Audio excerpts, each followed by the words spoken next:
Hello, everybody. Hello. Welcome to our Kabbalah 1 class. My name is Chaim Solomon, and I'll be your teacher for this course. And I want to welcome you to a journey that's going to transform your lives, bring you a new perspective in life that will give you greater happiness, greater joy, and more fulfillment in life. And we're going to start the simple secret of what is Kabbalah itself.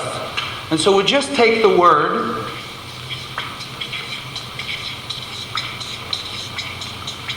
Kabbalah. In Hebrew, Kabbalah means to receive. Now, we all want something in life, and what I'd like to start out with is getting some answers from you. What sort of things would you like to receive in life? If you please just... Happiness. Happiness. Money.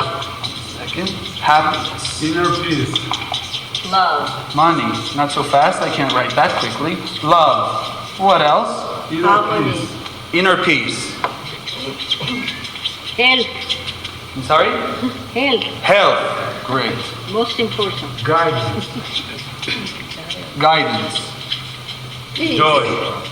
Peace. Joy. Security. Security. Hope.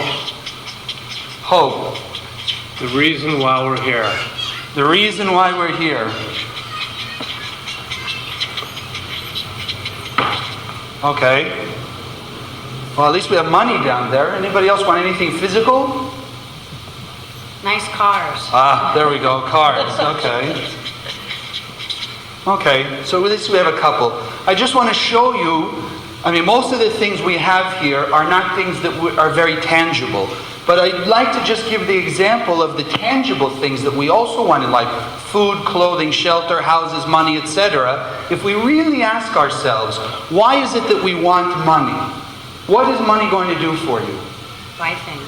It's going to buy things. And when you buy those things, what's going to happen? Supposedly you become happier. You'll be happy. And when you're happy, you'll also feel happy. What other emotion will you have when you're happy? Stress. Satisfied. Secure. Secure. Great. So it's not really the money we want, but it's the feeling of happiness or security that we're going to derive from the money. Similarly with a car. I'm sure if we boil it down, it'll come to the same thing. What we'll get is happiness, contentment, peace of mind, the rest of these things that we've put on here. And so really the first secret that we can uncover now in our Kabbalah course is that the things we really want in life are not the physical things, but they boil down to a spiritual energy, a metaphysical energy that will look like contentment, happiness, peace, joy. So that's the first thing. Now, how is Kabbalah going to help us to get those things? Because what we're about to learn is that Kabbalah teaches us the rules how to acquire these things. These metaphysical energies that are not measured, you cannot hold them, but there are rules how to get them. And let's start on that journey with an analogy.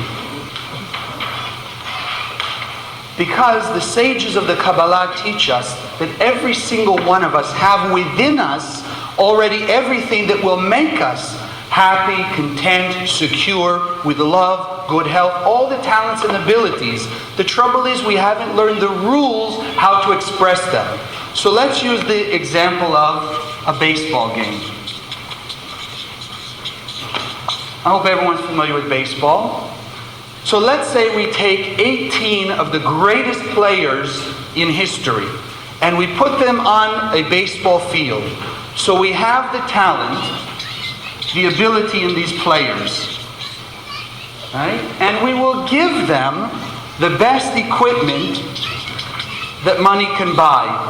The best diamonds, the best bases, the best baseballs, etc. So they've got the talent, which the Kabbalah said we also have. They've got the equipment, which is here on earth. And now we lock them in that baseball diamond and we say, until you play a game of baseball, you cannot leave.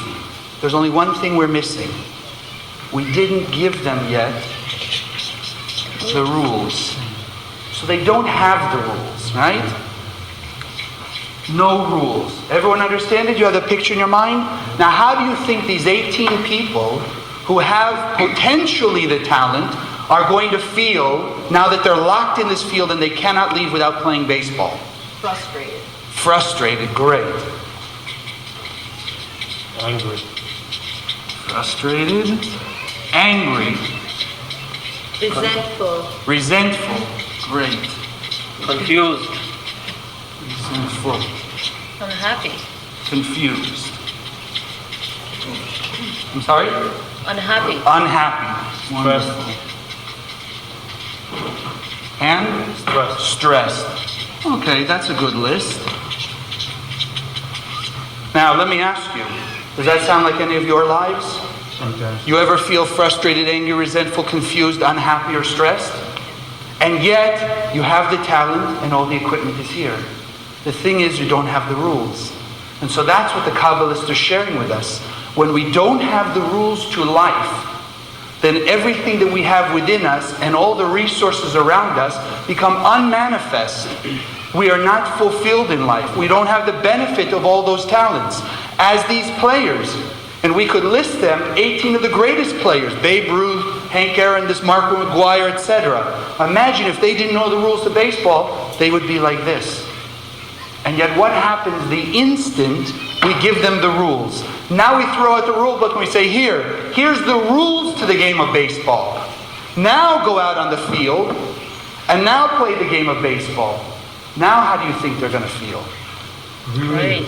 Relieved. You're going to see a nice game of baseball now. They're going to be relieved. What else will they be? Happy. Happy. Full of energy. Full of energy. What else? Will they be able to use their talent now? They'll manifest all their talent. And that's the key for us. As we come to learn Kabbalah, the rules of creation, we can also then express the talents that have been hidden inside of us. That which is only potential will become expressed. And the more of our potential we express in life, then the more happy and joyous and content and secure and all those other things we had listed, that's what we will have in life. It's only now the lack of those rules that we're without that contentment and without that fulfillment. So, now we're on our journey to understand the rules of creation. But before we go back to the origin of these rules, we need to let go of one more thing that holds us back. And is very important, and that's why we start out with understanding. One of the most powerful veils that hide our good, that hide our understanding of this. And so we'll go back now to our baseball analogy and we'll see. If we took those people and we gave them the rules, they have the talent, and we gave them the equipment, and we put them out into the baseball diamond, and we say, now play this game of baseball. But one thing, as they're going out of the dugout, we put blindfolds on them. So now imagine they're out trying to play baseball. They have the talent, they know the rules, but they're blindfolded. Do you think they're going to have that second game, happy, joy, contentment, peace? Or are they going to go back to the first? Frustration, chaos, anger, resentment. What do you think? The first one, right? Because now they can't see to play. So all of their talents, even though they know how to manifest it, they are blindfolded. So what the Kabbalists teach us is that the things that blindfold us from seeing our good and even knowing how to apply the rules as we learn them,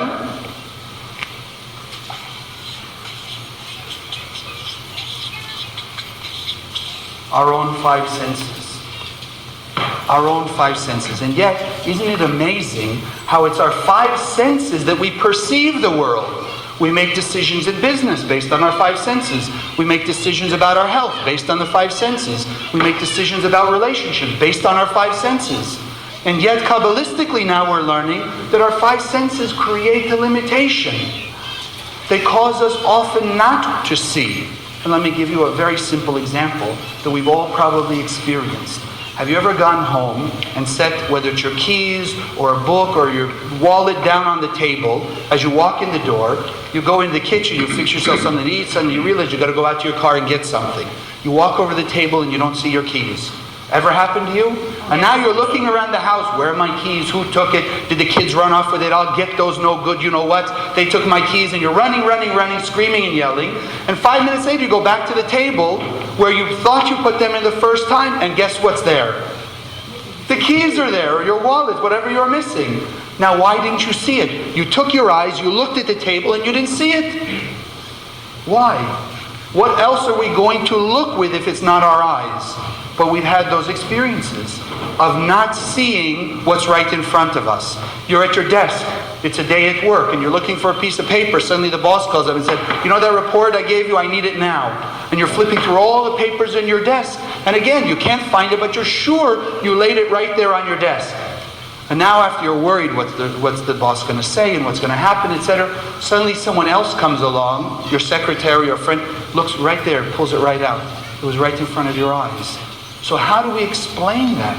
How do we understand that with our own, what we think are our perceivers of sight, right, our receptors to see things, we can't see? Or things that we've heard. How many times have you misheard what somebody said? You thought they said, I'll come pick you up at 7. And they said, you come pick me up at 7. So you're waiting and they're waiting. Right? And just to show you the chaos, then what happens? You're waiting at 7, 7:15, 7:30. They're waiting at 7, 7:15, 7:30. You're both now getting resentful, frustrated, angry at each other, thinking, I'll never do that again. How can they do this to me? And then either you or they make an angry call to you or to the other one. How come you left me? You say, well, I told you, come pick me up. You say, no, you're supposed to pick me up. And the whole thing blows up into chaos. You said, out of what? Because we didn't hear what was said. And yet what else are we supposed to listen with, if not our ears? There's in so many ways our senses fool us. And now, in the time that we live, we even see science is proving it to us. The chairs that you're sitting on, you think they're solid, don't you? Yeah, you hope so, right? You've been sitting on them a while. But if you understand the science of the atom, they teach us by science that the atom has a nucleus that has some physical matter. It has an electron, or electrons circling it. We've all seen this drawing. That has some physical matter. But the space, the volume that an atom takes up, is literally 99 times the physical matter of the proton, neutron, and electron. So that and then the distance between atoms are like between the earth and the moon. So you tell me, if there's physicality in the thing you're sitting on the chair with, and there's physicality in the chair, and it's really 99% empty space, why don't we just fall through it? We perceive it as being solid, this table. We perceive it as being solid. We put things on it to hold it up. And yet science is telling us no. There's 99% empty space inside those things. And so the lesson we'd like to take out from this is to understand we cannot just trust our five senses, that they're fooling us. We're not perceiving things as they seem to be. How many times have you made a decision you thought was exactly the right decision? You start a relationship and you've been hurt so many times that now you're going to really check this person out. You're going to listen to what they say, you're going to see how they act, and you really think this is the one for me. Now you start going out, you get involved, maybe months and months, maybe even years. And suddenly one day you realize, this isn't the right person. Something happened and it came, what you thought was the right decision was the wrong thing. And sometimes even the opposite. We make the wrong decision, or what we think initially is the wrong thing, and suddenly it changes to be good. I was once fired from a job, which if you think being fired from a job not so good, but it turned out to be the greatest thing that happened to me in my life. Ever happened to you like that? Yeah. Something that you think is one way turns out the other. Again, the illusion of our five senses. So we're not here to say just ignore them. It's not about saying, well, okay, I'll never listen to my five senses. It's understanding they have limitation. That they're not the things we should be depending on to make those decisions in our life, because they will affect the rest of our life. Well, so now you're saying, well, Chaim, if not my five senses, what should I depend on? So it's something we could call the sixth sense. Right? Our intuition, we often call it. That inner voice, whatever name you want to give it. It's happened to you that you're walking out of your house and you're thinking about a song. You get in your car, you start the engine, you turn on the radio, and what's the song on the radio? The song that was just in your mind. right? Or you're going along somewhere and suddenly, boom, flashes in your head an idea to give somebody a call. You call that person, they say, you know what, I was just thinking about you. You said all these serendipitous events come not by our five senses, but they come from that other realm, what we call our intuition. Mozart wrote music that he says he received in a moment's flash of inspiration. Right? We see so many things, many scientific discoveries, that we think science, dealing with the five senses, should be strictly scientific method. And yet many of the greatest scientific discoveries came not by scientific method. A dream, a vision, right? A feel, something that somebody got in a flash. The opposite. Then, yes, then they took it into the five senses, into the laboratory, and they worked with it. And that's what we want to get. And now also with that concept,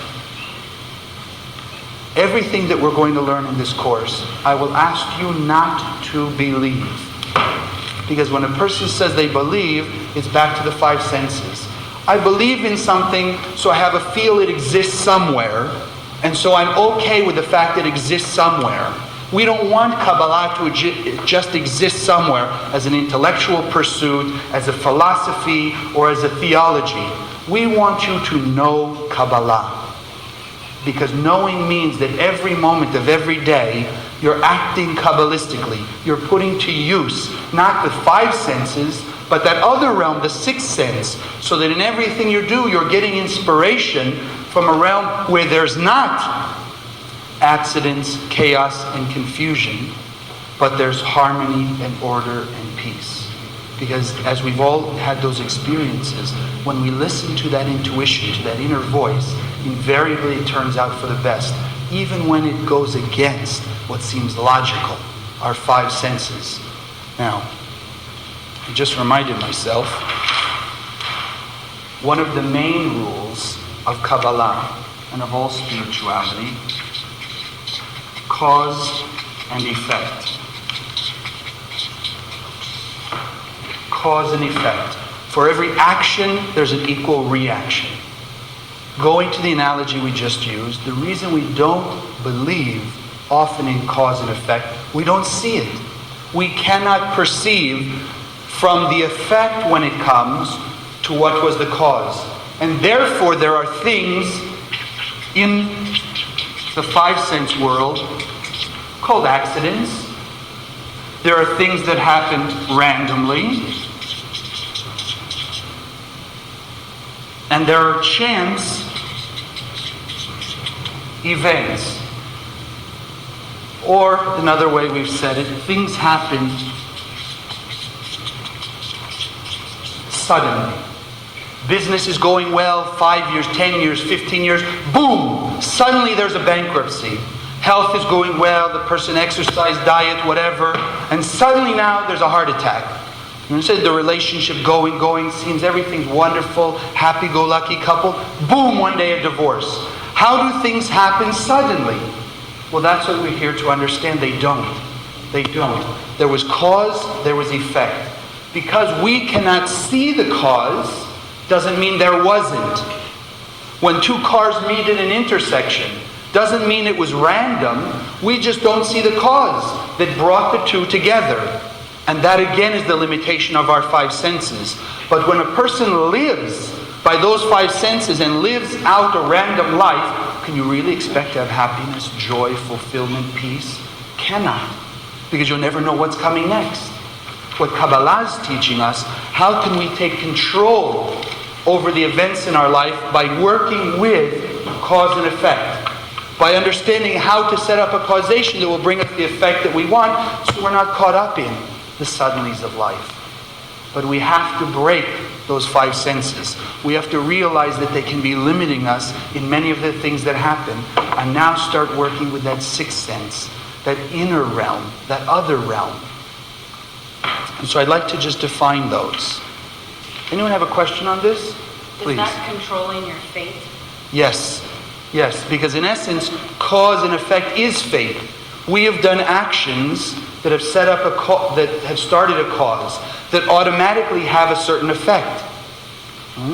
If we can learn how to set up different causation then we can control the effects that come. In a basic way. It doesn't mean manipulating life and other people, but we can set up a causation of good, of harmony, of order, of joy in our life that will have an effect that will bring us those things. The contentment, the security, the happiness we're looking for. Even if it comes through the right car, the right relationship, the right job. You said that spiritual energy manifesting in the physicality. But we have to take control over the causation, which we do have the ability, and now we're going to learn the rules how to do that. First, we just want to let go of that solidity of the five senses, because we're going to take a journey that goes well beyond the five senses and beyond all physicality to the cause of all causes, right? Which is the pattern upon which this world is built. But I just want to now define more specifically these two realms. So we'll have terminology that we can all relate with. The 1% realm, we'll call it. The 1%. This is the realm simply of chaos. This is the realm of the illusion of the five senses. This is where a person cannot or does not perceive cause and effect. So this is where all the suddenlies come into trouble, because we thought we heard something, but it was something else. We thought we saw something, but it was something else. So we're fooled by our senses. Therefore, the way we act in life will be according to this pattern, and something has to go wrong. The other realm is our 99% realm. That's the realm of harmony, where everything is in order, where we can perceive and work with the relationship of cause and effect, so that things don't have to be suddenly, but we can learn by operating from this 99% realm to set up causations in our life that bring joy, happiness, peace, and contentment. So these are the two realms. This, the 1%, is the usual physical world. The 99% is the realm that we're about to take a journey to. Because we want to understand what's the origin of life. We want to understand the pattern upon which this world is set. We want to understand the rules and how they began. Because as we come to understand that, we will be able to use them in this world. But if we don't understand the intent in life, if we don't understand the way things were set up, then we're not going to know. Like this marker. If we don't understand, if we took it down to some area on Earth where there's no civilization, they haven't seen anything modern, and we just hand this to one of those people, you think they're going to be able to write with it? They're going to look at it because they don't understand the intent and the purpose. They're going to either hit people with it, scratch themselves with it, just throw it out. They're not going to use it to write because they don't understand the intent. So then the same thing. We come into this earth. We come into this world. And there are these two realms. But if we can't perceive past the 1%, if we don't understand the intent of the 99% that's the cause for the 1%, then how are we going to get the best out of it? Because we will have a lack of understanding. We will not be able to tell just with our five senses what's going on. And yet that's the way we've always thought life should be. Experimentation. We'll see if somebody's doing something that looks successful, we'll try and follow them. Only if we can't perceive what's going on inside, or we can't perceive what's going to come. Because the other thing that's in the 1% we didn't really specify is also time and space. And that's also part of the illusion that doesn't let us see cause and effect. Because when was the cause? I mean, God forbid today a person is diagnosed with cancer. So when did it start? Yesterday? It could have been years and years and years ago. But because they don't see what started it, and now today they're diagnosed with cancer, suddenly it's a random universe. How could God do this to me? How could it happen to me? I've always been a good person. I've helped my neighbors. I've done nice things. So why are these things happening? And that's the illusion that also exists with time. That we don't perceive cause and effect. And so we want to get back to this 99%. We want to understand that which is the true reality. Because often between the 99 and the 1%, it looks exactly the opposite, as we've mentioned. And I'd just like to share with you an example that Rabbi Ashlag, who's the founder of the Kabbalah Center in 1922, gave in one of his books. He says, let's assume you take a spaceman, a person who's never been to Earth, doesn't know anything about the way things operate here.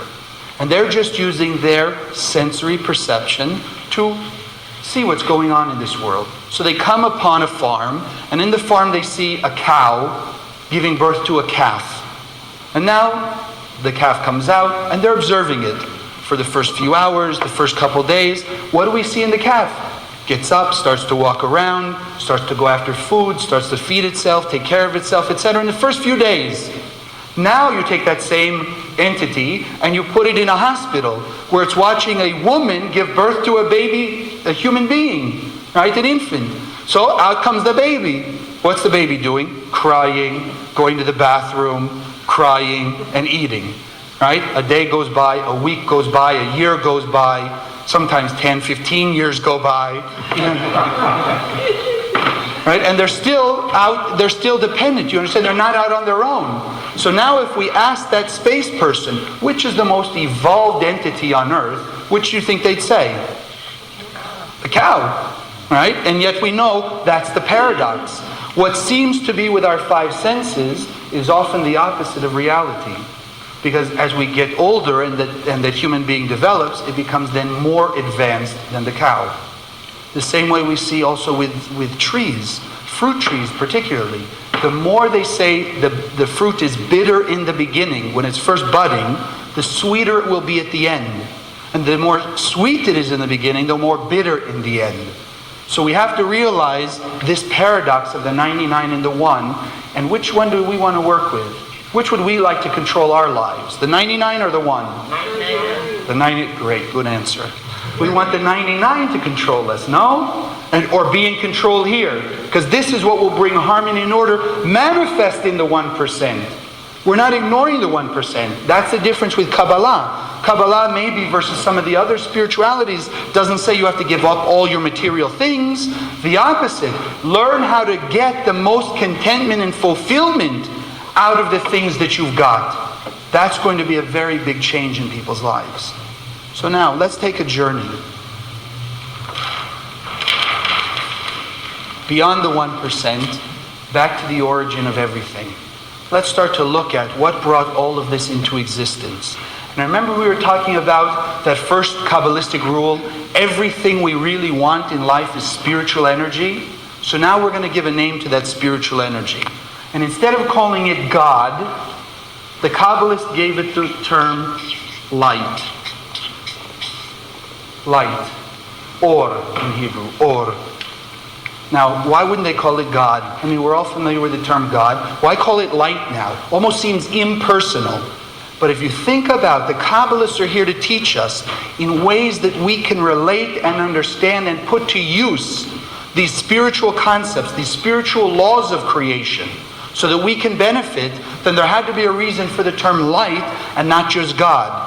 So the first one is very simply, if you look at any of the traditional writings, there's hundreds of names for God in its original Hebrew. So now which one are we referring to? The other thing, if you poll people, if I were to ask all of you, tell me what you perceive, what you think, what you believe even, God is.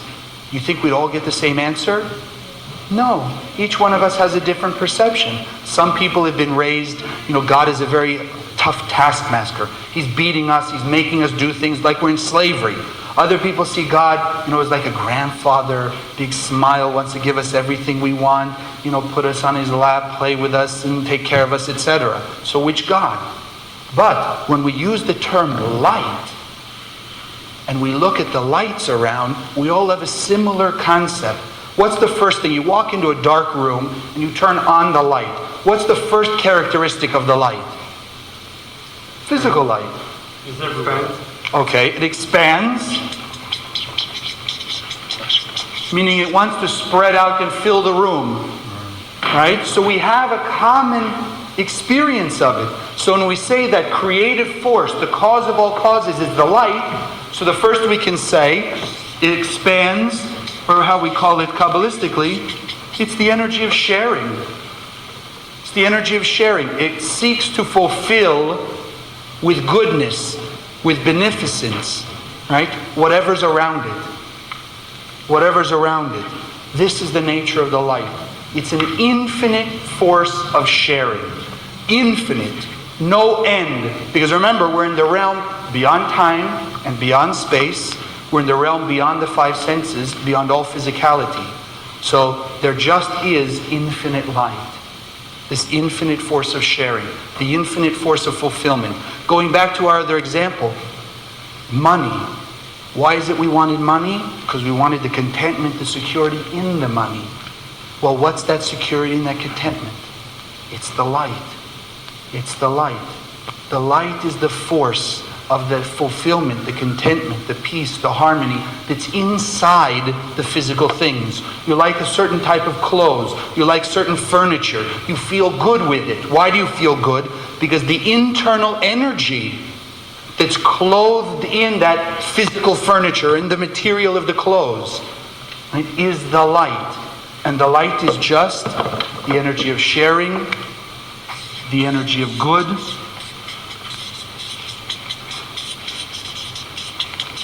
or the energy of fulfillment, which is what we're all looking for.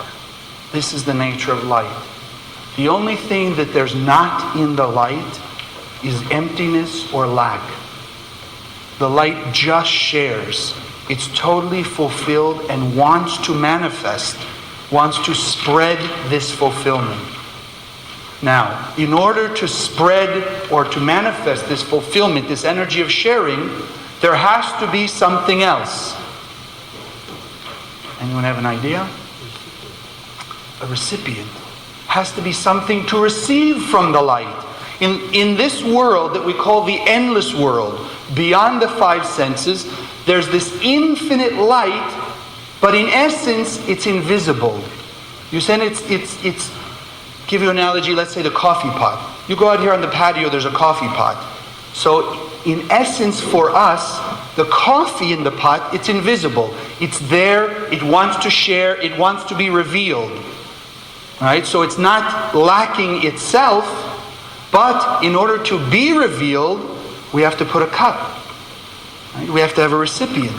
And so Kabbalistically, that recipient is called a vessel. Called a vessel, or kli in Hebrew. And that vessel is, as the light is the energy of sharing, and an infinite force of sharing. The vessel then is also infinite, yet it's now what force?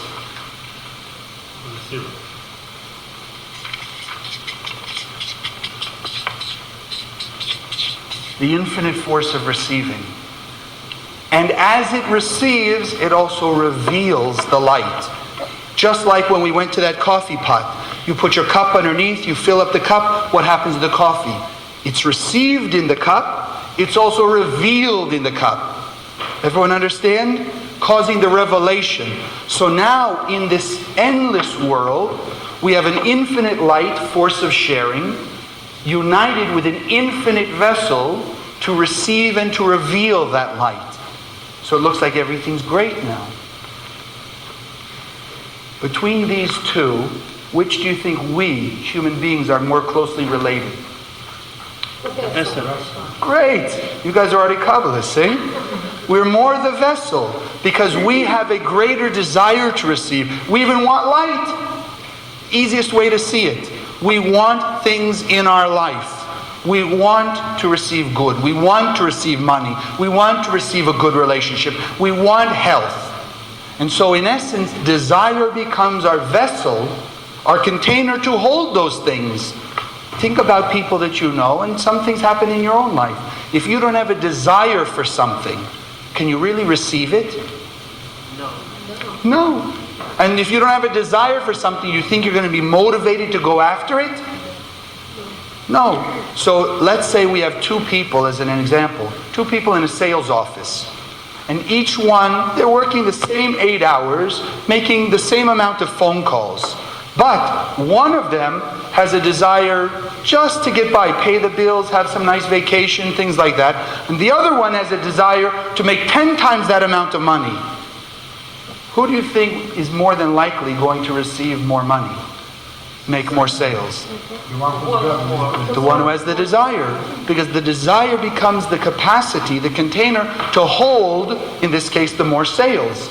God forbid there are two people who are sick and they have similar diagnoses. Maybe even it's something that could be terminal, right? Or the doctors are saying maybe. So one gives up, that's it. They figured that's the end of their life, there's nothing else they can do, why bother? That's what the doctor said. The other one says, no, I don't believe the doctor, I have too much to live for, I have to do something to get out of this situation. Which you think is more likely to survive? Exactly, because the desire now becomes the vessel or the capacity to hold the energy of health or life force, whereas the other one without a desire is not going to hold it. Very simple. This vessel then, an infinite desire to receive the light. The light. Now, which is the cause and which is the effect? Light is cause. The light was the cause for the creation of the vessel. The light, the desire to share, was the cause for the creation of the desire to receive. Similarly with us. You're walking down the street, everything's just okay. You're on your way to work. You walk by a store window, or you see a car drive down the block on the street. Suddenly now your attention drawn to the car, and it's the light in the car that we may perceive as the shape, the color, the design, etc. Really the light that does what? Awakens our desire. We start saying, wow, I'd like to have that car. It would be nice. You're going to say, we're just walking along, suddenly the desire's awakened by the light, what we see, or in the store window. If it's clothes, if it's something that we needed, whatever, furniture, something. You're saying it's the light inside that's awakening our desire to receive. Now usually what will we do? We'll run with our desire to receive to go get it, or to try and go get it. But it's the light awakening the desire in the vessel. It's the light causing the creation of the vessel. Now, also a couple more things we need to know about the vessel before we go the next step. In order for there to be true sharing, can the light force on the vessel the light? No. It's going to break. The vessel's going to be open. Okay, it's got to be open. That's a nice way of looking at it. If somebody forces us to take something, is it really sharing with us? No. Even though the person may have a desire to share, maybe they really want to share with you, but if they force it on you, even if it's something you may like, or want, or need, but if they force it, it's not true sharing. So there's three very important characteristics that are part of the vessel. One is, it has to have a lack. Has to lack that which is going to be received. So in this case, the vessel has an infinite lack of light. Therefore, it can receive infinite light. It also has to have a desire for the thing to be shared. In this case of the endless world, the vessel has a desire for the light. The third thing is free will. If the vessel doesn't have free will to accept or not accept, then there's no true sharing. So then we become just robots of the light. The light says, I want to share. It creates just a robot to say, okay, I will take. You understand? But that's not what true sharing is about. You and your friends, you and people around you. Right? When you're really sharing, there's a free will. You're accepting what they want willingly. They're not forcing it on you, not sharing. Does the light have an expectation? Meaning, when you're giving, are you expecting that you're going to get something back? Okay, now you're already talking human level, right? In the endless world, the light has no expectation. Its only nature, its only consciousness is just to share. Share its light, share the beneficence, share the fulfillment. It's up now to the vessel, really, to receive and to reveal the light. That's why we're explaining those three concepts. Has to have a lack, a desire, and free will. Without that, there cannot be true unity between the light and the vessel. And that's ultimately what we want to achieve, is a unity with our vessel, which is really our soul, with the light of the endless world. Or we can call it the light of creation, the light of God. when we create that unity, then we've brought, like we were saying before, the 99 and the 1% together, and we get 100%. All the happiness, all the joy, all the fulfillment from the physical world. Right? As we've all had. Sometimes you buy furniture, it's good for a while, then you don't like it anymore. Sometimes you buy something that's fulfilling always. That's when you've united the 99 and the 1. Because then the light inside that thing is lasting. Because this light of the endless, does it ever stop?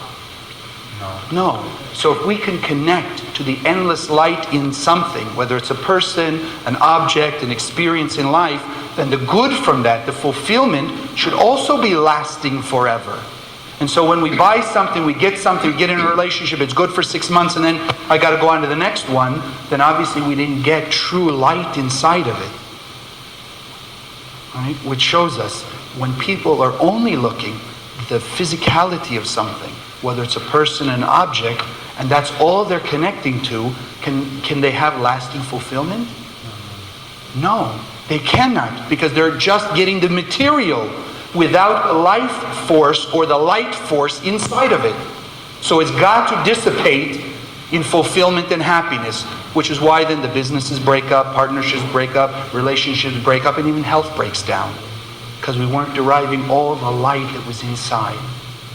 Right? Now,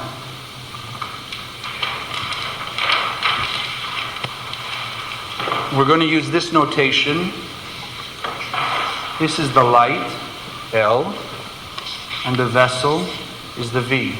So in the endless world now, we have light sharing infinitely with the vessel. Looks like total unity, doesn't it? Here we are, because in essence this is what we are. We're the vessel. Receiving from the light, we have now infinite fulfillment. Doesn't it seem that way? There's infinite fulfillment. The light sharing infinitely with the vessel. So why do we bother to come out of the endless world into this world of physicality? If we had this. So obviously there's something that we're supposed to do here, right? We didn't just pop out of that realm for no reason. So let's look at it. We have now the light sharing infinitely with the vessel. What is it that the vessel is receiving? What's it receiving? Light. Light. And what's the material? What's the nature of light? Fulfillment. To share. So now, as with our coffee cup analogy, you put hot coffee in a cup, how does the cup begin to feel? Hot. You put cold water in a cup, how does it begin to feel? Cold. You put light inside the vessel, how does the vessel begin to feel? Like light. It wants to share. You understand? What's being awakened inside the light, or inside the vessel rather, is the desire to share. Because what it's now receiving is that energy of sharing. Everyone understand? But now in the endless world, the vessel has no way to share in return. Because let's say, can the vessel share with the light? No. Because why? It has nothing to give. Well, let's say it's got its light, right? It's been receiving light. Let's maybe do it this way. Oh, here we go. Let's say this vessel now, it's been filling up. And remember, we're using physical analogies for this metaphysical realm. So we have to keep that in mind. It's being filled with light, infinitely. So it's infinite light inside an infinite vessel. So it's got light to share. And it has now the feeling it wants to share, because that's what the nature of the light inside of it is. Can it share with the light? No. Remember, because we said there's three things very important. Minimum, light has to have a lack. There is no lack in the There's no lack in the light. Very nice. No lack in the light, so the vessel can't share. Because if there's no lack, you can't share. If you don't want something, I can't share it with you. Right? So the vessel can't share with the light. Got it? Now, the vessel itself is one infinite vessel, so there's no lack, in essence, anymore in this vessel either. So it can't even share with another part of itself. So now, what in essence is happening? The vessel in the endless world is just receiving and receiving and receiving and receiving this infinite light, the force of sharing, the beneficence and all this goodness. And it wants to share in return, but it can't. It has nowhere to share. So in essence, as the light filling the vessel says, I want to be like the light. I want to be a co-creator. I want to be a cause for things in my life, the goodness that I'm receiving. I don't want to just receive, but yet it's only just receiving. So now this situation, which we can maybe take a human analogy, let's say you have a friend that every day, the only time you see your friend is once a day they take you to lunch. You're going to lunch with your friend, they buy you lunch, you have a nice conversation, hello, goodbye, see you tomorrow. You have no other connection with them except for that lunch. Tomorrow they want to take you out again, you go to lunch, they buy lunch. The next day they're buying lunch. The next day they're buying lunch. First you're thinking, hey, this is great, free lunch, right? But after a while, tell me honestly, how will you feel after a while? You want to share, you want to do something. You want to share, you want to do something in return. Now they're not letting you. They're not letting you share. So now how do you feel? So you're going to be looking for a leg for someone else to share it with. You're looking for someone else. But what about to that friend? How do you feel now towards that friend? You leave it. Guilty. What was that it? You leave the friend, you don't go out. Yeah, you don't want to go out with them anymore because they won't let you share. Go back to our five senses. According to the five senses alone. Does that make any sense? I mean, if you're getting a free lunch every day, what's the problem with that? You didn't force them to buy your lunch. You understand? But something inside of us, inherently in us says, I can't take this for too long. I can't just keep accepting and accepting without sharing. I can't. Now, this we're about to learn where it comes from. Because remember, everything in the physical world is a manifestation of the spiritual world. So that's why we're learning about the spiritual world first. We'll see how it fits our physical world. So in essence now the vessel has the same thing. It's saying every day I'm just getting from the light. I have no chance to share. So it starts to feel what we call Kabbalistically the bread of shame. The bread of shame. Now, remember in this endless world, it doesn't mean ashamed as we feel. It just simply means it's a code word. Lechem bizayon. It's a code word for receiving without sharing. Or receiving without earning the light. Doing something to earn the light. Acting like the light. Acting like the Creator. Being the cause for things. Because now, in essence, it's just the effect. The light is the cause, says, I want to share. The vessel is the effect, says, okay, I'll accept. So the vessel, no, says, I have bread of shame. I'm receiving without sharing, and yet I feel to share. So if I don't earn the light, I don't feel good about it. I can't just accept it anymore. Then the same thing with us. We have to earn things in our life. Tell me when you feel the best. When something is just given to you, or when you make an effort to earn it. When you make an effort. Right? All of our greatest accomplishments, the times when we really feel the most fulfilled is when we went through an effort, obstacles, overcame challenges to achieve something, as opposed to just being given it. Sure, maybe initially you felt good, it's just given to you, but after a while it's not there anymore. You don't feel the contentment. Why? Because of this rule of bread of shame. Sometimes we give it to people, sometimes we receive it from people. Right? Sometimes we just give to people without letting them have any frame of sharing in return. So we're giving them bread of shame. Sometimes we're just the ones who say, okay, give me. I don't mind. Just give me. That's okay. You understand? And in essence, without doing something to earn it in return, then we are also receiving bread of shame. Everyone understand that? Mm-hmm. So now let's see what this bread of shame does to this connection of the light and the vessel. Because of the bread of shame, because the vessel saying, I want to be like the light, I want to be a share. Now, can the vessel really be light? Yeah.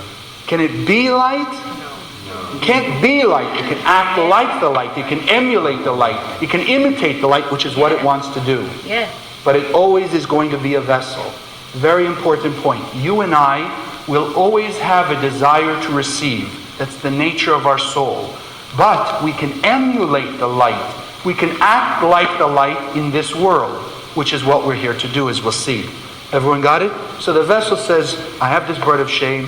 I have to earn the light. I have to share in return. Look, light, if you're not going to give me a chance to share in return, then what's the vessel going to do to get rid of the bread of shame? Anyone have an idea? We'll find a lack somewhere else. Reject Okay, the well, so we said there's lack, desire, and free will. So it has no lack anymore. It's totally filled, but it wants to share. Right? The light has no lack. The light really has no desire for light because it is light. There's no other desire for the light but this one infinite vessel. So the only thing left is free will. So how can it begin to remove its bread of shame? By exercising free will. Reject the light. Exactly. The vessel, remember we're using human terminology, but in essence the vessel looks at the light and says, if you're not going to let me share in return, if I cannot share in return, if I cannot act like you, emulate you to earn the light, then you know what? I don't want to receive the light. Got it? It can exercise its free will. That's one of the conditions that allows real sharing. So the vessel then says to the light, no, I don't want to receive anymore because I don't want to continue with this bread of shame. I need to share. I need to act like the light. I need to be a co-creator. I need to earn the light by fulfilling other vessels, by fulfilling a lack. Everyone understand? So now what happens? And this is where science cannot go because they're only dealing with the five senses. Now what happens is the vessel, by saying to the light, no, I don't want to receive. Okay, let's see what, which is called the restriction, or in Hebrew, tzimtzum. Right? It's restricting the light relative to the vessel alone. All right, this is also a subtle point, but a very important point. Even though the vessel said to the light, I don't want to receive light, did the light stop sharing? No. You're saying the light constantly shares. It's only from the vessel's point of view that it says, I don't want to receive anymore. In a way, we could say it put up a curtain. Right? The tzimtzum, or the restriction. Now, once there's the curtain, what does the vessel perceive around it? Right? Think of a light. You're looking at a light bulb and now you put a curtain between you and the light. Or in the morning when the sun coming through the window and you pull down the curtain. What do you perceive around you? Shade, darkness, emptiness. Right? Now there's a lack. So here is something I'm going to tell you that until the scientists come to learn, they won't know. The tzimtzum, the restriction of the vessel of the endless world, is what they call Big Bang. the Big Bang. That which created this physical universe. Right? According to scientific theory, there was a ball of matter, huge ball of matter, that suddenly, and that's the thing, they don't know why, suddenly exploded, and as it spread out throughout the universe, cooled down into all the planets, all the stars, the solar systems, etc. that we have. Right? The beginning of this universe. Now, you and I know what was the cause of the Big Bang. So, now look at it. In essence, then, the vessel created the physical universe. The vessel was the cause by restricting the light, saying, no, I need to earn the light. I want to emulate the sharing energy, the expanding energy, the fulfilling another vessel. So I need an arena. I need a playing field where I can do that. And so by restricting the light, it created our physical world. The causation of this physical universe, the Big Bang. Now in this world, remember, and keep that in mind, like pulling the curtain, do we see emptiness in this world? Do we see lack? Do we see people desiring the light? Yeah. Right now, like you're saying, what is it we really want in life? Light. Light. Remember we gave it, first we said spiritual energy, now we understand it light. In the money, I want the light in the money. In the relationship, I want the light in the relationship. I go to a movie, I want the light in the movie. In a business deal, I want the light in the business deal. It's not just the physicality, it's the light inside that I really want. Everyone got it? That's why we had to create this physical world where we have a place where we can do that. Now we have a way where I can look around, I can see somebody has a desire, but they have a lack, and I'm offering them free will. I want to share with them. I want to act like the light relative to them. So there are times when we'll be the light to others, and they will be our vessel, and sometimes they'll be the light to us, and we'll be their vessel. The key is constantly creating unity, as was here. So now, also something we take into our practical experience. This bread of shame. The bread of shame, relative to the light in the vessel, created a separation, didn't it? Because the vessel felt bread of shame, it separated itself from the light. So remember our lunch analogy. Some of you said, if I went out to lunch and only got the lunch paid for, at some point I will separate myself from those people. I won't go out with them anymore. Why? Because internally I'm feeling the bread of shame. I can't just keep taking. So think about other ways that we hadn't been aware. Where suddenly, we were so nice to people, we were so kind to people, so giving to people. Next thing you know, they're not talking to us, they're not calling us, they're not responding to us anymore. Why? We can't understand it. Why? Because I gave them so much in my life. Well, now we understand. Because I gave and I didn't allow them to share in return. Anything. It doesn't have to be equal. If I give them $10, they don't have to give me 10. But they have to give something in return to feel they're earning. Then even you and I to the light, to what we'd call God, can we really share as much as the light can share?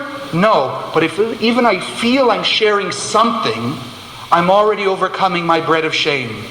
And that's why we see in our world parents who give everything to their children, suddenly their children don't care for them anymore. Never call, never talk, never visit. Because it's just bread of shame, creating the wedge between them.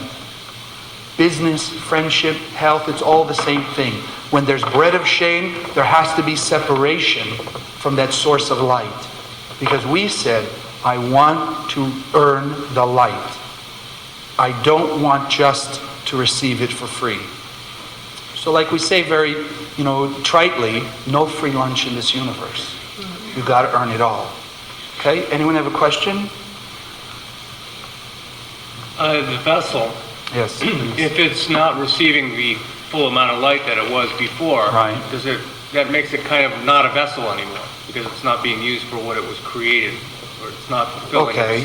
its role. Is the vessel, by not receiving all the light, not a vessel? So think again of the cup. You go into, I'm using the human idea again, but we can relate to that. You have an empty cup in your cabinet. It's a piece of porcelain. Right? It's still a vessel, isn't it? Whether it's a glass cup or whatever, it's still a glass. If it's Right? But it's not being used to be filled. Exactly. Right? It's not being filled yet with something. But it's still a vessel. There's still a desire to receive. That's why when we come into this world, what's the first, usually our first thought, our first ideas, our first desires are, I want. I want happiness. I want joy. I want to find my soulmate. I want better business. I want a new car. I want to go on vacation. I want. Is usually our first thought. Because we are vessel. Our very nature, our soul is a vessel, desire to receive. So we want this light. We want fulfillment in our life. So it drives us. It's our driving force. Right? You want to be comfortable, you shift yourself in your seats. You want to be entertained, you'll go to a movie. You send the desire is the driving force. Now, when we find a light source, we can be fulfilled by it. But we're always a vessel. We're always with the desire to receive. Got it? The key is, now, you understand, in the creation of this world, by the Tzimtzum, what was the only thought the vessel had in creating this world? What was the purpose? To have this physical world. Place to get rid of the bread of shame. Very nice. A place to remove the bread of shame. So then our only thought, our only purpose in this world, whether it's going to work, going to the gym, being with your friends, going to a movie, going to sleep, eating lunch, whatever it is, the only purpose for everything we do in life is one thing. Remove the bread of shame. Got it? Just to remove the bread of shame. So now, how do we remove the bread of shame? By acting like the light. When we act like the light, and we've removed the bread of shame, then what do we get? Then we get the light. You understand? Yes, and we've removed our bread of shame. The bread of shame was this first veil, this first tzimtzum, blockage. We said, no, the bread of shame, I have to stop. I don't want to receive bread of shame. So we put up a wall. And we said, when I remove the bread of shame, now I can receive light.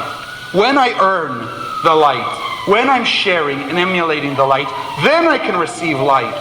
But if I receive light without sharing, without overcoming the bread of shame, then what will I have again?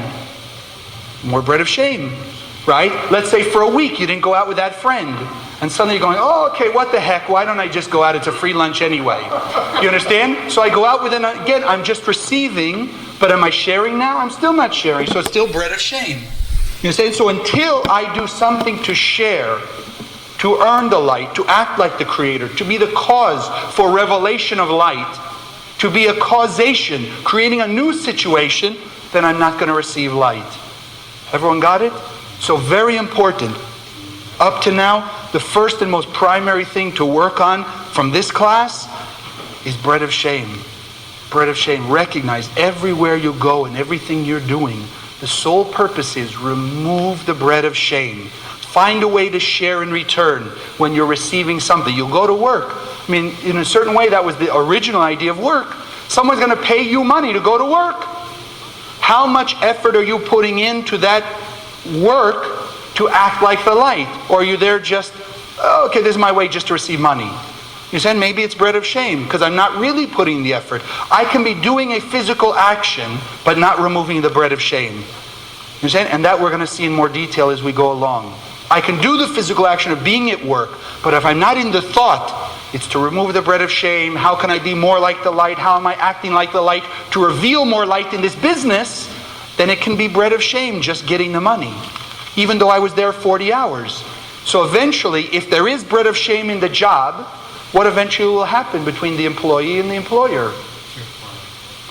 Get fired, separation. The employee will quit or they'll get fired, right? Because the bread of shame brings the restriction, brings the separation, the tzimtzum. When a person is acting like the light, then there's no bread of shame. Then how long can that job be happy, be fulfilling? Ideally. Forever. Because they're connecting to the infinite light in the job. Because they're always acting like the light, so there's always a flow of light. Right? So now... Is bread of shame infinite then? I'm sorry? Is bread of shame also infinite then? Oh, that's a great question.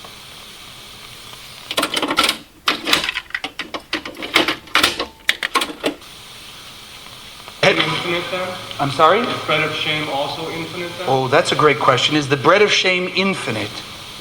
If it's infinite, could we ever get rid of it?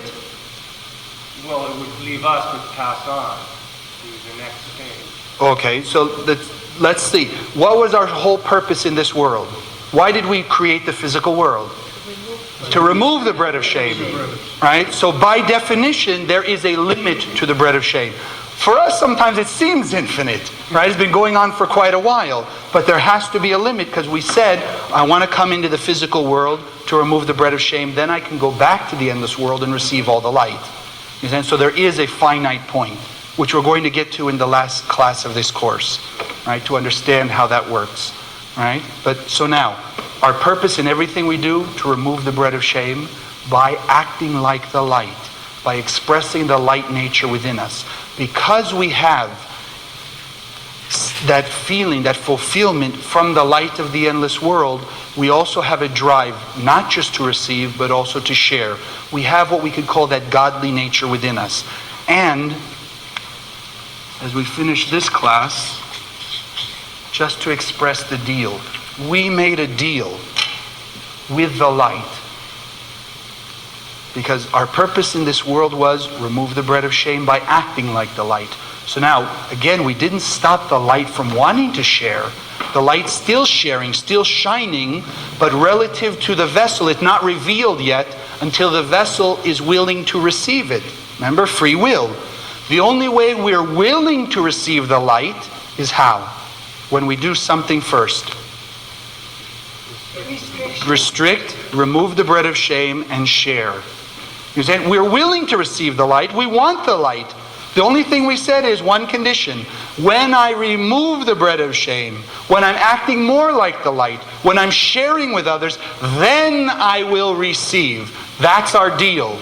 The deal, very simply, is when I share, i.e., remove the bread of shame. Right? BOS is bread of shame. When I share, that is removing my bread of shame, then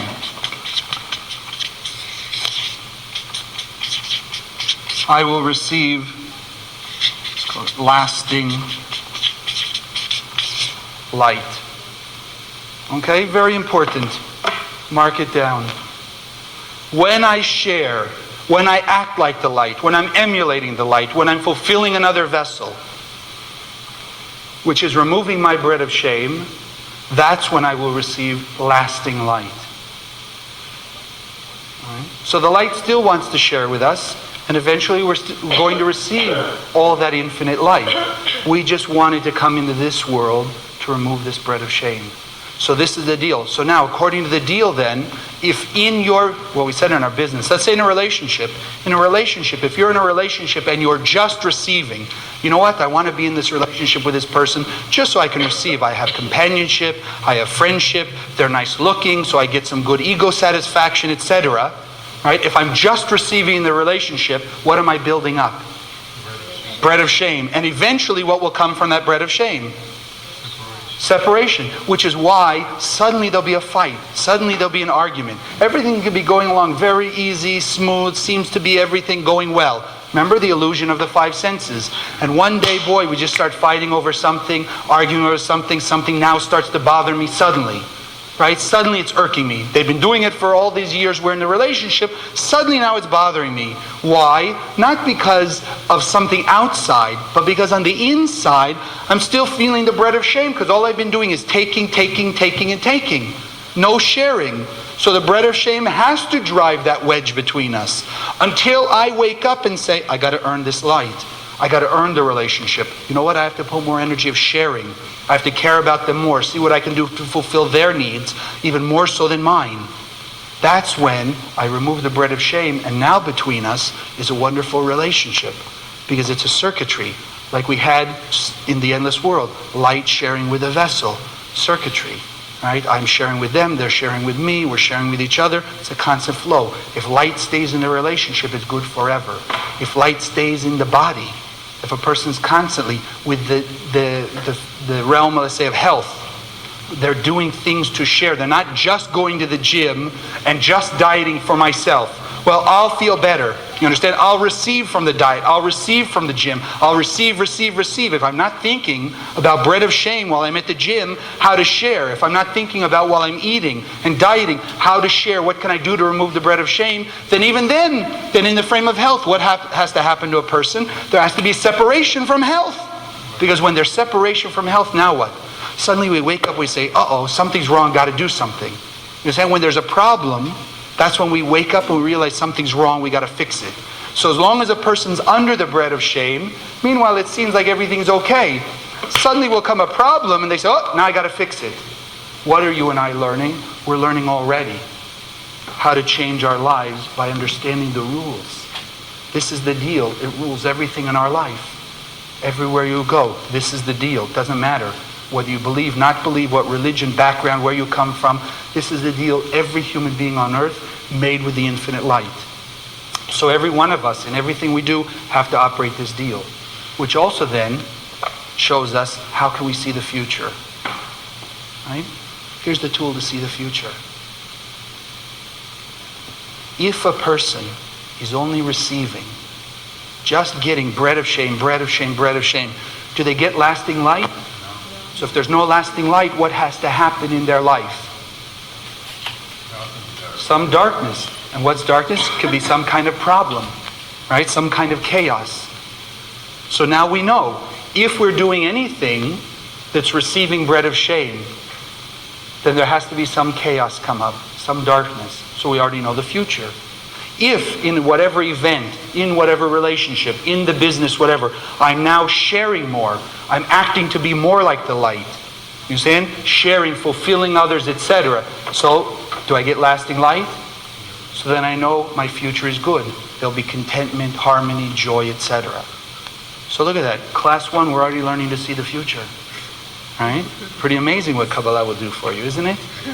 Right? Now, what I'd just like to share with you between now and the next class, things that you should be putting into work is, where is my bread of shame?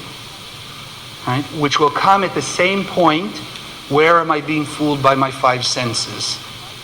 Because think about it, my five senses say, why not just take?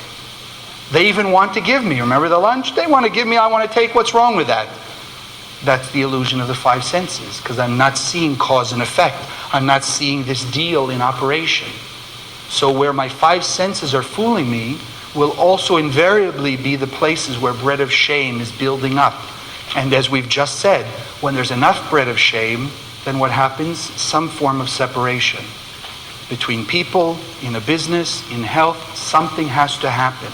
Where now there will be a problem, now there will be an obstacle, which really is to awaken us how to operate the deal and to remember the deal. You understand? But our five senses just gloss it right over. Okay? You have a question? Please. If a person doesn't understand that he's taking off bread of shame, Right. what do you have to do? What do you have to do? Yes, between employee and employer, just once, Right. Okay. We're going to see how do you deal with somebody else's bread of shame? One thing that we're going to see more and more as we continue through this course, you have control only over only one person in life, yourself. You are, where do we put it? You are the vessel, right? You are a vessel. You said individually, I came here to remove my bread of shame. So if I'm giving bread of shame, I have to stop it. If I'm receiving bread of shame, I have to stop it. Because I have only free will over me, over nobody else. So I may perceive, let's say, somebody receiving bread of shame in their business, with their family, etc. All I can do ultimately is share with them, as we're sharing now, these concepts. I can't make you change. I can't make you stop taking or giving bread of shame. I can't make you overcome your five senses. I can share with you these concepts. I can emulate them and be an example in my life that ideally, like all of us, what are we all attracted to? Really, ultimately, what are we all attracted to? What do we want? To the light. So when you see a person who's truly emulating the light, revealing the light, we're drawn to them and we want to know, what are they doing? So that's what we're here for. Because as we become beacons of the light by removing our bread of shame, we're automatically going to draw people who want. Now, who want to change, and they will then come to the same wisdom as we're coming to. Meanwhile, there can be people who just don't want to change. They don't want to see past their five senses. They don't want to change their life. They think everything's okay. For them, meanwhile, you can't even share with them these concepts. Because why? They're not open. They don't have a desire to receive it. So you cannot do that. You understand? You're only able to share with those who are receptive and help those people by example. That's ultimate, right? Ultimately what we're here to do, be beacons of the light. Now, for the next class, right, we want to understand why, even as we're understanding this, where is it that there's sometimes, even as we know this, we have trouble. We get a feel that even I know I should share, I don't have the power to share, I don't have the strength, I don't understand. Something's still tempting me not to. It feels better not to share, it feels better not to give in. I'm more comfortable just being a receiver. So we want to understand where is that force also. Thank you very much.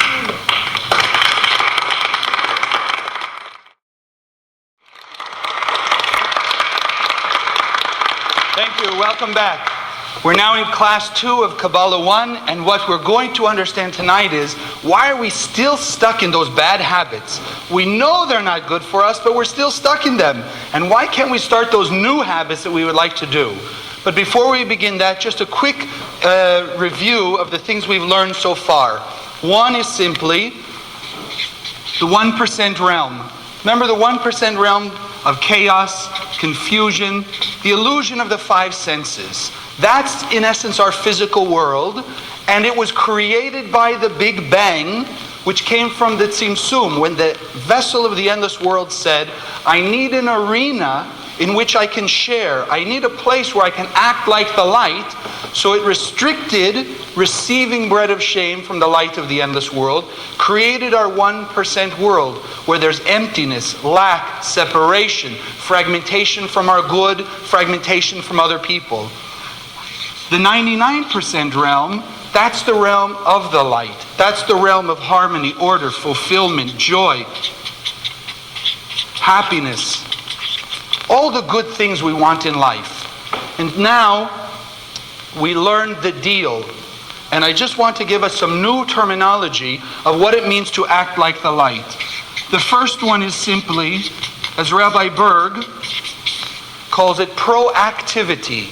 Proactivity means to be like the light, to be a causation of things in your life, to create a new situation in your life, not to be the same old person, but to see newness. We used to be the vessel, we want to act like the light. Right? That's being proactive, in charge of the situation, setting up a causation that's related with the light rather than a causation of the bread of shame of the vessel, which is then reactive. When a person is reactive, they're an effect of the situation. When we're proactive, we're the cause for a creation of newness. When we're reactive, it's the impulsive thing we want to do in the midst of whatever situation we're facing, which ultimately, because of our human nature, is related to the bread of shame. Give me what's easy for me, give me what I want, I just want to receive, I don't want to earn it. I'm not thinking about the bread of shame, I'm not thinking about any deal that I made with the light of the endless. And then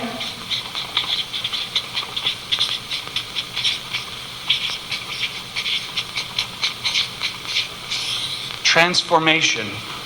Transformation is ultimately what we came here to do, which means to transform my nature from reactive to proactive.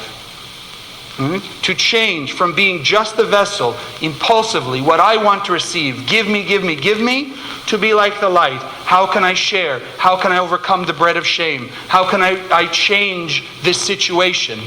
How do I create unity? Proactivity creates unity between people, between a person and the light. Reactivity is separation. As we discussed, if two people are reactive in a relationship, each one just wants to take, then ultimately there's fragmentation.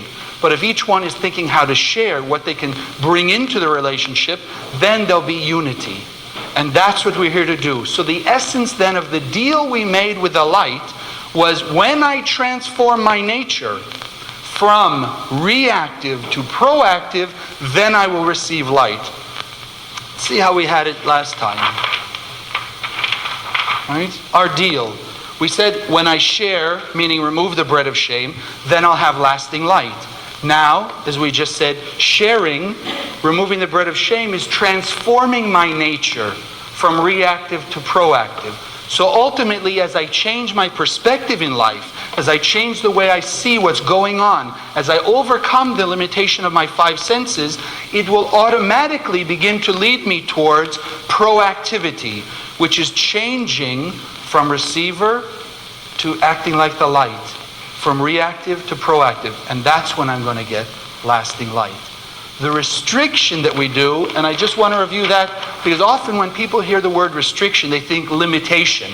And right away, who wants to limit our good? But if you really understand what restriction is, it's the actions that we don't do. I don't anymore want to act like the vessel. I don't want to have any more bread of shame. So I'm restricting those behaviors. I'm restricting my compulsive behavior when it comes to dealing with a situation, because that's based on my five senses and it's based on my desire to receive instead of my desire to share. My reactor nature and not my proactive nature. Everyone understand? Anyone have a question? Quick route? Okay. So then we'll go on. So now comes 4 examples to let us see how can we recognize transformation, because it means changing from reactive to proactive. So let's say, I won't try, we have 4 situations. We're going to go through 4 scenarios. You pick out the person who did the transformation. The first scenario, Person just in an office building walked by a room, open door, and as they look in, they see $1 million cash sitting on the desk. So as they look at the money, what happens? Their desire for the money is awakened. They walk in, they look at the money, they see nobody's around, they grab the money and they run out. Okay, first one. Second one, person walks by, sees the money on the desk, their desire for the money is awakened, they walk in, they're ready to take it, and all of a sudden they're thinking, maybe on candid camera, maybe somebody's watching me, maybe there's hidden video. I want the money, but who wants to get caught? So then they walk out without the money. Got it? Third person walks by, sees the money, awakened to the desire to have the money, walks in, takes the money, and then as they're walking out, they're thinking, you know what? This isn't my money. What am I taking it for? So they say, oh, I can't do this. And they put it back on the desk and they walk out. The fourth person is what we call a righteous person. Somebody who's already developed their spirituality, their consciousness. They walk by, they see the money, they look in, they see that there's nobody there, and they think to themselves, this poor person left this money here, it's unlocked, somebody could take it. So they take the money, they open the drawer, they put it in, and they write a note, for the person who owned it, and then they walk out. So now I ask you, which one of those four do you think did their transformation, activated the deal of changing from reactive to proactive? 1, 2, 3, or 4? 3. 4. 3. Okay, so we have a debate now between 3 and 4. Why would you think 4? Because Who he said shared by 4? giving the note and saving the money by putting it in the drawer to help Okay. the next person along. Okay, so he was saving it. Okay, that's a good reason. He didn't even have a meeting. He had to get this money for his own job. Right. He said, no, let me put it in. Exactly. He didn't think he wanted the money, right? So he just put it away. But remember the term, transformation.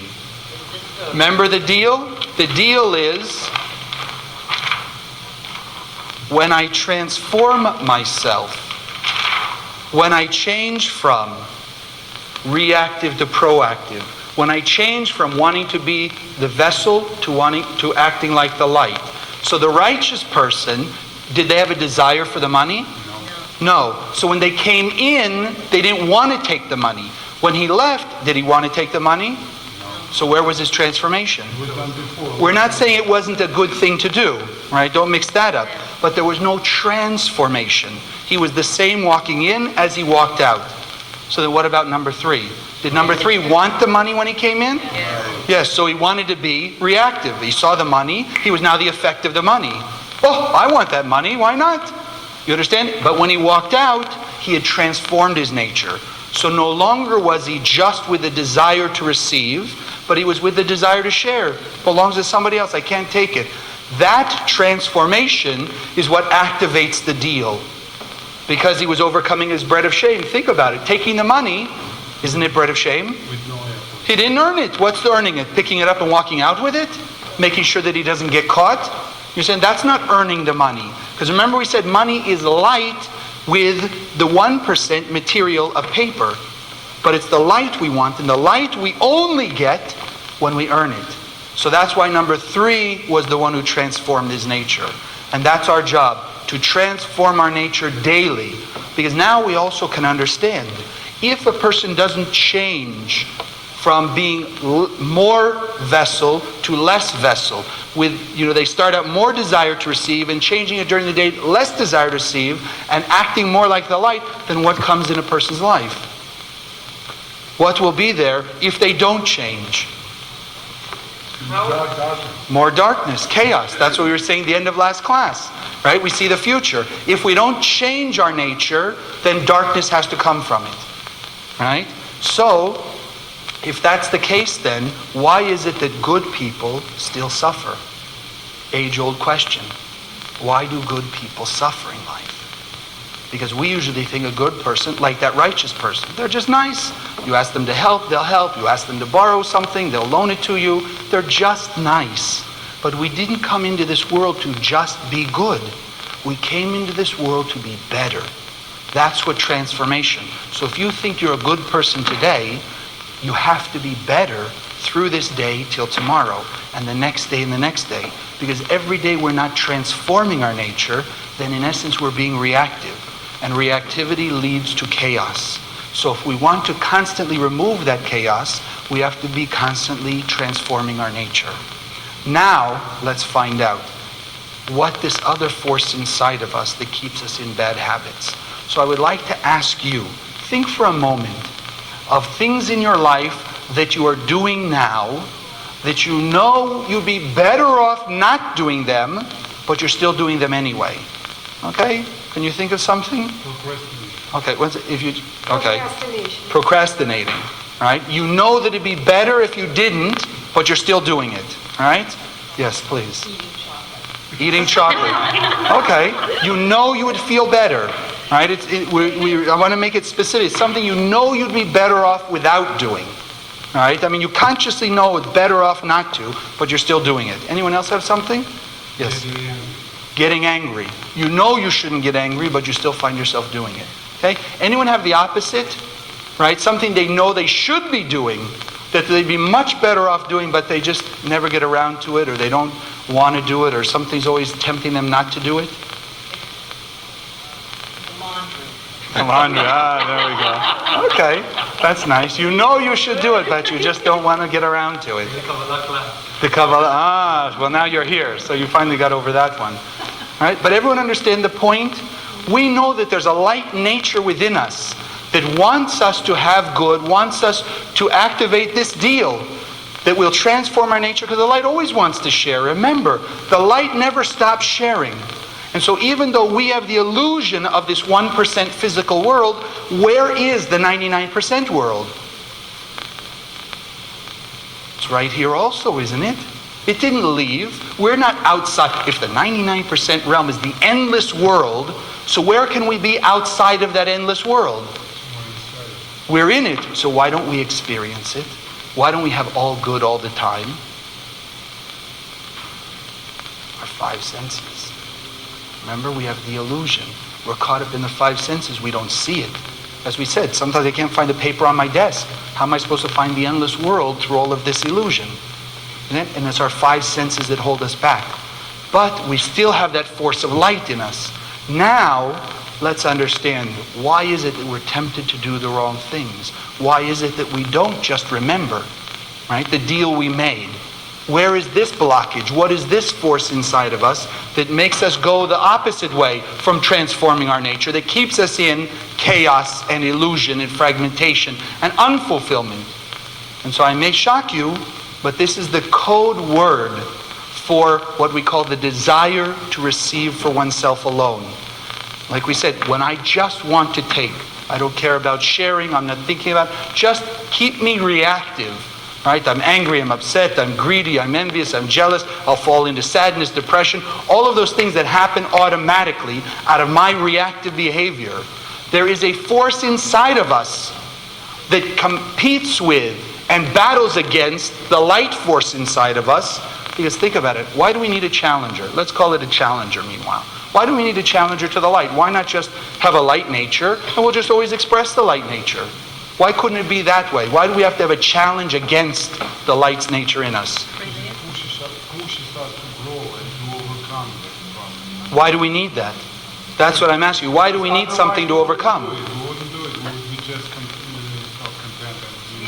Because we should be better. Okay. Good is not enough. Right. We have to be better. Okay, if we have to be better, can't the light just push us to be better? We have to make our own effort. That's getting closer. Free will. Free will. We have to exercise free will, number one, because without free will, we cannot earn the light. Can we? Without a choice, we don't have free will. Very nice. Please say it again. Without a choice, we don't have free will. Right. Without a choice, we don't have free will. So if we only had the light's nature, where's our free will? It's like walking to a restaurant with one item on the menu. What choice do you have? Nothing. So we have to have free will because we have to transform our nature. Right? So there has to also be this force that makes us want to be reactive and tempts us to be reactive. And that force has the code name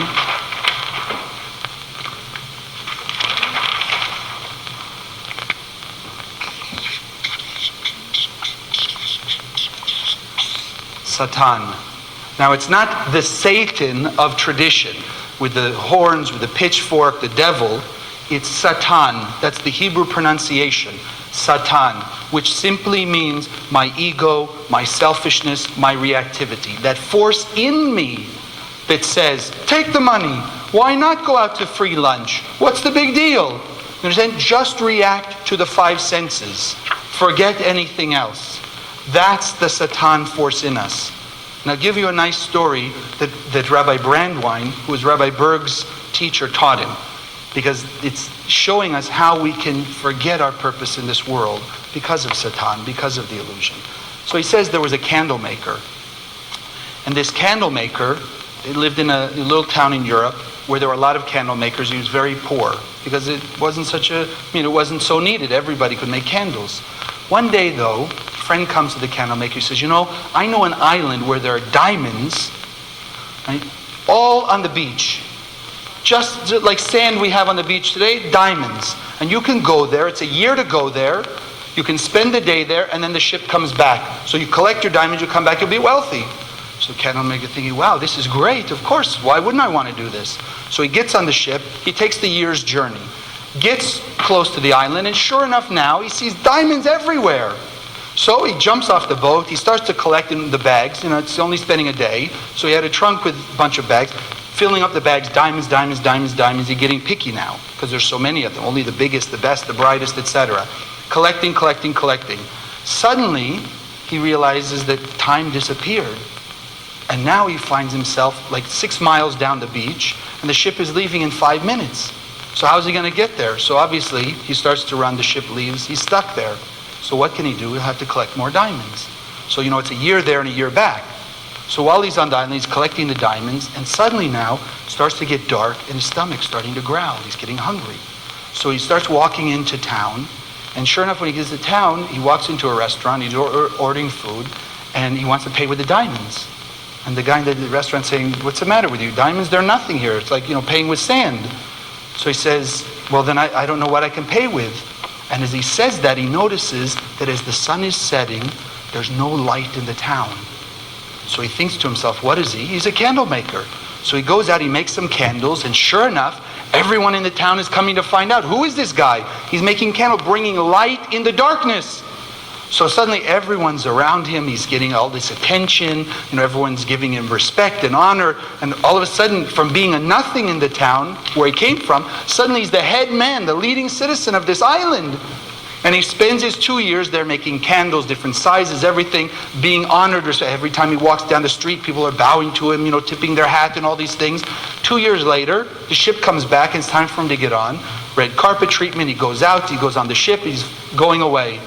Right? When he gets all the way home, and his wife is now waiting to receive the diamonds, she takes his suitcase when he arrives, goes home, she opens up all the bags, and guess what she finds? Candles. She finds candles. Why? He forgot his purpose. He forgot his purpose in this world.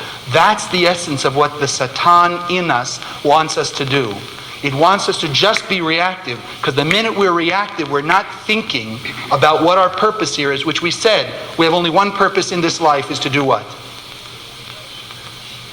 To share is the way to remove the bread of shame. You said our sole purpose, remove the bread of shame by the action of sharing. So Satan wants us to forget it. Be reactive, think for yourself, do only the selfish things, get angry, get upset, be frustrated, be worried, act with ego, act with jealousy, fall into depression. All those things are part of the Satan. And where Satan exists? Outside of us? Satan is inside of us. The same way the light is not just outside of us, it's also in us. So we have within us this battle, the light and the darkness, the desire to receive bread of shame, the desire to share and be like the light. We're constantly at battle. Now, ultimately, what's the purpose of Satan? Ultimately. So I have to share with you another story from the Zohar, the main writings of Kabbalah. And it uses the analogy of a king he's a very benevolent king. He has this wonderful kingdom. Everyone loves him. He's kind. He's nice. He's always the best for everybody in the kingdom. And he only has one son. So the king now wants to raise his son to be similar, to also be benevolent, kind, treat his subjects well, etc. So he teaches him all the laws that he followed, the king, to keep the society happy, the kingdom well. And one of the laws is stay away from harlots. Don't be involved with a harlot. So now, as the prince is growing up, the king sends the prince out of the castle and into the kingdom. Go see what's going on out there, experience, what other people are experiencing, like get to know the people. So now, as he sends the prince out, what does the king do? The king actually calls in a harlot and hires her to try and seduce his son. So the harlot goes out, finds the prince, does whatever she tries to do to seduce him, and the prince rejecting it. Because why? He remembers his father's rules, right? Don't get involved with the harlot.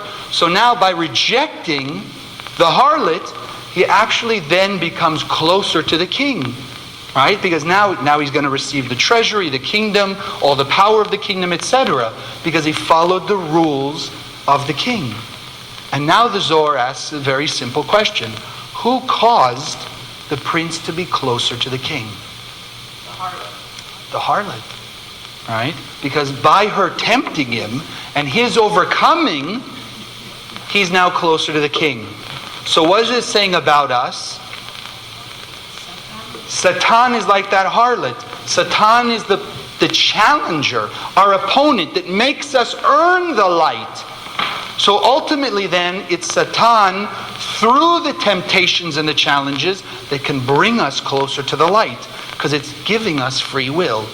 And remember we said, without free will, then there's no earning the light. Now, the thing is, do we want to give in to Satan? Does it mean that Satan is good? Not necessarily. In our frame, right, what is Satan doing us? He's giving us all the ideas to be reactive, to not share, to not overcome the bread of shame, to not want to transform. That is our temptation that we have to overcome in order to get the light. You're saying, in our life, let me ask you, what does Satan look like in your life? Can you give me some examples? Anyone have an idea? How does Satan make you reactive? What's your temptations? Besides the chocolate and not wanting to do the laundry. Right? And being angry. Spending more money. Spending more money than you should. Right? Why? Because you're activated by the desire to receive. You know what, I want that thing? Here's my charge card. Why not? All right, I've got the credit. That's nice. Something else? Be selfish. Exactly. Think of me, don't think of anybody else. That's what Satan is. What else does Satan do? Separate yourself from like being alone, alienated. Okay, alienate yourself. Why should you be involved with these other people? They're not worthy of you. Right? And remember, it's all the opposite of the light. The light is unity. The light is understanding cause and effect. The light is seeing opportunities to get more light in all these challenges. Like the prince. When the harlot came, even though it was a challenge and a temptation to fall into, he understood by overcoming this temptation to be closer to the light. You understand? Now, one of the greatest tricks of the Satan is this.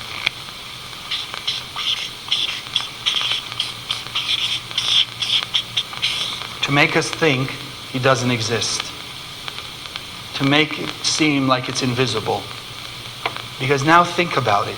If we have light inside of us, and we have the Satan inside of us, and it's our battle, how to overcome the Satan, to get to the light, how to overcome the temptation of reactivity, thinking for myself, what's comfortable and easy for me, to act more like the light, have tolerance, sharing, concern for others, right? Then what's the greatest thing that Satan can do?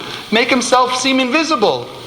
Because now, instead of realizing I have to battle myself, you understand? I have to battle my ego, my negativity, so who am I battling? Somebody else. The other person, the situation, everything that's outside of me. Because if there's not a Satan, then anyone or anything that brings a challenge into my life, they're the Satan. They're what I have to fight. You understand? Think of it, a basketball player. In sports, the basketball player has the illusion. Who is he fighting against, so to speak? The other team. Right? But who is he really fighting against? Or with? His own skill. Does he have enough skill to dribble the ball, to shoot the basket from this distance, this position, whatever, and make the basket? It's not so much the other person. The other person is actually making him do what? Hone his talents. Become better, more skilled. In that way, the Satan, by challenging us to be reactive, is teaching us how to hone our skills, how to remember the deal we made with the light, how to remember what light and vessel mean, how to remember the restriction, how to remember our purpose in this world. Because by presenting these challenges, now, what can I do? I can change my nature. If I had no challenge in life, how would I change my nature? Remember the righteous person in that example? He had no challenge to take the money. He wasn't tempted to take the money. So where was the challenge in not taking it? And if there wasn't the temptation or that challenge, then there's no transformation. You understand? There's no transformation. So we have to start turning our perspective around. That's what this is all about. There is really nothing in this world truly except consciousness. Our consciousness, mind over matter. That's what this whole thing is about. Because what did it mean to when we said remove the bread of shame? It's for me to remember, to be conscious and aware when I'm at work. I'm not here just to work to get the paycheck. I'm not here to sit 40 hours to get the money. I'm here to earn the light in that money. Think about how can I improve the business. Think about how can I treat people nicer. How can I overcome my resentment towards somebody here at work. How can I help them be better? Because I'm thinking of the whole picture. What about the business? If the business moves forward, then everyone moves forward with it. If I'm thinking about my little piece, then the business could sink, couldn't it? Also, another nice story out of the Zohar. It says all of us are on one ship in life. And so it says, but this one man on this ship went down to his room and decided he would cut a hole in the wall of his stateroom. So of course, as he's cutting a wall, the outside wall, people came down and said, "What are you, crazy? What are you doing here? The whole ship will sink." He says, "Leave me alone. This is my room." He said, "This is my stateroom. What does it matter to you?" And that's the essence of us being united, understanding that we're all in it together, and that we have to work together, seeing the big picture. If I succeed in being proactive, in transforming my nature, then everybody wins. Because if we all came from the vessel of the endless world, we're all part of one unity of humanity. And so each thing that we do affects everybody else, because we're unity. Right? We are truly in unity. It's only the Satan that creates fragmentation. Right? Because now it's me against you. It's not me with you. I'm looking for a win for me and a lose for you. That's what Satan says. Whereas the light is saying, no, win-win. We can both have it. We can all have enough. We can all have good all the time. So we're constantly battling that negativity. A person, what's competition in business? Think about it. Who are you battling when there's competition? You're worried about who do you think you're battling in competition? Right? You open up a store, 12 other people open the same store down the block. Who are you fighting now? Your competitor. Right? Now you have to outdo the other person. Well, remember we said, how big is the light? Infinite. The light is infinite. So if the light is infinite, then the goodness, the beneficence that the light can spread on us is how big? Infinite. You understand? It's not limited. We're not here to say, oh, there's a limited amount of good and I can only have so much. We have to keep in our mind consciousness. The light is unlimited. But there's rules to the game. That's the key. There's rules to the game. If I want to experience the unlimited nature of the light, then I have to act like the unlimited nature of the light. If the light wants to share, does the light say, well, I got too many vessels to share with today. I can't share with you. Right? The light is infinite.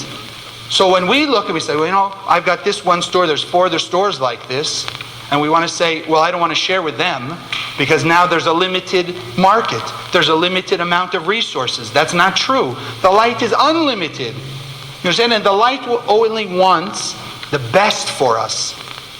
But the light can't act until we act. Everyone got it? The light is our reflector by the deal. If I act like the light, then the light can give me light. But if a person doesn't act like the light, they give in to their Satan, their desire to receive for oneself alone, then can the light help them? You think, could the light just bring in lasting light when a person's acting selfishly? No. So it's not up to God, it's not up to the light, it's up to us. We have to emulate the light to get light in our life. Then we have to be like the light, sharing, tolerance, caring, fulfilling in others' needs. Then the light will fulfill our needs. So if you're thinking about your competitor, how can I help them? Then you're going to start to see amazing miracles in your life. Think about, maybe even heard these examples. You have a salesman. Sometimes part of what Satan does is he wants us to see the result. Look at what happens when you act. Oh, it didn't work out well, don't do it again. So, one thing we have to do to be proactive, give up, let go of the idea of looking for results.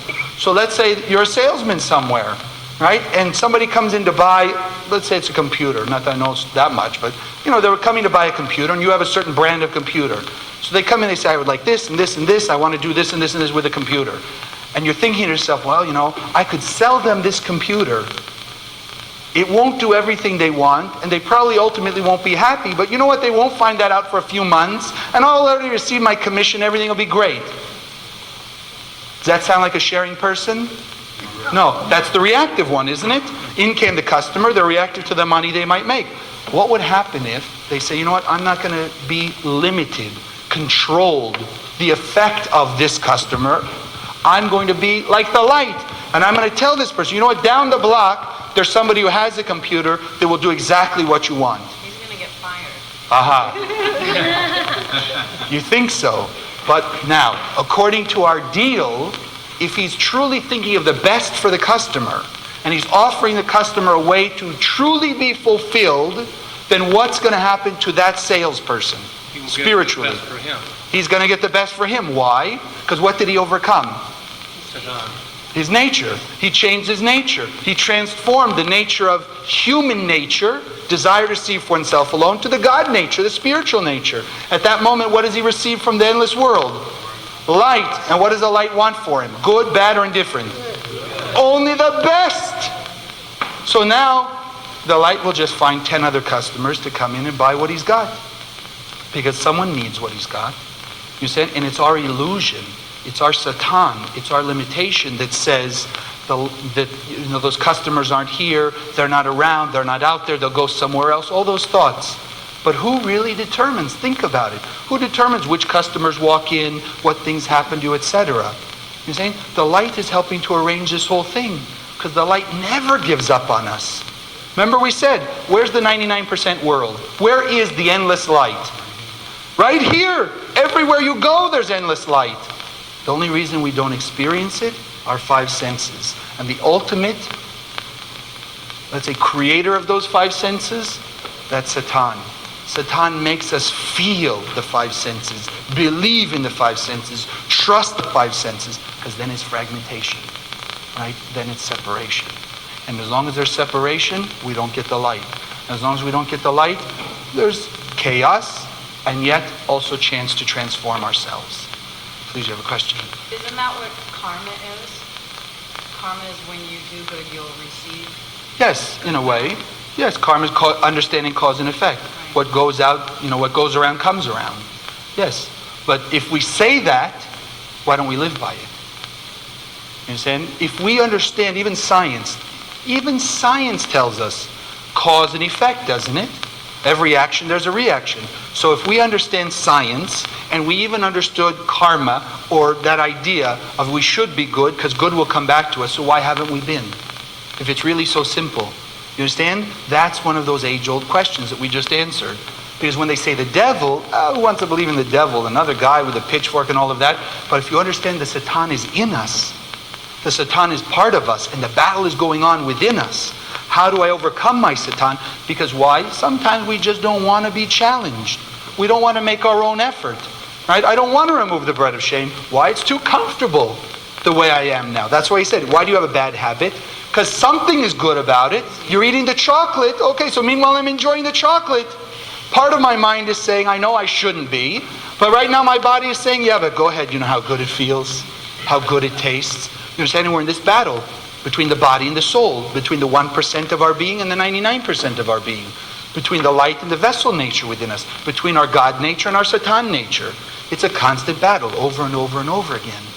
And so now we start to see the perspective, mind over matter. Where I put my consciousness is what will help determine where's my life going. Because if I'm not conscious, then I'm not going to think about the deal. I'm not going to overcome the bread of shame. I'm going to be stuck seeing the illusion and then just being a reactor. So I'll be an effect of Satan. Satan says jump and we'll jump. The Satan says think about yourself, you think about yourself. The Satan says that person's no good, go yell at them, scream at them, fight them, bite them, hit them something, and we'll just do it. Where is our light nature creating something new?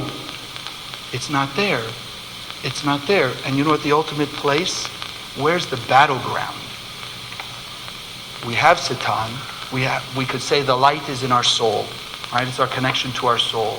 And we've created this battleground where Satan comes in and the light comes in and we're trying to fight. Right? You know where it ultimately is? Where the place of this battleground begins? The fight with Satan? Please say it. In our minds, our thoughts. In our thoughts. That's exactly it. The battleground, really, of this world. The physicality is part of the illusion.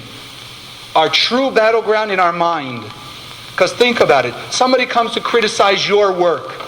Right? You thought you did a great job, a wonderful job. You thought you were fulfilling whatever they wanted. And now somebody comes along and says, piece of junk, this is no good.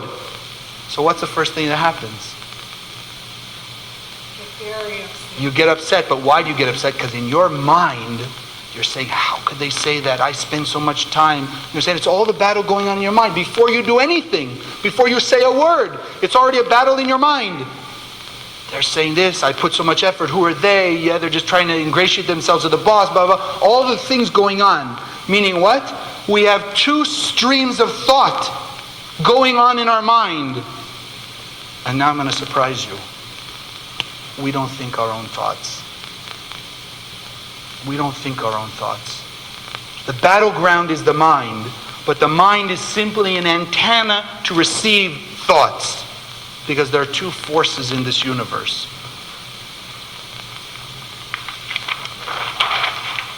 We just said, there's the light that's thinking or sending out proactive thoughts. Share, remove the bread of shame, overcome the desire to receive for oneself alone, have more tolerance, don't be so greedy, etc. And then there's Satan. Two broadcasts in the universe. Proactive and reactive.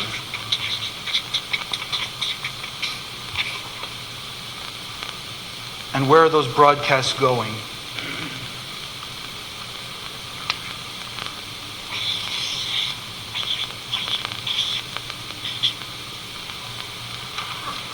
It's one of us. Where are those broadcasts going? The light setting those thoughts. Remember the deal. Share. Be tolerant. It's not the other person. It's your own Satan. And what's Satan saying? Get them back. Be frustrated. Be angry. Scream at them. Who are they? Why are they saying that? Right? You just want to be comfortable. You want it easy. You already did it. Just take. Take, take, take. Because you want fulfillment. Take. Don't think of anything else. So what is our mind then? It's just an antenna. And I'll give you a very nice analogy. Let's say you took a radio out into the middle of the jungle somewhere, and you just left it playing music. Right? Now somebody who'd never seen a radio before out in this jungle comes walking along the road and hears the music. And they see this thing sitting there, this creature. And they get closer and it's playing music. And they get closer and the music getting louder. So now they pick this thing up and the music's coming from there, right? So they go and they take in the back, somehow jiggling or whatever, and they take the battery out. What happens to the music now? The music stops. They probably think they just killed it, right? Because now it's not playing any music anymore. So now in their mind, where did the music come from? The battery or the radio, right? But what do we know? Where did the music really come from? The radio station. The radio was just an antenna, a receiver of those radio broadcasts. Our mind, in essence, is just a receiver of these broadcasts. And there are only these broadcasts. There is only the light or the Satan. I mean, you give me another idea. What other kind of thought can there be? Reactive or proactive? Light or vessel? right? Mixture. So mixture still comes from the two of them.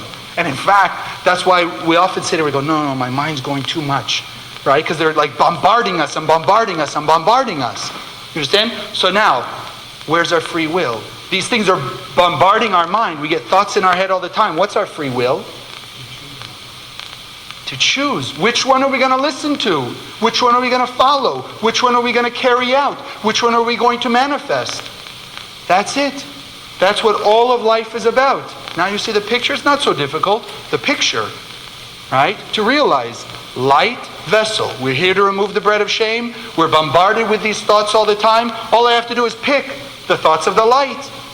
Right? And that's it. If I keep thinking of the light, the light, the light, the light, well, then I'm going to get thoughts of the light. I'll act like the light. The trouble is, Satan is very powerful. Right? Satan is very powerful. So he makes us see like the illusion. The illusion tempts us. It taunts us. Eat the chocolate. Don't do the laundry. Give in to your anger. Be frustrated.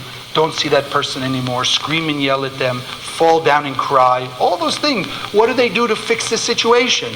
Nothing. That's our biggest problem. Reactivity doesn't change the situation. It just carries it on. And watch what happens. So you carry on, you fall down and cry every time you're confronted. So what's going to happen? If you fall down and cry, whose broadcast is louder? Satan. So now that Satan is louder, the light's broadcast is weaker.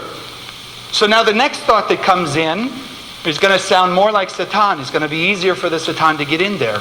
You're saying one of the things why we see a repetitive pattern in our life, the same things over and over and over again, because we don't change the situation. It's the same thing. Comes the challenge of how to deal with your boss. If you give in to reactivity, so guess what? You may leave that situation, but what are you going to find again?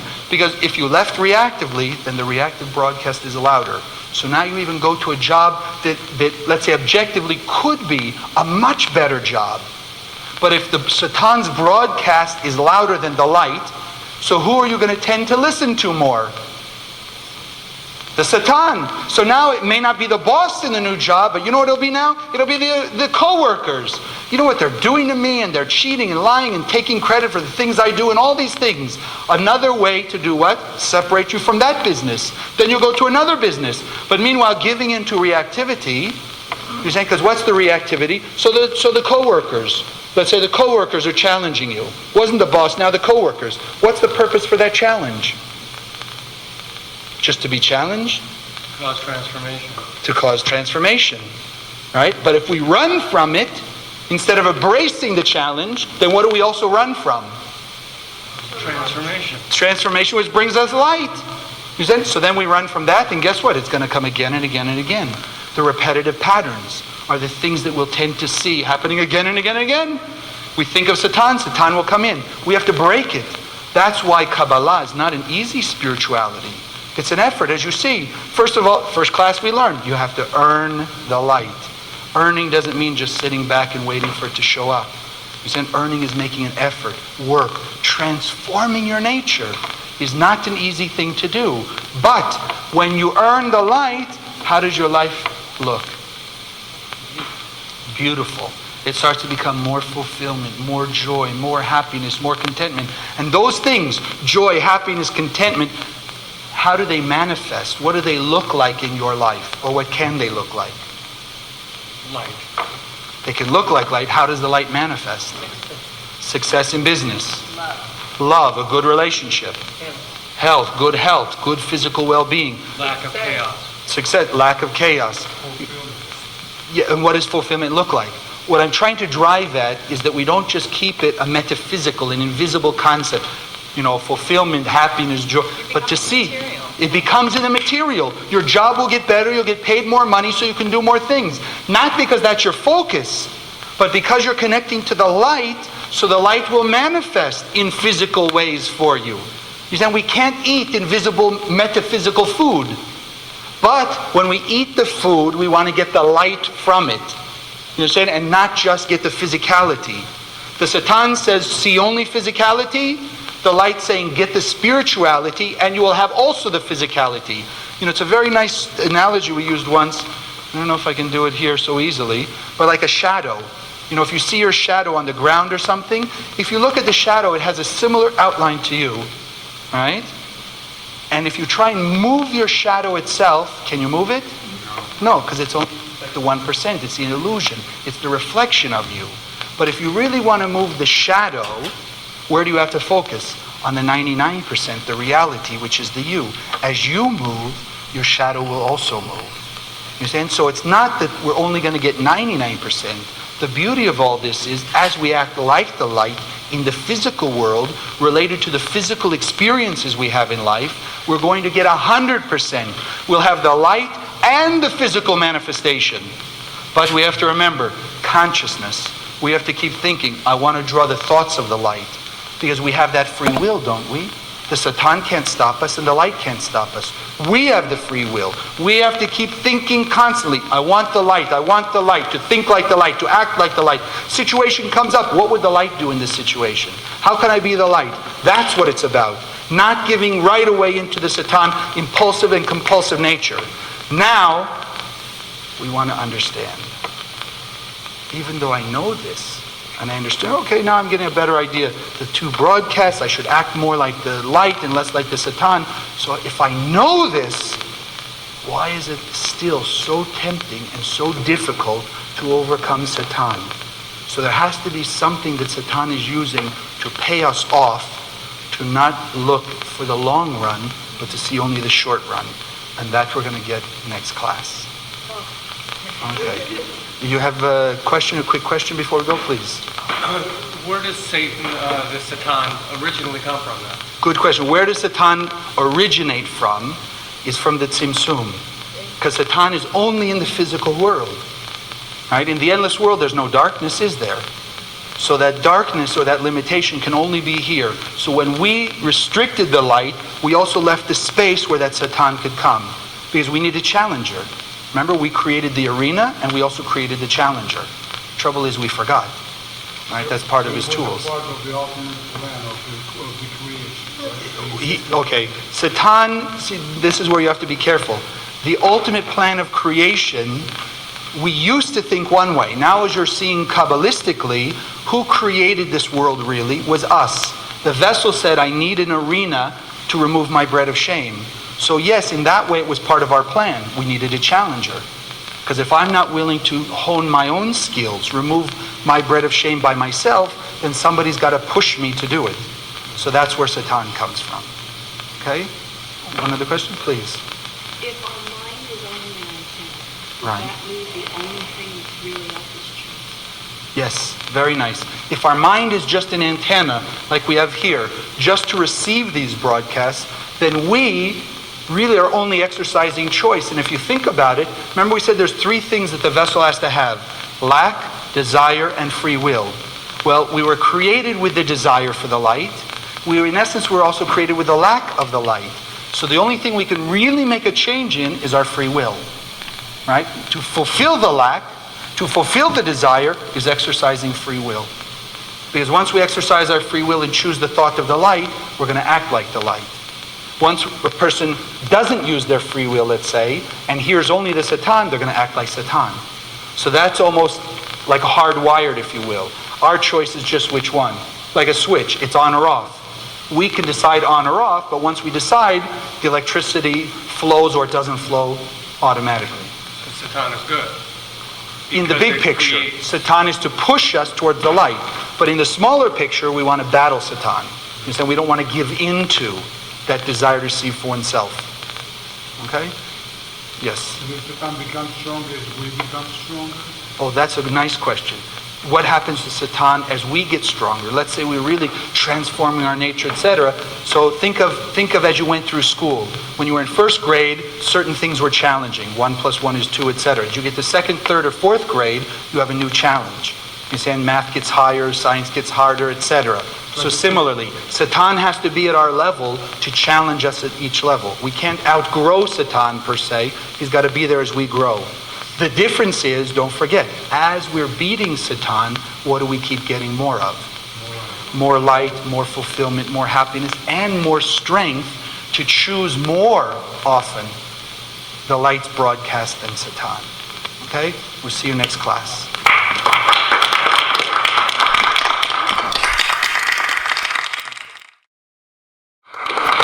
Well, hello again. Class 3, Kabbalah 1. And I just have a couple questions to start off with. Why is it so easy to give in to Satan? Why is it that it's so fulfilling to be reactive? I mean, if the purpose is to overcome our reactivity, to overcome the Satan, then why does it seem so powerful when we are reactive?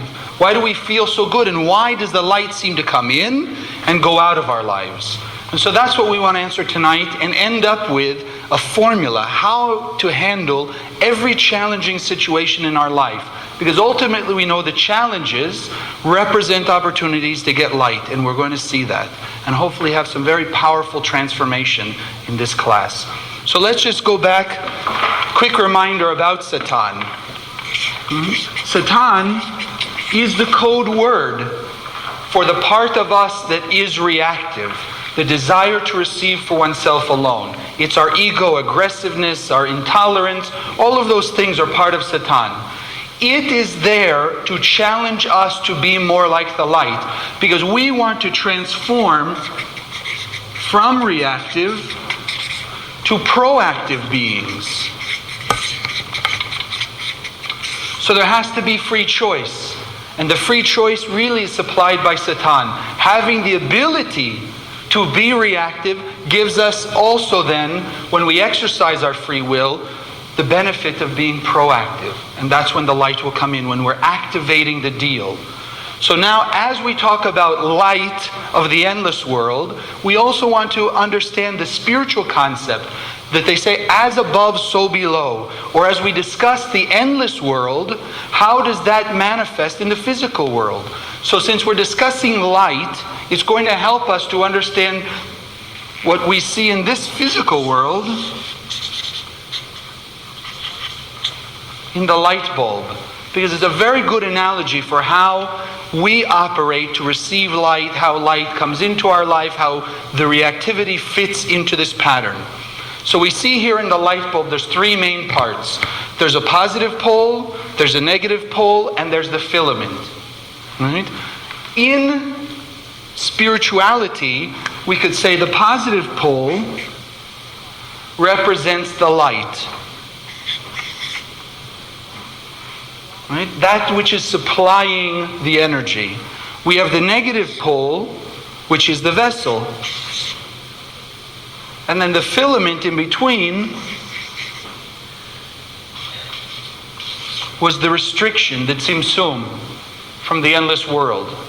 Right? There was light, there was sharing with a vessel, and the vessel created the tzimtzum, the restriction, which means overcoming our bread of shame. That creates a circuitry, doesn't it? That's what we've been discussing up to now. Now to look at it one more way.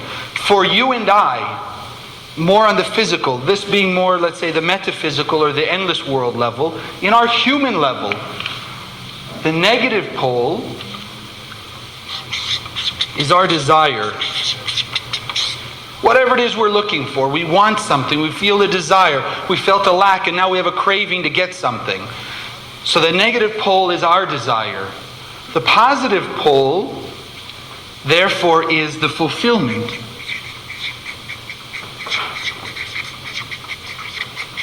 The thing that will fulfill our desire. Now, just like in electricity, if you take the positive pole and you hook it directly to the negative pole without the filament, what happens to the light? Short circuits. Right? If you take the positive pole and the negative pole, just hook it directly, it's a short circuit. You blow a fuse, we say, in a house, because there was just a wire, a quick connection between positive and negative. So think about it now. In the endless world, we had light and vessel that were united. Without the restriction, what happened?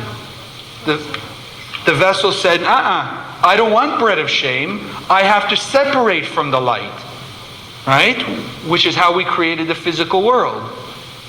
In our world, when we have a desire, somehow we saw something that awakened our desire to have it. I wanted a new furniture, new clothes, a new friend, a new business contract, something.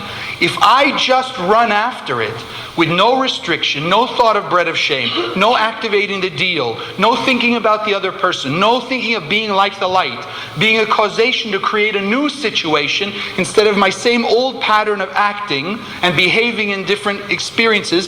If I just run to fulfill my desire, what happens? Short circuit. You said exactly the same thing. There's a short circuit. Now, in our life, though, what does a short circuit look like? Darkness. So how does darkness manifest? Depression is one. I'm sorry?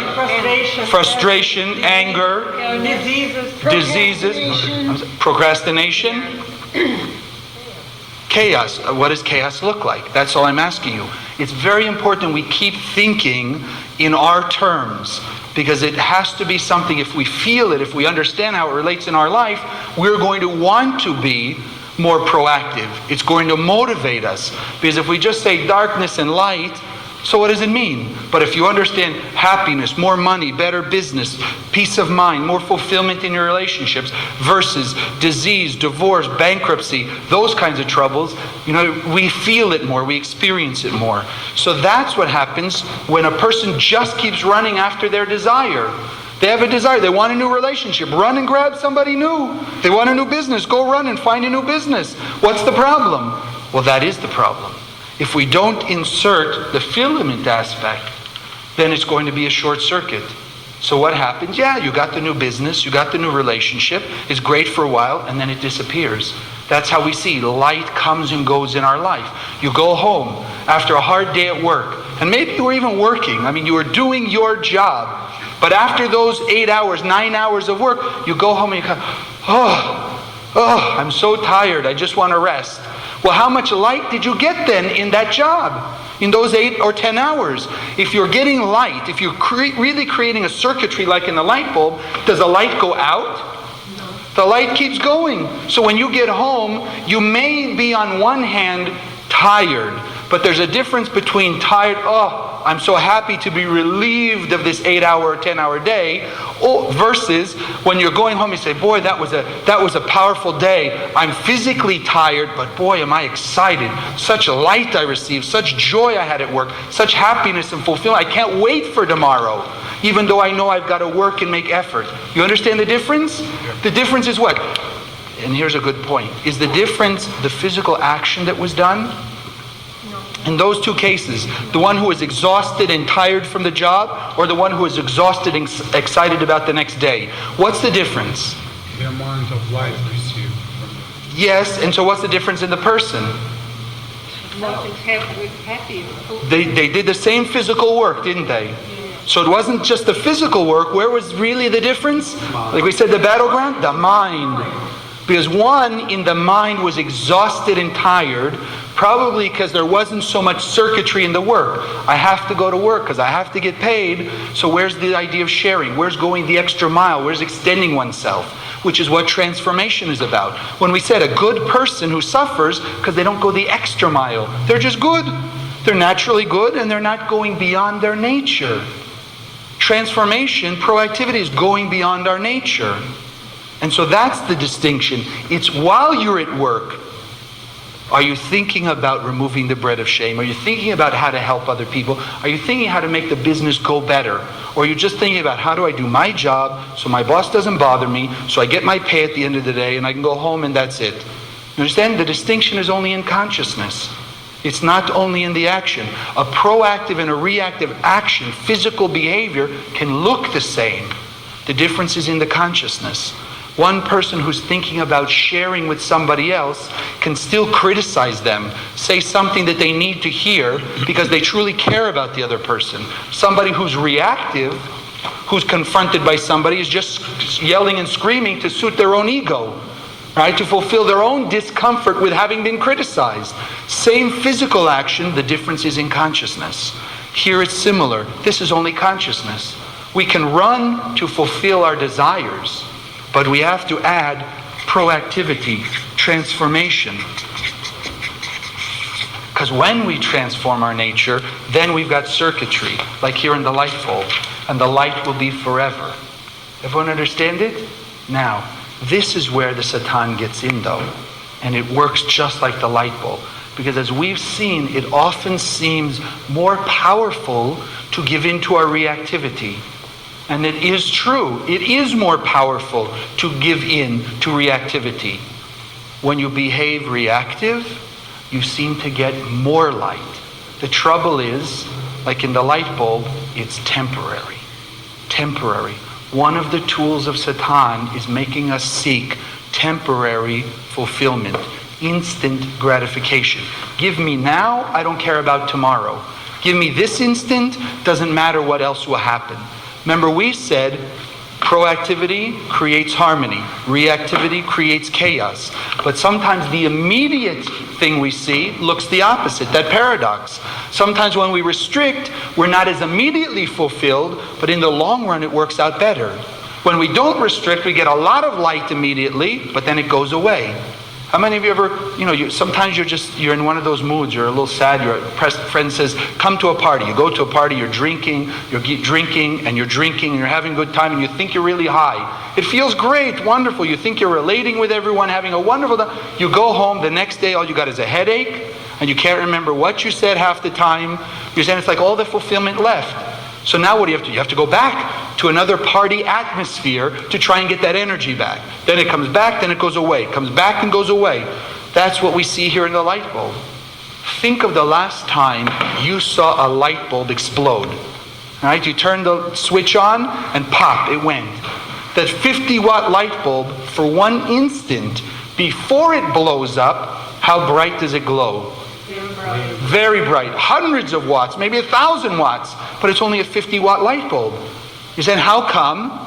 Because in the moment of the short circuit, when it finally says, I don't want to restrict anymore, because that's really what the filament is. In essence, it's restriction. It's saying, yes, I know that the light wants to fulfill me. I know that the electron wants to flow. The electricity wants to create light, but I have to have this resistance. There has to first be, what about sharing? What about the bread of shame? What about acting like the light?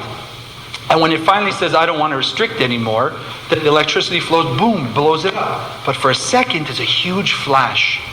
Everyone got it? That's our problem. That's where the Satan seems to have the advantage. Give you an example. You're going to a restaurant, right? And you've been on a diet for months and months and months, and you have just a few more pounds to go, and you're really happy with yourself going. You've been very good, but your friend now, who hasn't seen you in a while, wants to take you out. So you go to a restaurant and you're really proactive. You're restricting. I'm going to have just the salad, no dressing, low-fat drink, all these things.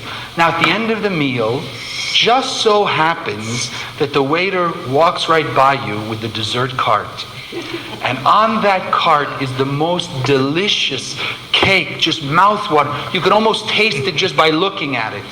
Right? Your attention and your desire is drawn to that cake. So what have you got? You got the desire, was awakened. The cake can be the fulfillment, and you're ready just to go ahead and grab that cake and eat it.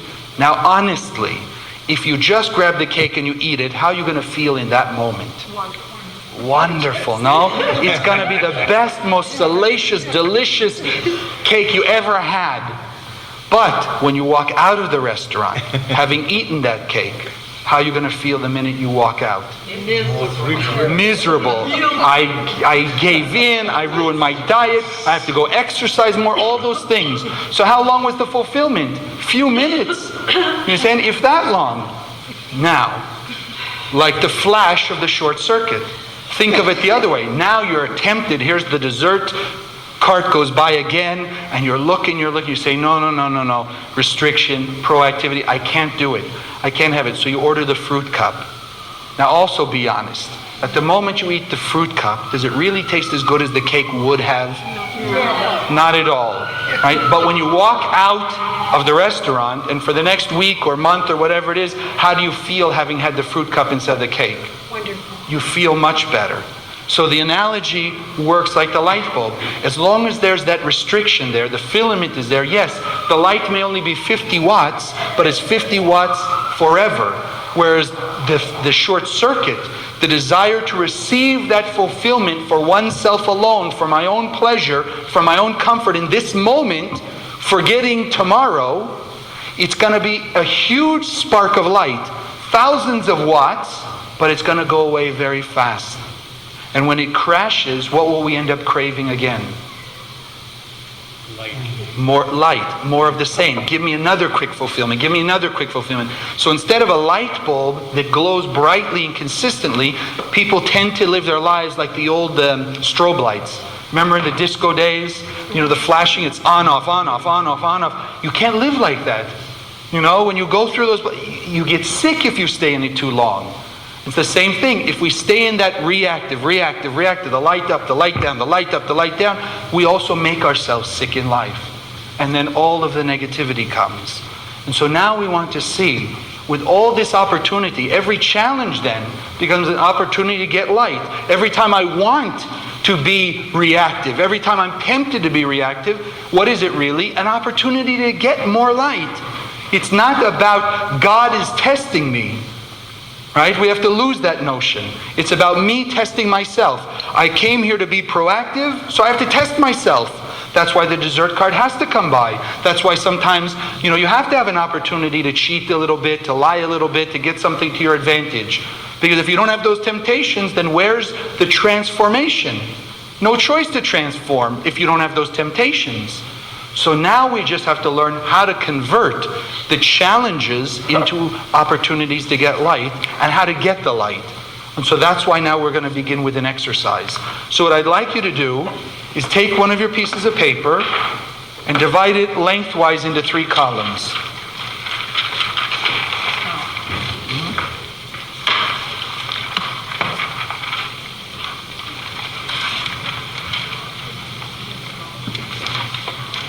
In the first column,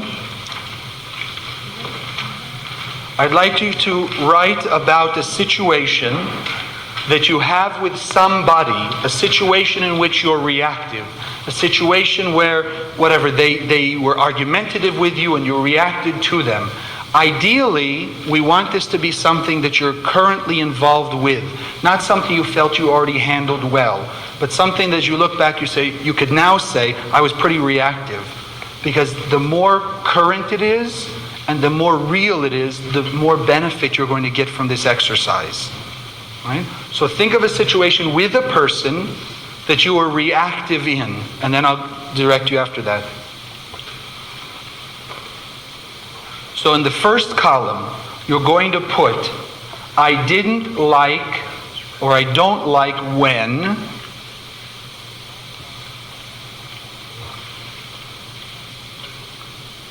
Now put the person's name, and you don't have to share it, so you can put their name or a code name, whatever. So I didn't like when, whatever, Miriam, and then state what it was. Yelled at me, screamed at me, confronted me, didn't call me back, whatever the situation was. Right? Just make sure you've got the person's name. I didn't or I don't like when, the person's name, and then describe the action. Called me a name, challenged my work, didn't come see me, didn't return my call, was argumentative, etc.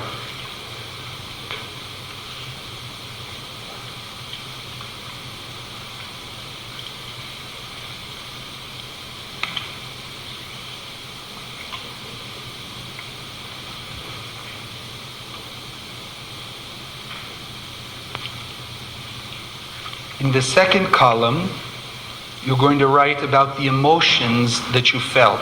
So you can write, I feel or I felt, then put the emotion, whatever, angry, frustrated, sad, depressed, at, and that person's name. So I felt angry at Miriam, I felt depressed about Miriam, I felt, confrontive towards Miriam, envious towards Miriam, whatever it was. Make sure you keep that person's name.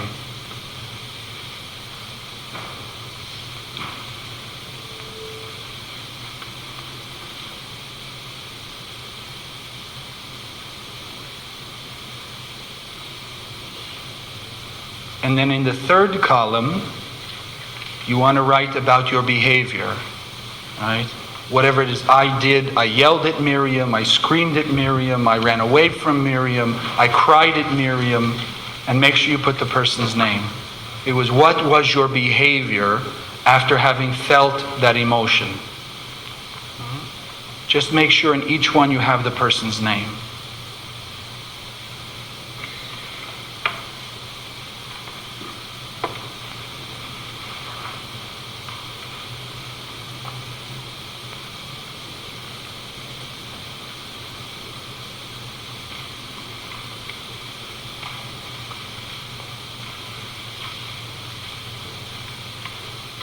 Okay.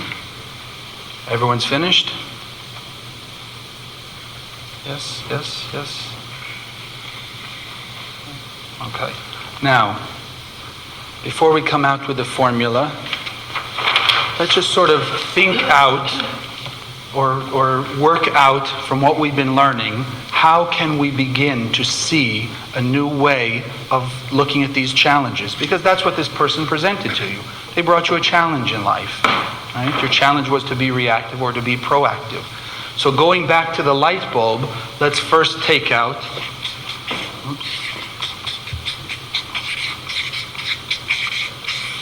a couple lessons from the light bulb. We know by the light bulb that first off, when there's a short circuit, the darkness enters in. The darkness enters in because the light went away. Now, as we've discussed, does the light of the endless really go away? When we do something reactive, does the light really go away? No. The light is constantly sharing, it's constantly here. So then what happens that makes it seem like to us that the light goes away when we're reactive? And it's called, in Hebrew, klipa, which just means a shell. Right? Klipa. Right? A klipa. The klipa is a metaphysical veil that comes between us and the light. So now the voice of the light, the broadcast of the light seems further away. Right? Our five senses got in the way because that's what a short circuit is. I gave into my five senses, I gave into the Satan, I gave into my illusion, I gave into the desire to see oneself alone. So I was acting closer to the Satan, further away from the light. So then a shell, a veil, is set between the person and the light. Now that there's less light, that the influence of the light is further away, will come another challenge in their life. Do you think it's going to be easier or harder now to overcome the second challenge? Harder, because they have less influence of the light and more influence of the Satan. So we see, as similar to the light bulb or other examples we have in life, when the reactivity is greater, the potential for light is also greater. You understand? The second klipa, the second challenge, if we overcome it, if we really put enough effort into it, we reveal more light. We get back to all the light we should have had originally. Right? The greater the effort in life, or the greater the temptation in life, the greater potential for light. The lesser the temptation, or the lesser the desire to see oneself alone, the lesser light is potentially available. Either way, we have to restrict. We have to overcome the illusion. But those things that tempt us the most are the things where there's the greatest light. So there are some things in our life that they don't bother us so much. They're just a little nuisance. So it's not so much effort to overcome. Not so much effort, not so much light. The things that really irk us, that really bother us, that really perturb us, that really make us upset and angry, the more light there is. But you see the paradox? Most of the time when there's a challenging situation, we don't want to embrace it. We don't want to run at it. We want to run away from it. And yet here we're learning, no, you've got to go at it. Because there's a light inside of that challenge. In the klipa. What was the klipa? It's the shell hiding the light. So in essence, as we would break through the shell, what do we get?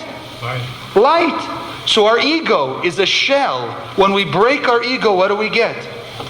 Light. When I'm intolerant towards people and I just want to yell at them and scream at them to do what I want, it's a klipa, it's separation from people. When I overcome that and I can treat them with more tolerance, patience, and kindness, what do I get? Light. More light. More light. Because I'm activating the deal.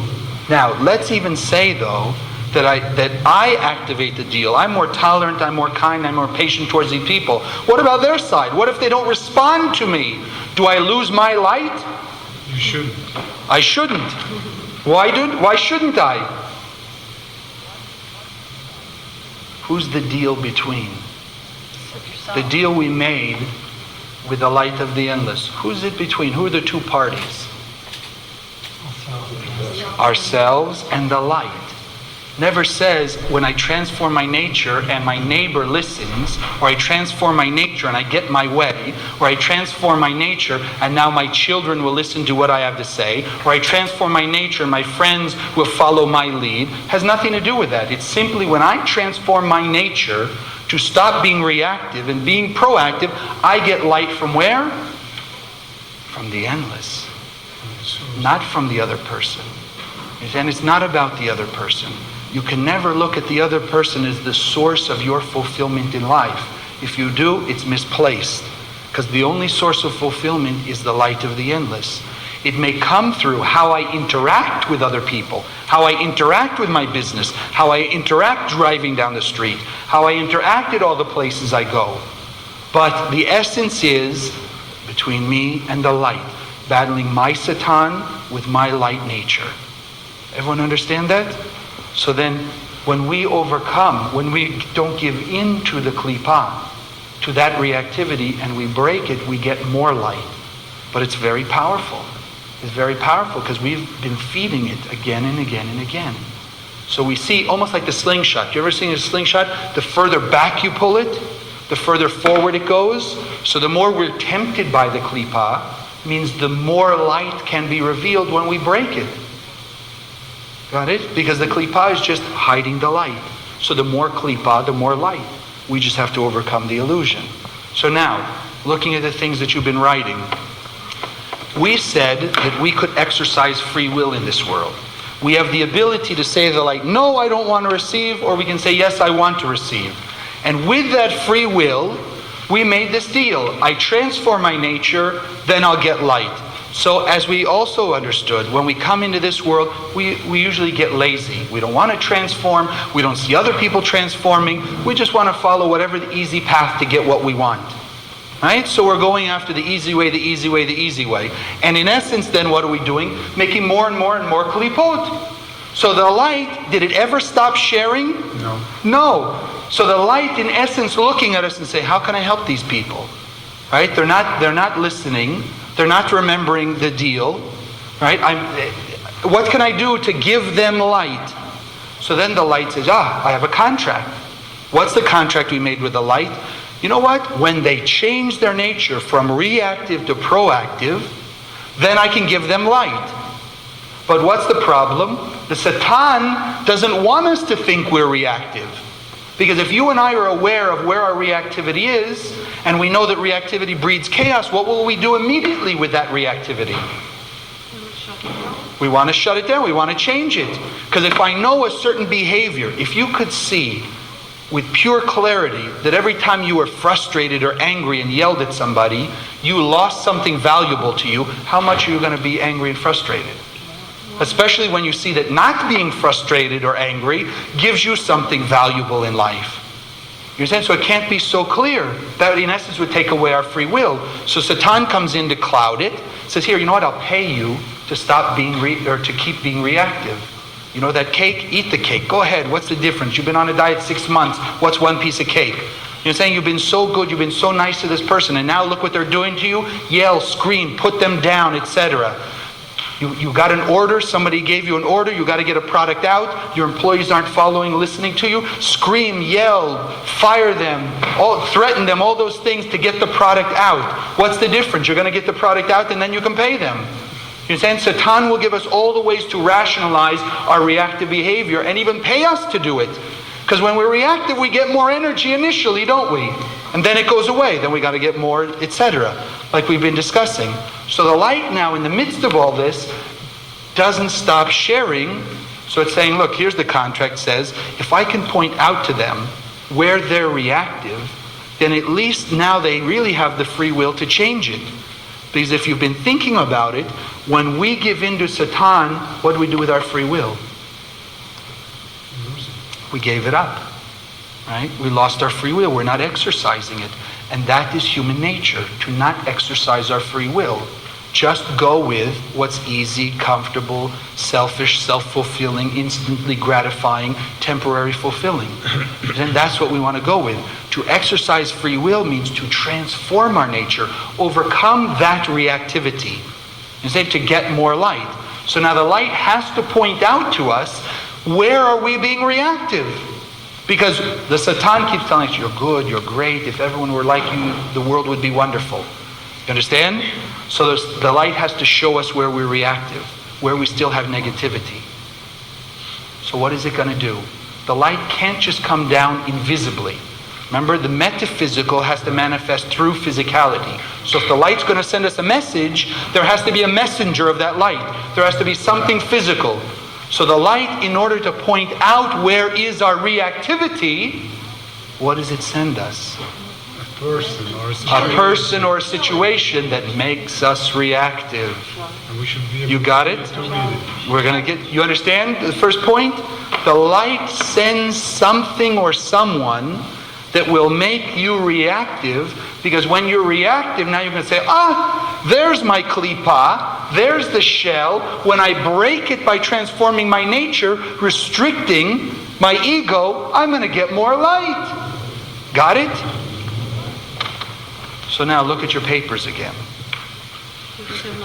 Who? Yeah. So better not to. Who are those people that you are reactive to? Messengers. In reality, Messengers. Messengers of the light. They are messengers of the light. Everyone understand it now? They are messengers of the light. They've come as a messenger of the light to say, this is where you're reactive. In order to do what? Just to poke you and make you feel bad? What really is the purpose of your being reactive? To help you be transformed. Exactly. To help you start with your reactive point so you can change to proactive and get more light. Everyone understand it? So now what I'd like you to do is take maybe just below that section that you just wrote in. All you're going to do is copy exactly what you have, but instead of the person's name, you're going to put the word light. So like in the first one where you said, I didn't like when Miriam screamed at me, you're going to put now, I didn't like when the light screamed at me. Have you understand? So you write the same thing identically, except for the word light in place of the person's name. Please go ahead.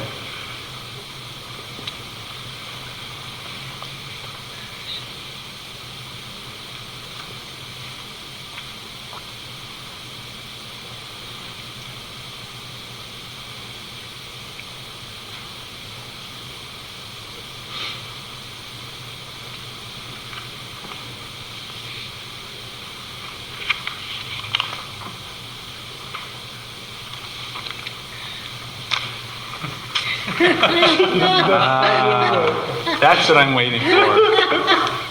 Right? Now I know you did it right. If you're laughing, I know you did it right. If it looks silly, that's it. Right?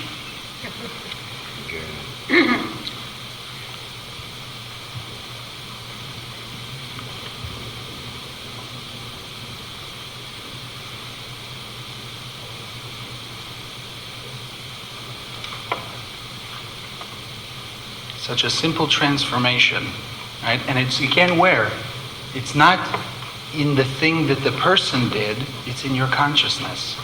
You just changed the way you looked at them, right? Seeing them as the attacker, seeing them as the Satan, suddenly you see them as the light, and now you look.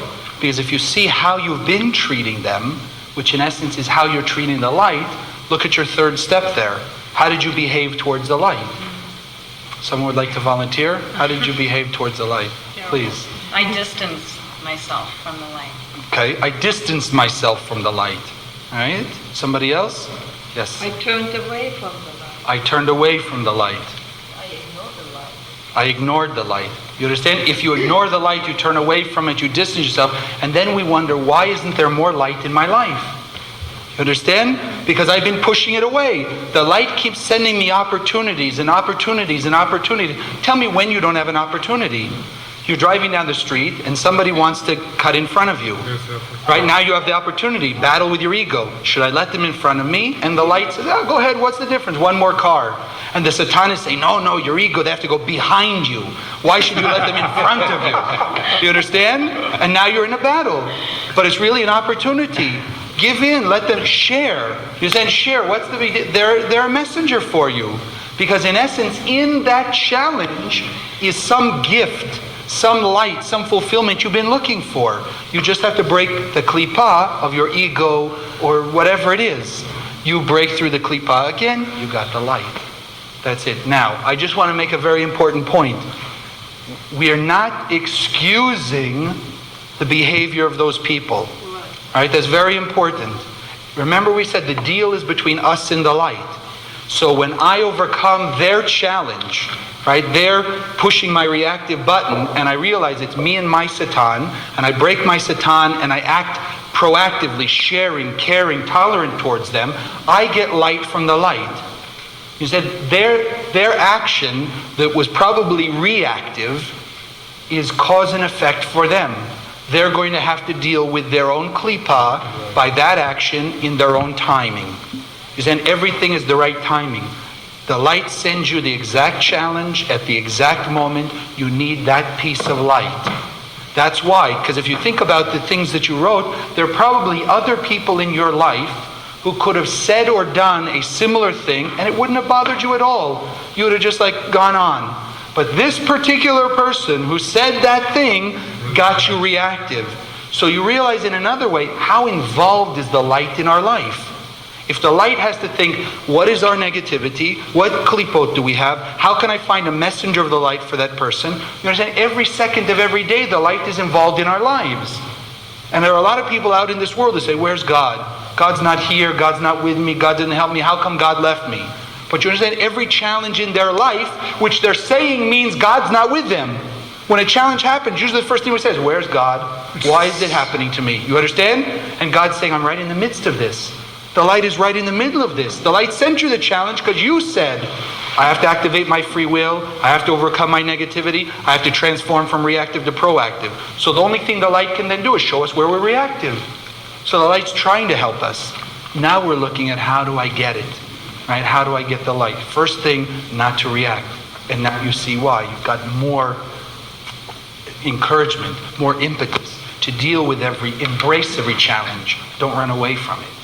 Everyone see? So now, let's develop a formula, right, of how to deal with any challenge. Any challenge. Everyone understood the part? We're not excusing their behavior. But really, for us, it has nothing to do with them. They're just the messenger.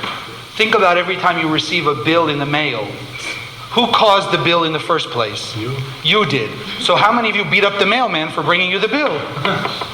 But that's what this is like.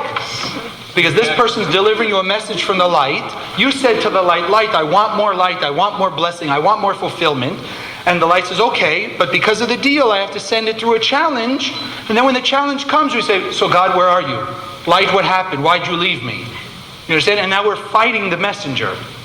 Now we're learning, let's not fight the messenger, let's pay the bill.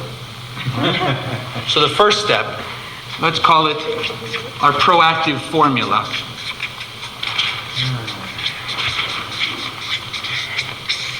Our proactive formula. The first step is simply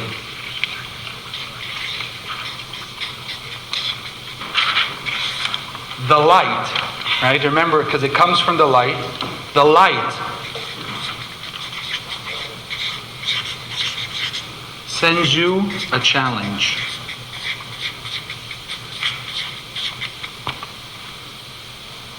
Right? Every one of those challenging situations, everything that seems to be an obstacle in your life, who sent it? Light. The light. Why isn't it Satan that sent it? Why aren't we here saying, well, no, but that obstacle is from the Satan? Right? Why can't we say it's from Satan? Because it makes us upset, it makes us bothered, it frustrates us, disturbs us. So why isn't it Satan?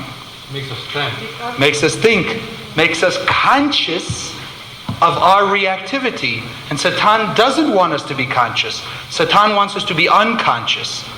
Right? That's why just sort of go around in life doing the same things you've always done without changing, without creating anything new. It's unconscious. Everyone understand? Unconscious. The light is saying, be conscious. Remember the deal. Awaken yourself. Stretch yourself. Expand your nature. Overcome the old patterns of acting and create something new. Be like the light. Create newness. So the light has to send you the challenge. Right? Now that the light sends you the challenge, the second one is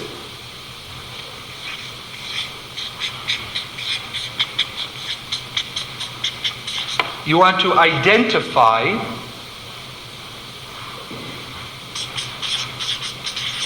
your reaction, right? That negative emotion, that feeling that's starting to come up, as your enemy. In other words, become aware that it's the reactivity, that emotion that came up in the second part, right, where you felt angry, frustrated, or whatever, that's your enemy. The person is not your enemy. Your enemy is the frustration, the anger, the worry, the depression, the sadness, the ego, the jealousy, the envy, the intolerance, the hatred, all of that. That's what you're out to battle, aren't you? You're not battling the person. The person's just the messenger saying, here's a letter from God that says, your negativity is your frustration. And if you overcome it, you get more light. The blessing that you're looking for, the solution to something in your life you're looking for, comes when you overcome that anger, that frustration. So that's step number 2.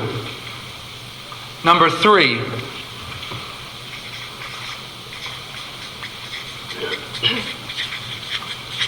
You want to shut down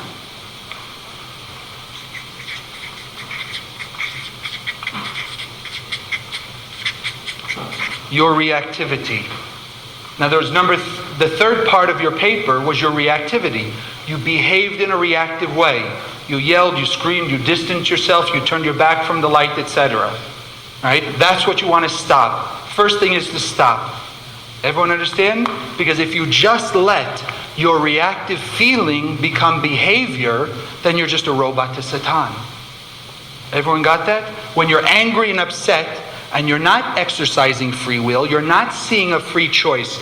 Can I be angry and act that way, or should I be tolerant and sharing? When you don't even have that choice, you're just a robot to Satan. So you have to interrupt the flow of Satan. The moment you interrupt the flow of Satan, remember the drawing we had with the 2 sources of thought? Remember, we don't think our own thoughts. We're antennas for thoughts. So up to now, we've been a robot to Satan. Satan said, be reactive, and we said, okay, I'll do it. Now we're saying, when Satan says be reactive, we're saying, I don't want to. I'm shutting down my reactive system. At that moment, I make the voice of Satan lower, less influential in my life. What's happened? Light is coming. You're getting more light. The light becomes more influential. The light becomes to flow inside of me. The light starts to tell me how I should treat this person, how I should act. It's an opportunity for me, how to be proactive. Everyone understand? When I shut down my reactivity, then the light comes in.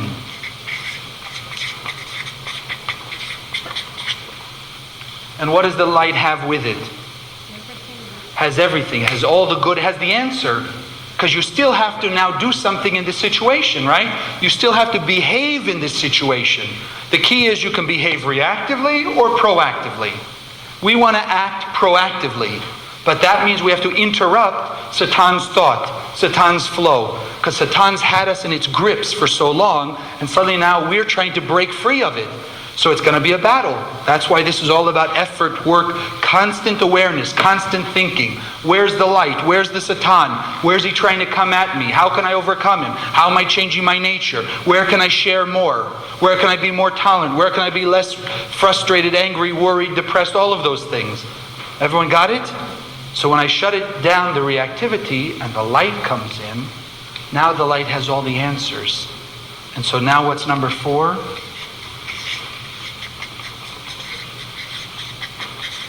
Express.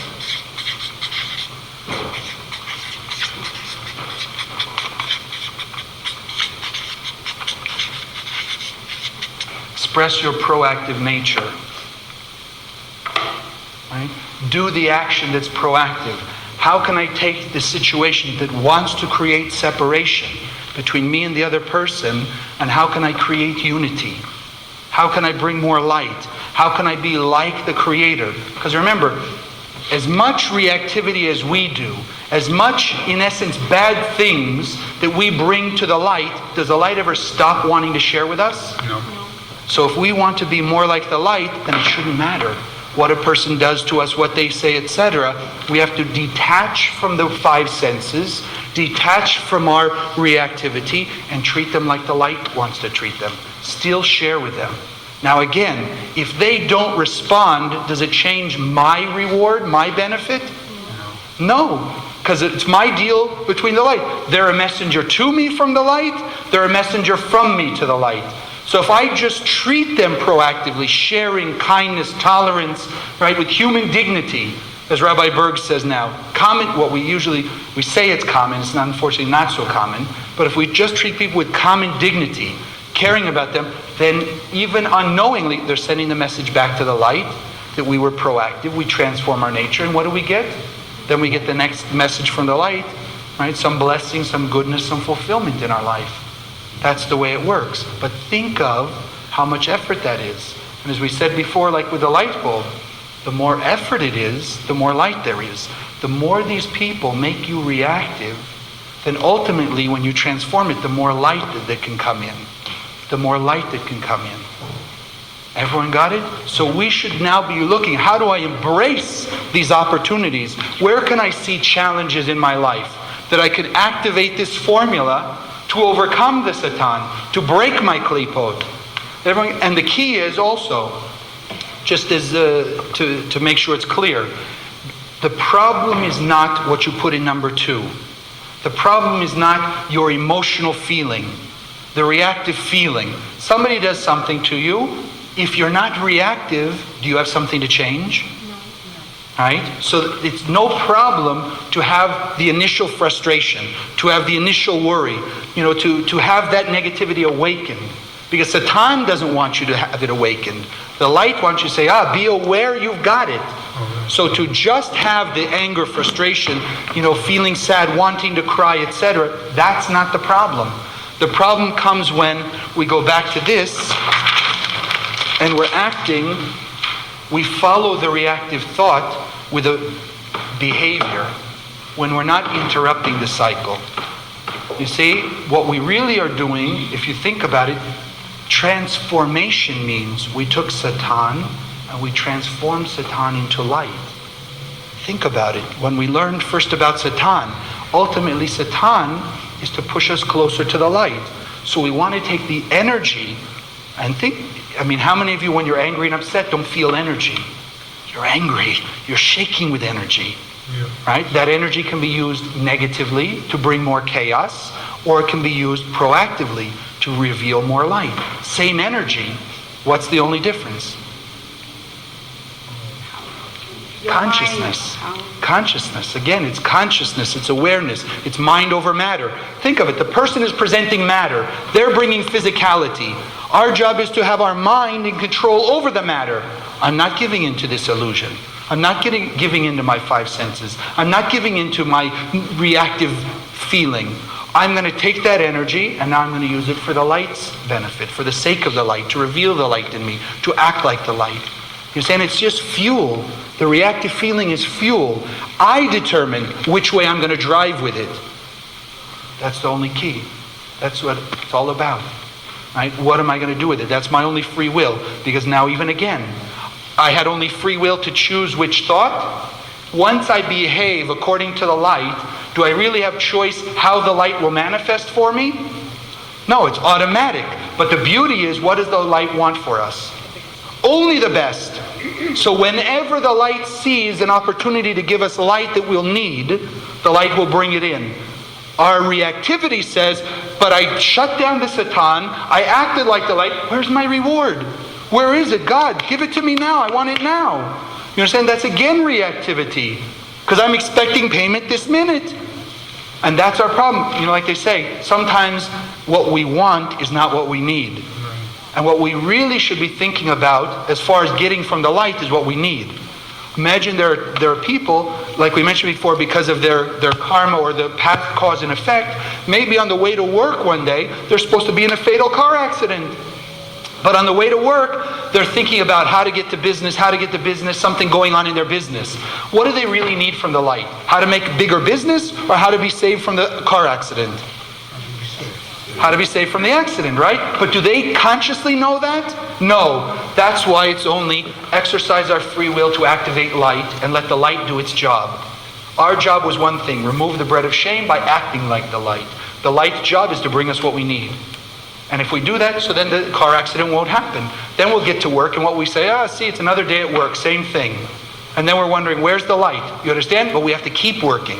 Like the light bulb. How long can the light bulb rest from restricting before it goes short circuit?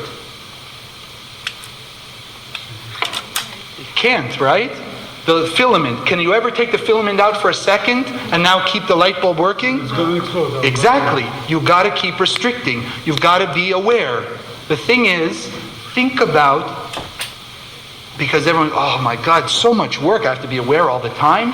But what are we doing anyway? We're reactive over and over and over and over again. The key is now just changing our thoughts, changing our mind over matter. How can I be more proactive? How can I be proactive? We're always thinking unconsciously, how can I be more reactive? So it's not like we're changing anything in our day, just the way we're thinking about it. When you're driving down the street, where's the light? How do I get the light? How can I share? Where's my opportunity? Everyone understand? I go to work. Where's my opportunity? Don't ask, where's my reward? Where's my chance to be like the light? And let the light bring me when I need it. The other thing is, going back to our formula, the light sends us a challenge. Immediately then the Satan comes in and makes us feel reactive. So we can say there's two types of challenges. They're the involuntary challenges. Remember, why did the light have to send us a challenge? In order to exercise our free will. In order to exercise our free will, because we weren't doing it. We're sitting back, we're just being lazy, going about our life, doing the thing. We're not transforming our nature, we're thinking we're already okay. Right? I'm a nice guy, why do I have to be better? What's the problem? Everyone should be like me. So the light sends us a challenge when we're not challenging ourselves. Satan gets in there only when we're not doing it ourselves. If we challenge ourselves to be more proactive, to share more, to care more, to be concerned about others, to express more light in this world, does there ever have to be Satan in our life? No. Because remember, Satan is just our challenger. So if we don't challenge ourselves, Satan will come in to create that challenge within us. But if we're challenging ourselves, then there doesn't have to be a Satan. So those things that jump into our lives, the unexpected challenges don't have to be there if we're challenging ourselves. And that's what we want to get into. That's why we're understanding all this. Let's create our own challenges. How many of you honestly don't know any kind of negativity or negative behavior you've got? Right? We all have some negativity. So if you know it, and now you're understanding the cause and effect of that negativity, why don't we run out to now go get rid of that negativity? If it's your ego, so go do something against your ego. Apologize to somebody that you think hurt you. Right? Talk about going beyond the five senses. They hurt me, why should I apologize? Well, that's only your ego. Why not apologize? Act like the light. Give them another chance. How many chances the light gives you? You're saying no matter what we do. Understand? The same way, act like the light. You have a little envy about somebody. They got something you didn't. They got a promotion. You should have gotten something. So you want to keep the fragmentation, the separation? No! If you know that fragmentation brings you chaos, so go out and wish them well. What a great job. I'm so happy for you getting that promotion. I'm so glad you got this. You understand? You're breaking your ego. Now you're going to say, yeah, but now they're going to take advantage of me. Now they're going to think I'm this. No, forget it. Remember who's in this business. The light is in it. The light is in the middle. When we act like the light comes in. Will the light let anybody take advantage of us? No. And that's what we want to keep in mind. Now, even with the formula and all that we've understood, there still will come the time that I know what I should do. I know what the proactive thing is. I heard the light tell me, share with this person, say something nice, be tolerant, say some kind words, etc. And I don't have the strength. So now we need a way, a support system that will bring me strength of the light so I can break those barriers when I know what to do, but I don't have the strength. And so that, we're going to get the next class. Okay, thank you very much.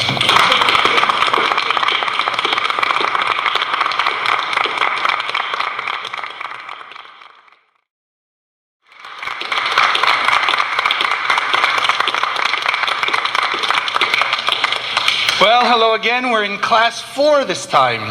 And so I just want to make sure I've answered all the questions because it was a very powerful lesson the last time about the proactive formula and changing our challenges and seeing people differently into an opportunity to get light. So perhaps you have some questions from the last class. Yes? About the moment you restrict yourself. Right. Sometimes it happens, as I understand from my previous experience, sometimes it happens you can restrict right away, but sometimes it takes time to restrict yourself, in order to not to burst with your emotions. How can I identify it? If I don't express my emotions, I keep it inside me, it means that I restricted myself, or even if I say something maybe not in a proper way, and then a little bit later I just come down myself and I talk to the person, whoever irritated me or whatever. How do I do that? Okay, the first thing you're asking about is how do I, sometimes it seems like restriction takes forever. Yes. Now, let's go back to the formula and we'll see. As we were discussing, the challenge happens. That, in essence, we have no control over. At the moment it happens, it came. The light found the right thing for us to be challenged by. It sent it, and now we have to deal with it. So, identifying your reaction as the enemy also then means identifying your reaction. And the reaction is that immediate, impulsive feeling. I'm angry, I'm upset, I'm bothered, I'm hurt, I'm frustrated, I'm worried, I'm doubtful, etc. That's your immediate impulse. That's your reactivity. What usually happens before we come to Kabbalah is it follows immediately into behavior. You immediately act out of that anger, frustration, depression, whatever it is, and you behave as we did the exercise. Restricting that just means don't follow the feeling with behavior. And that's only in an instant. There's no time to restrict. It's an instant. You restrict your anger from becoming a behavior of yelling and screaming and beating up somebody. Right? That's the key. Now, to transform it into proactivity may seem to be time. I've restricted it. I'm not going to yell. I'm not going to say anything. And I know at that moment I've shut down the reactivity, the light comes in. Now it may seem to be a while before I get an idea. What should I do? How's it coming in? And so you can add to that. Ask the light. Now that I've shut down my reaction, what should I do? Ask. Because remember we learned a few classes ago, the desire is the capacity to hold light. So if you're just shutting it down, that's one thing, and the light should be louder. If you augment it saying, okay, light, I've shut down my reactivity, now give me an answer. You're expanding your desire. It has to come faster. What should you do? You have to have a feel. So even if it's just not yelling at the person, you may just say something like, that was really disappointing. But you're saying it much more calmly instead of, that was really disappointing. I hate you for saying that. You can say it in a much quieter way. That's already something. And the other thing is that we didn't really bring up that I want to make sure we add it to our consciousness. Restriction is not suppression. It may seem initially you're suppressing your reactivity, but remember, you still have another step to go. It may be suppression just to say, okay, I'm not going to yell. I'm not going to scream. You may seem to be suppressing it. But then you're going to transform that energy by the action you do. Because if you're still holding it in, there's no transformation. You understand? You have to start transforming. Take the anger and say, the anger is my reactivity. Start thinking about it as we've been discussing it. This is my opportunity to get light. This is just my klippah. When I break the klippah, I get blessing. I get reward for acting differently this time. So now I'm detaching myself from the results of that person. They brought me the challenge. Now I'm so upset at them. I start to detach myself. It's about me to my reactivity. It's me and my satan. They're just the vehicle there. So now as I'm shutting down my reactivity, I'm transforming it. Because if you just suppress it, so it'll be a few months later, boom, you'll explode. You didn't change anything. And the key is change, transformation. So we don't want to be just suppressing. It's stopping the reaction, the reactive behavior, and now doing something new, being like the light. It's a whole new situation. So whereas you used to act by yelling, screaming, crying, falling down, now you're going to do something differently. You're going to find a way to create unity. You're going to say some nice words to them. You're going to care about them. Something different than you would have done. That's already acting like the light. Someone else had a question? Yes, You please. talked about apologizing to these people who have mistreated you. Right. How does that work if you don't feel sincere in your apology? Very nice. How do you apologize to someone sincerely, right, if you really don't feel sincere about it? Because we said apologizing to someone you think hurt you is a very powerful transformative action. So you just have to start. Satan will tell you, you know what, if you can't be sincere, don't do it. So did you follow number 4? You didn't express any proactive behavior. You may have shut down your reactivity. You may say, okay, you know what? I shouldn't yell and scream. You know, they did it, it's a cause and effect, it's my message, etc. But where's your proactive behavior? And so now, even if it's insincere to start, but you're making an effort to call and say, you know what, I'm sorry what I did, or I'm sorry I might have hurt you, or I'm sorry what I said, might have bothered you, something. Even if it's insincere initially, it's changing your old patterns. It's changing the reactive behavior into something more proactive. And then the more you do it, the more you'll find sincerity. Because the more light comes in, then the more truly sincere you will be. Because as the light comes in, you're illuminated to see the situation in a grander scale. Now you see, it's not about them, it's really about me. So why should I have thought something bad about them? It's about me, I can't blame them. It's one of the other rules of Kabbalah. You cannot lay blame on anyone else for anything. Because as we just saw, it doesn't matter what they've done. You, in essence, sent the message that brought them there, because the light says this is what you need to awaken you. So it's really all about you. You battling yourself, and these other people are just part of the 1% to bring you your message. Now, I want to get into another weapon of Satan. And it's called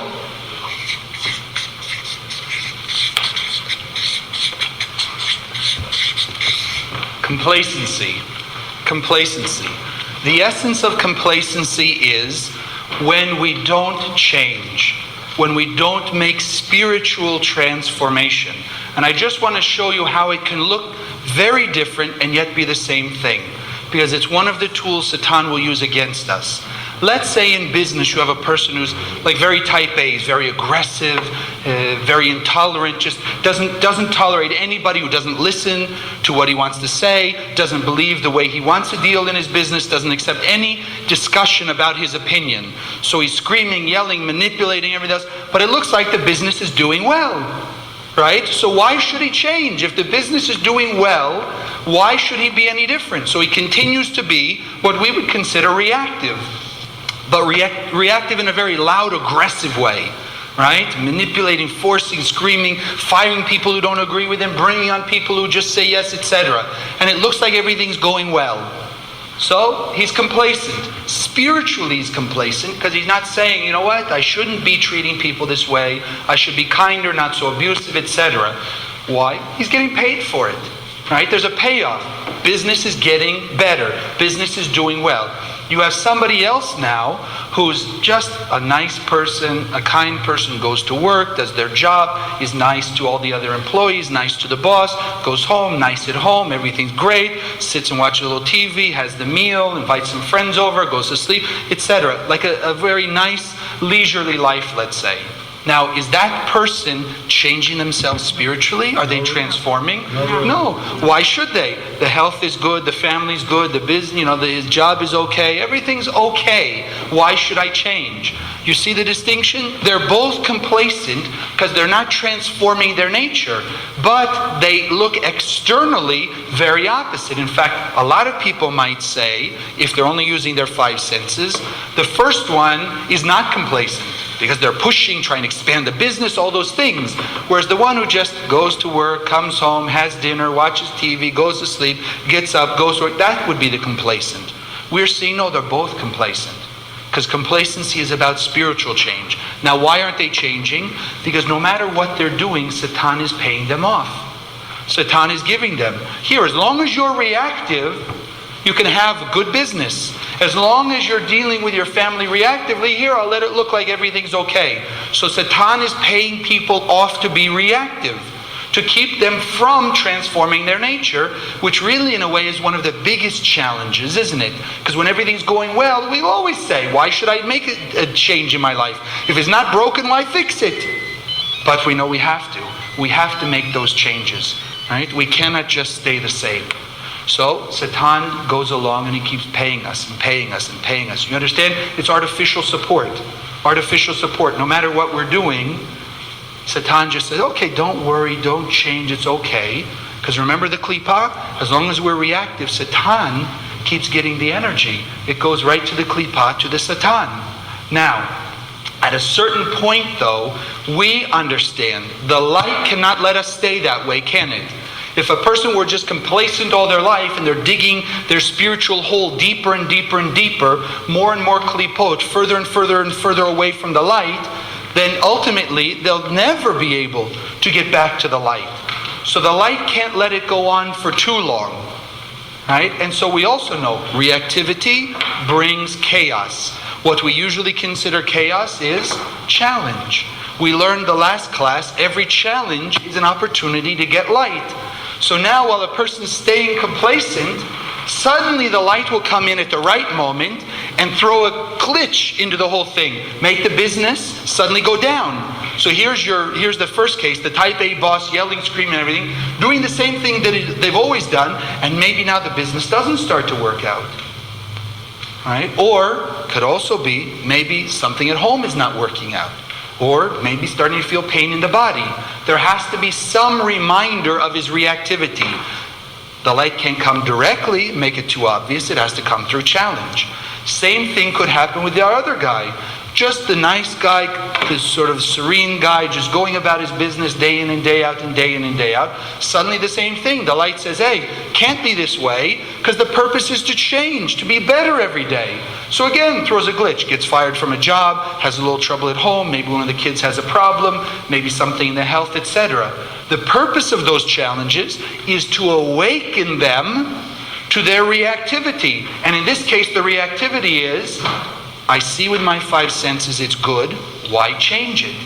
So who's in control, me or the five senses? You're saying me or the experience. The experience is telling me don't change, and I'm not creating newness. So in comes the light. Now, when the light comes in and throws the chaos, so to speak, sends the challenge. So what do you think? Here comes the challenge that we know is sent by the light. Right? The challenge is sent by the light to awaken us to our complacency. Does Satan give up so easy? No. So now when the challenge comes, Satan has to find another way to make people feel reactive and act in a reactive manner. Everyone got it? Because Satan knows it's the light coming in and say, hey, be aware of your reactivity. So now what will the Satan say? Whoa, you've been doing everything so well. Now look. Now, what's going to be in the business? What's going to be with the health? What's going to be with the relationship? What's going to be with the kids? And inject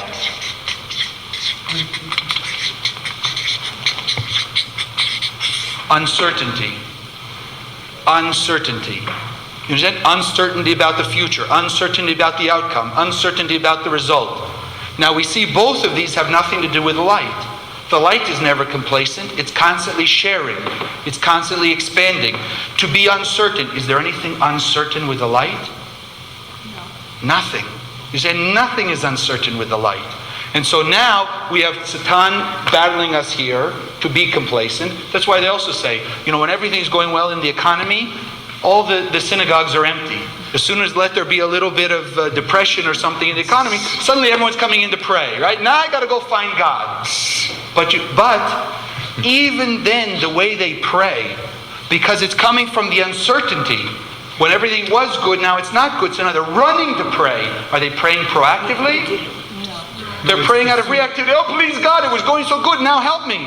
I'll do your favor, I'll come and pray with you. Right? I'll come pray to you, just give me back what I had. So even their prayer then becomes reactive. And as we've said, can reactivity bring real lasting light? No. That's why even people can go to pray and still not get their prayers answered, still have trouble. You understand? Because it's coming out of reactivity. I need to because I don't know what tomorrow will be, so I know that the man upstairs knows and he can help me, if he will. Right? Then we get into all that tradition about God helps sometimes, not helps everybody. Sometimes sends good, said bad, reward, punish, goes on vacation, all those things. We don't want to fall into that cycle. We don't want to be the puppets of Satan. We don't want to be caught up in this. The light's trying to inject into us the awakening to recognize our reactivity, and we keep falling to Satan. So we have to find weapons of the light that will counteract these. Otherwise, it just goes on. And as we said with the klipa, if a person's complacent and they fall to reactivity, and then they fall to reactivity with uncertainty, what happens to the challenge the light has to bring? Because the voice of the light got further and further away. So how much awakening does the light have to do to get us back to where we should be? Has to give you a much stronger challenge. You understand? That's the problem with missing the opportunity. When the chance to transform comes, take advantage of it. Because it's better for you. You get more light now, less challenges from an unexpected source. That's the key. So now, when we come to complacency, we want now to inject the energy of the light. So if complacency is Satan trying to tell us, look around, everything's great, everything's wonderful, don't change. So what weapon of the light can we use against that? If Satan is saying, don't change, stay the same, what do we want to do? We want to inject change. So we have to, and remember, it doesn't mean you're not going to work, it doesn't mean you're not dealing at home, you're doing the same things. Only instead of seeing how am I making things better with either my aggressiveness or just staying the same as I've been, now I want to inject what we could call proactive caution. Let's call it that, proactive caution. I'm going to start looking for, where is Satan? If everything is going well, so I have to be cautious. Is it from Satan or is it from the light? Is it really I'm transforming my nature every day, sharing more, helping more tolerance, more caring, more giving to people, and therefore the light is really lasting light because I've transformed and activated the deal? Or can I really look at myself objectively and say, oh, that was reactive, so if it's staying well, I know it's part of Satan, so I have to do something to make up for it. It's like always looking around. Where is my opportunity to get light? Where is Satan trying to hide? Where am I falling into the illusion? If we inject that kind of proactive caution, then our actions will always be with the light. We'll always be looking for those opportunities to get more light, to share more, to overcome our nature. Everyone understand it? Then we don't have to have this challenge from the light, the one that hurts, because we're doing it ourselves. Now, in the midst of uncertainty, when we're not sure, where's the next dollar coming from? How am I going to fix the business? What's going to happen with the health? What's going to be with the family and friends? What's going to be with, my relationships, all of that? Uncertainty is Satan saying, worry about the future, doubt the outcome. What's going to be? Will it be good? Probably won't be. So what do we have to inject against uncertainty? Certainty.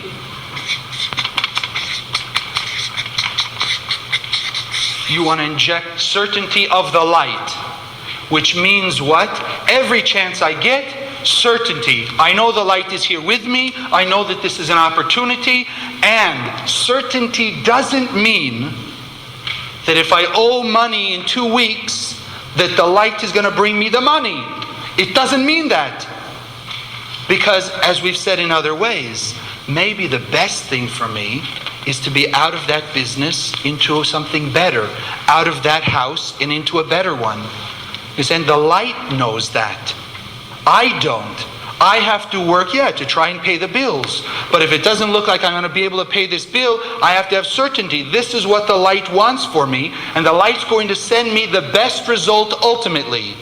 And not give in to the Satan. See, you're being with the light, and look, you got thrown out of your apartment. Oh, you're trying to be with the light, you lost the business, got fired from the job. You're saying you can't give in to the illusion. You have to inject the certainty that everything works out for the best. Everything ultimately will be for your good. That's certainty. Not it'll take care of the things the way I want it. That's manipulation. Because think of it that way. If the physicality, if the illusion, the five senses are seeing, I don't know what's going to happen in these different situations, I don't want to be caught up in those five senses. Being proactive is disconnecting from the five senses, detaching, stepping back and saying, wait a second, this is a great opportunity. You know what? If I owe this because of some negativity I've done before, let it be. I will go through it with the light. I will not give up on the light, because I know after I go through this cleansing of my klipot, then all I get is light, and more light and more light. So it has to ultimately be the best. So I have to keep working with certainty in spite of what I see. And if you think about it, in a general way, everybody who deals in spirituality talks about unconditional love. We should have unconditional love, unconditional love. So think about it. What does that really mean, unconditional love? Love those who love you? Care for those that are far away? Oh, I have unconditional love for the people in China. Well, I don't know anybody in China, so it's easy to have unconditional love for them, right? What about the people like you had in your exercise? The ones who are coming and criticizing, yelling, etc., etc. What's unconditional love? There's no conditions. I love them, meaning I care for them. They're a part of the light. They're a soul. They're actually a messenger for me. I should care for them in spite of what they may seem to be doing to me. You understand? That's true unconditional love, where I'm not caught up in the result. What they're doing, how they're doing, why they're doing, doesn't matter. They're a messenger of the light. I should love them for being a messenger of the light. And I'll tell you, as soon as you start to change your way of thinking like that, as you saw with the exercise, you immediately have to change the way you behave. Because now the frustration, the anxiety, and all of that negativity starts to dissipate. You don't feel it as much, because you've transformed your consciousness, your awareness. The way you think, the way you look at life is very different now. Very different. You see? So that's how we're going to get out of these cycles. Proactive caution, or we could call it proactive awareness. Inject more light. When everything's going well, inject more, work harder.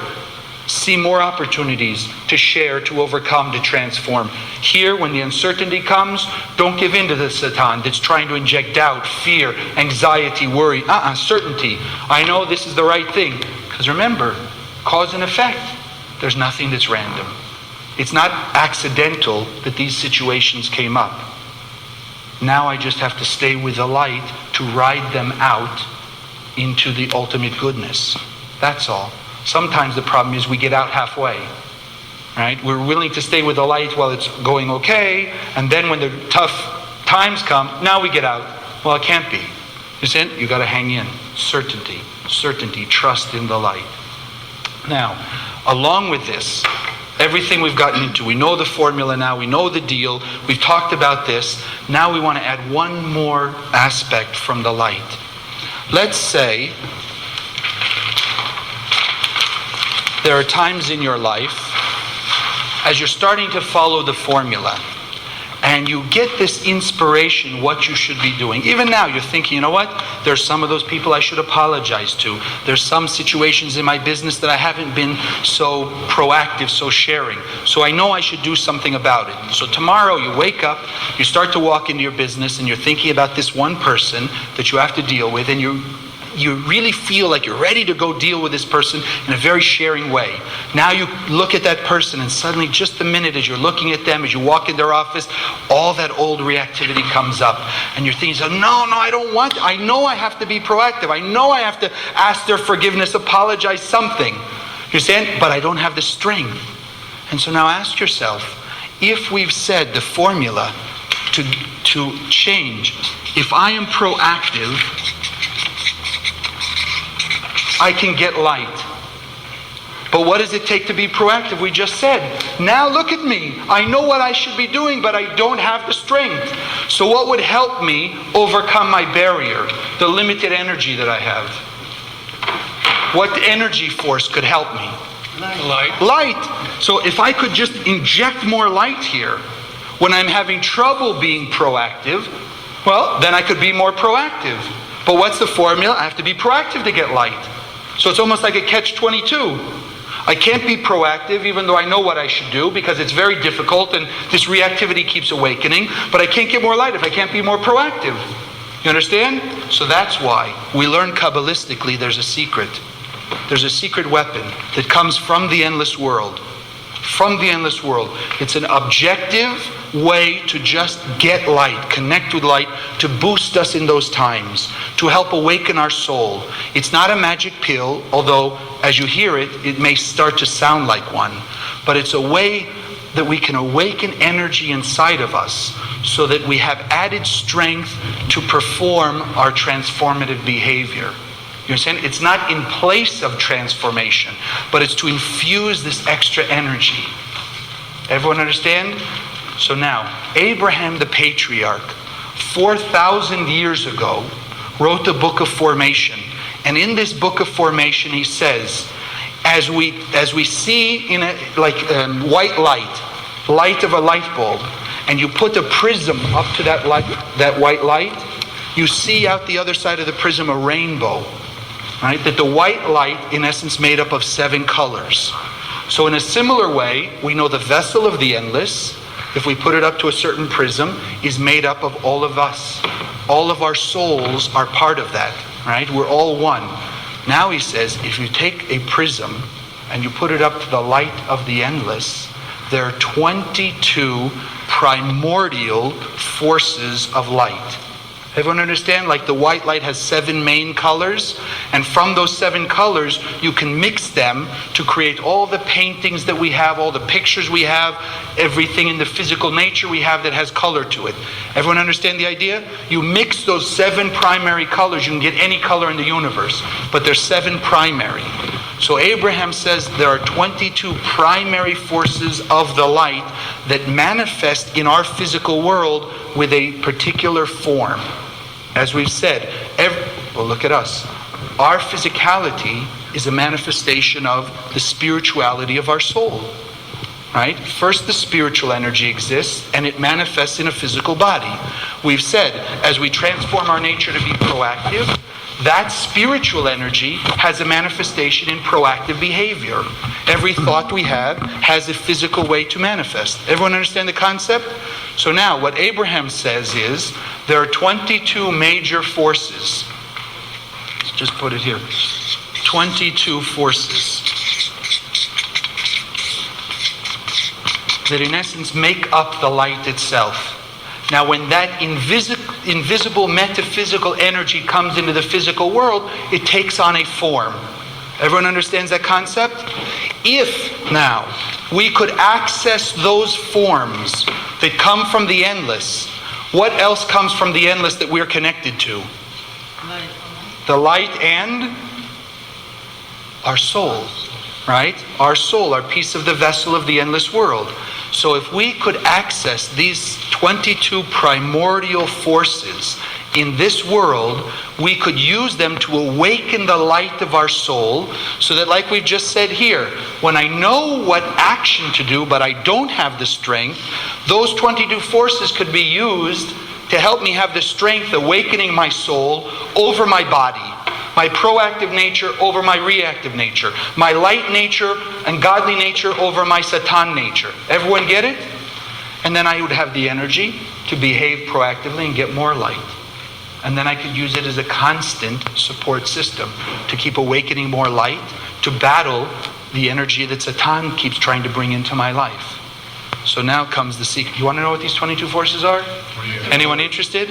Okay, next class. No, just kidding. So what are those 22 forces? They are letters, and they happen to be what we call Hebrew letters. Right? And I brought a few examples.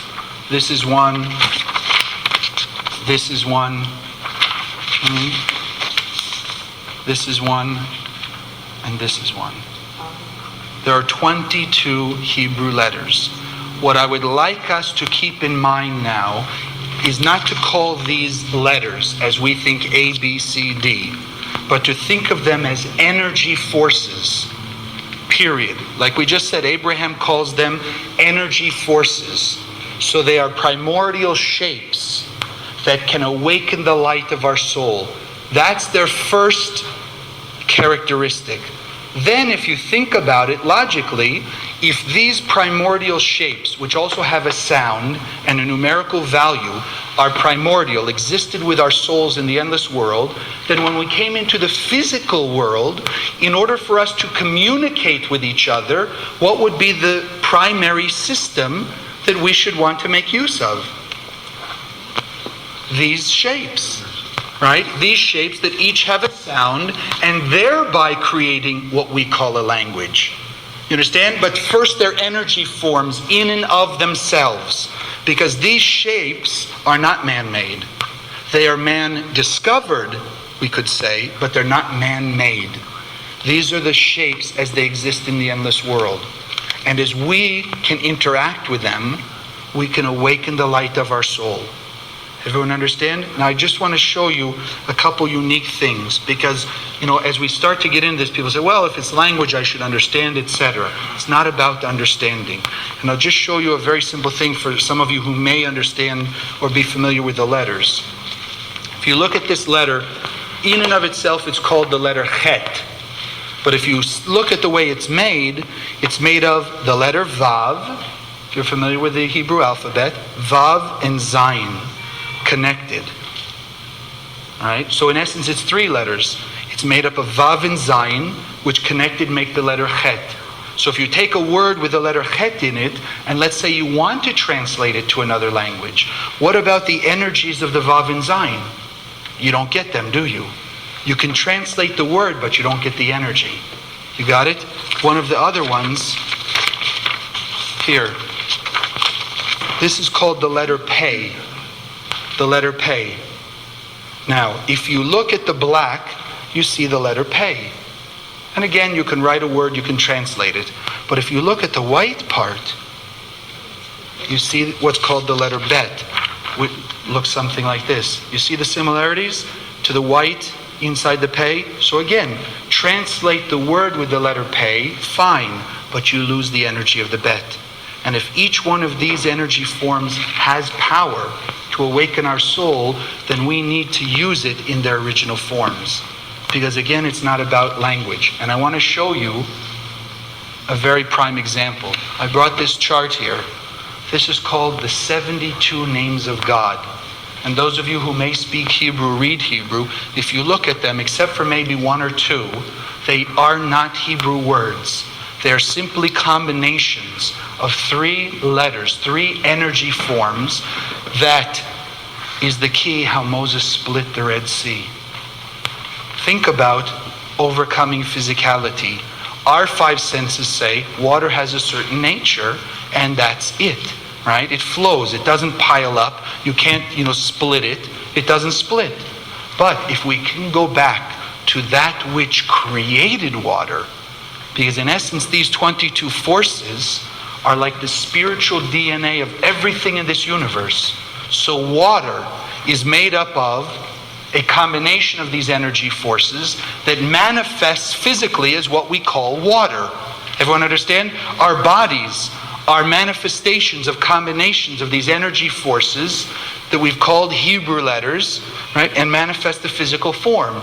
So to really change our spiritual DNA, we've got to get inside. To change the nature of water, you just have to know how to manipulate its DNA. So Moses, through these 72 names, knew how to use them to change the nature of water. Think about it. Can you freeze water? Anyone have experience with frozen water? So if you have a block of ice, can you split a block of ice? Right? How do you freeze water? You put it in a freezer, but what does that mean? You're adding energy to it, right? You're doing something with the energy of the liquid water to make it solid. If these combinations, called the 72 names, have energy, and Moses knew how to use those energies, couldn't he, in a very simple understanding, like freeze the water and now split it? Yeah. The Red Sea, now you can walk right through it, right? And now what does it take to defrost ice? But the energy. Also energy. You understand? So if he manipulates them again, now he puts it back to water. Why is it so difficult for us to accept that? Only one reason. Why can't we accept the miracle of the splitting of the Red Sea? Can't? Usually. Why can't most people? It was summer. Because we never experienced it. We've never experienced it. We never saw it. How many of us saw water split? You understand? So if I didn't see it, it can't exist. Think about that when you drive a car. Right? At some point there were no cars. So if we couldn't see a car, could there be no cars? You saying? Before a fax machine, cell phones, all those couldn't exist? Just because we didn't see it didn't mean it wasn't there. Everyone understand that? So Moses knew how to use and manipulate, if you will, these energies to make water split, to bring the 10 plagues, to do all the miracles we read in the Bible. Because it's not really miracles as we usually think of it. It's understanding the higher laws of spiritual nature to create the change in what we've called physical nature. And what have we been talking about in all the classes up to now? How to change our nature. Well, if there's no changing our nature, why are we bothering to be here? Understand? We're here to change our nature, to learn the system, the spiritual laws, and the support systems, how to change. Here's a very powerful one. How to change your nature. Now, how do we interact with it? How are we going to make use of these energy shapes? So think about it for a moment. Our soul is our connection to the endless world. Right? These energies come from the endless world. What can we do physically to create the connection of these energy shapes and our soul? Think about what we call the windows to the soul. The eyes. The eyes, right? Almost every language on earth has a saying similar to that. Eyes are the window to the soul, because it is a spiritual truth. Our eyes are an open ductway, pathway to our soul. So if we can visually interact with these shapes, they can cause an awakening in our soul. And that's what we in the Kabbalah Center call scanning. If we scan these 72 names, meaning just looking at each one of these 72 combinations, we're creating, whether we understand it or not. Because to understand, to have to understand, is it reactive or proactive? If I'm looking at this and I say, no, can't do me any good if I don't understand it. Am I being really in control? Am I detached from my 5 senses, from the seeming logic of this world? No, I've dropped into it. So, if I scan just with the open mind, let them awaken the energies of my soul and experience this benefit, then going back to this formula, I'll have strength to be proactive. When I know what to do, I just need extra energy. Or even going one step further, if I'm not sure what to do, if I don't know what challenge is coming up, why shouldn't I, like a good athlete, fortify myself, train myself to be fortified with the light, powered with the light, so when a challenge does come, it's a snap to overcome it, to transform my nature, because I have made the light closer to me by scanning these energy forms. You say, which athlete goes into a tournament having not practiced, having no preparation? And yet you and I seem to go into challenges in our life with no preparation. I'll deal with it in the moment. Now we're learning, no, be proactive. Prepare yourself beforehand. Scan from the 72 names, and I'll tell you how you can get it from the centers. But scanning the 72 names, every day, once a day at least, every day, you're awakening to the light, I promise you. You do it for at least 60 days, you have to experience something. You will see for yourself a manifestation of this energy. If it's something, I don't want to say as simple as, because for some people it can be the most miraculous thing. Peace of mind, being able to sleep better, having less arguments with people, to literally miracles, physical healings, finding amazing business connections, soulmates, etc. Whatever it is, you have to experience something by using these 72 names for at least 60 days. Please. Is this a form of meditation? We also use it for meditation. In this case, I would say the meditative part, right, it's an action, almost like praying, let's say. The meditative part is what's in your mind. Because the action of looking at them, everyone can do. It's just a physical action. What makes the difference, right? The 1% is scanning, looking at the letters. The 99% of what's going on in your mind. Because if in your mind, like we said back here, with the Satan, is uncertainty. It can't really work. It can't be. I'm giving into my 5 senses. Doesn't mean anything to me. I don't understand it. Then it's like putting the brakes on your car and now trying to push the gas. You may not go anywhere, not because the car doesn't work, but because you're putting the brakes on it. So as you're scanning, the mental work, right, the consciousness is just to be open. Even that much, just to be open and receptive to it. Let it do its job. Let me ask you, anyone here eats? Anyone here eats? You eat food? Yeah. How many of you are biochemists who know all of the physical, the chemistry, the biochemistry of the food, how it interacts with your body, how it's being digested, where it's going to go? Do you send your food and all the the proteins and the carbohydrates and all the vitamins, do you send them somewhere in your body? Your body knows how to digest, right? You just have to put the food in your mouth. Same thing. My soul knows how to make use, to nourish from these combinations. I just have to feed myself by scanning. Now I let the body do it. The same way, right, we can make ourselves have indigestion. While you're eating, now you're thinking negative thoughts, you're frustrated, you're angry, etc. You can cause the food to create indigestion in you. So that's why the mental part here is to be open and receptive, to be willing to receive, right? Let the energies do it. And now thinking also, and now this energy I want to share. Because ultimately, the way to get the most light is to share light. So if this is awakening the light in me, I want to make sure that I'm thinking to share this energy also. Because the more I share, the more I benefit. Because it has to work through me. It has to awaken more light in me. So like a hose, the more that I share water, the more water can come through the hose. So if I'm a conduit of the light of the endless, the light of God, then more light comes through me. If I'm a closed cup, I can only hold so much. Got it? Please. I'd like to be clear, even if you do not know a meaning of any Hebrew letter. Right. Because I don't. Right. So that just scanning this Yes. is going to... Yes, just scanning without understanding. Because remember we said, they're primordial. It's not about what our religion is, what our background, do we understand or not. The same way, you can eat food. A baby eats food, the body digests it. Right? We eat food. How many of you have like a favorite color? You have a favorite color? So tell me the logic of what makes it your favorite color.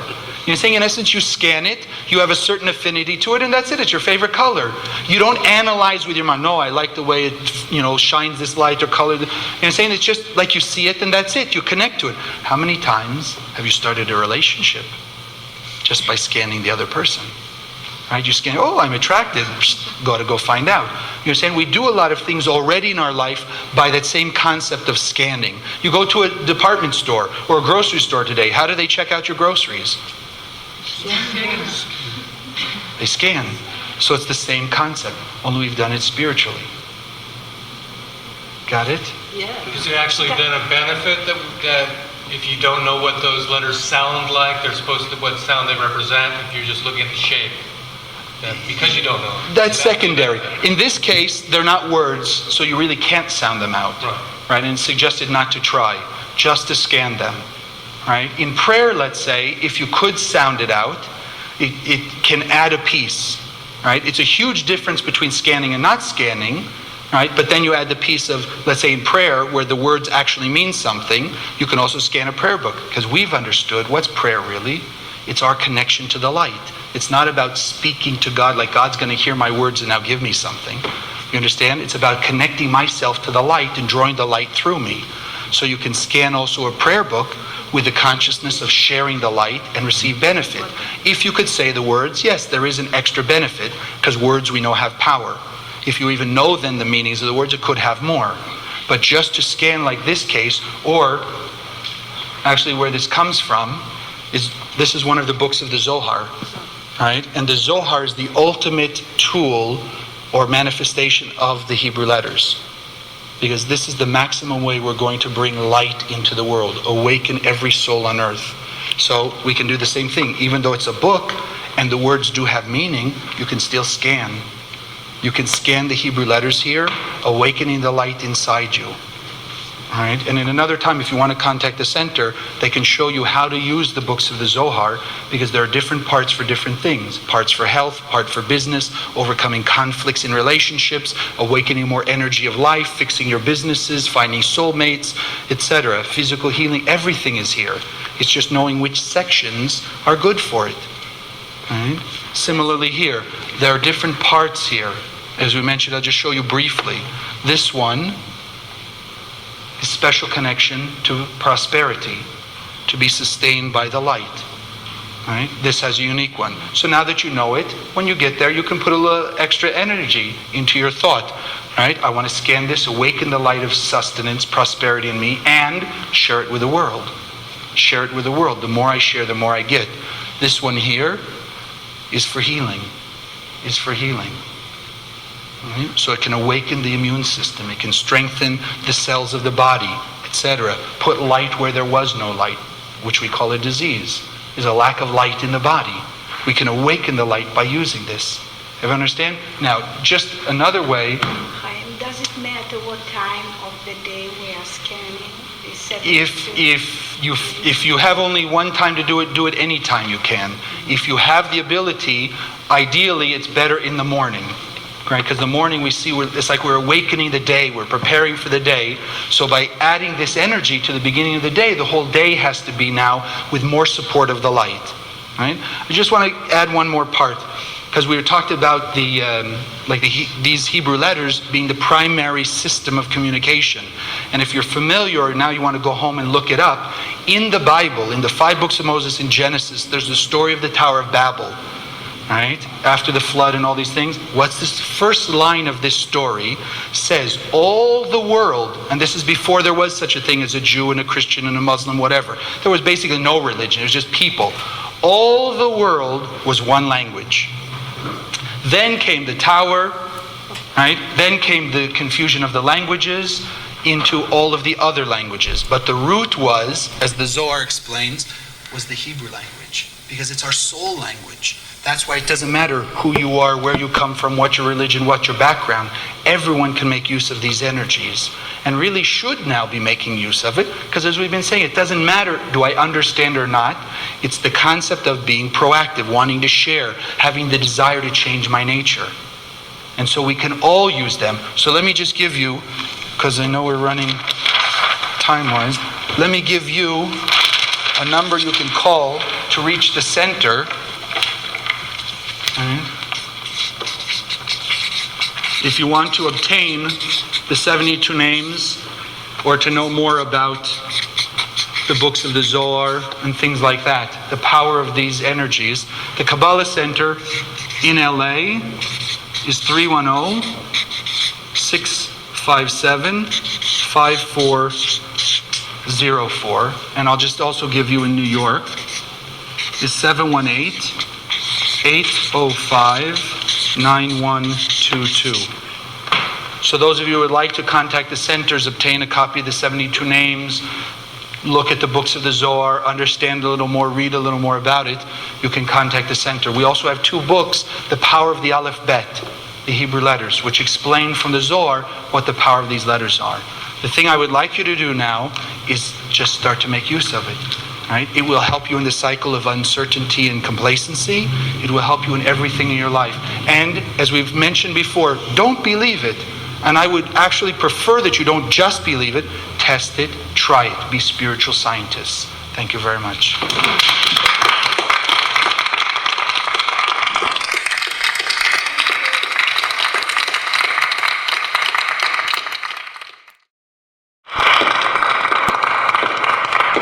Well, this is it, class number 5. Welcome back.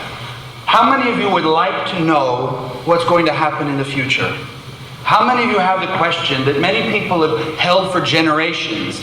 Is this world set up in a predestined manner, or is there really free will? Those are the things we're going to deal with today. But what I'd like to start with is just a quick review about the Hebrew letters, just to make sure that it's understandable to all of us, and especially the way to use it and how it works. So as we discussed in the last class, the Hebrew letters in and of themselves have power.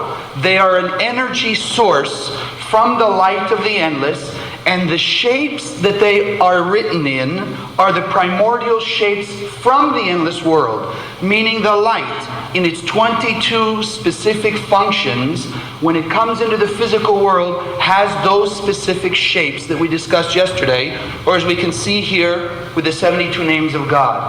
Now, when we scan, when we have a visual interaction with those shapes, that creates the effect through the eyes of touching the soul and awakening the soul's energy to give us the strength of the light to be more sharing, more proactive. It's like like the volume knob, if you will, on a radio.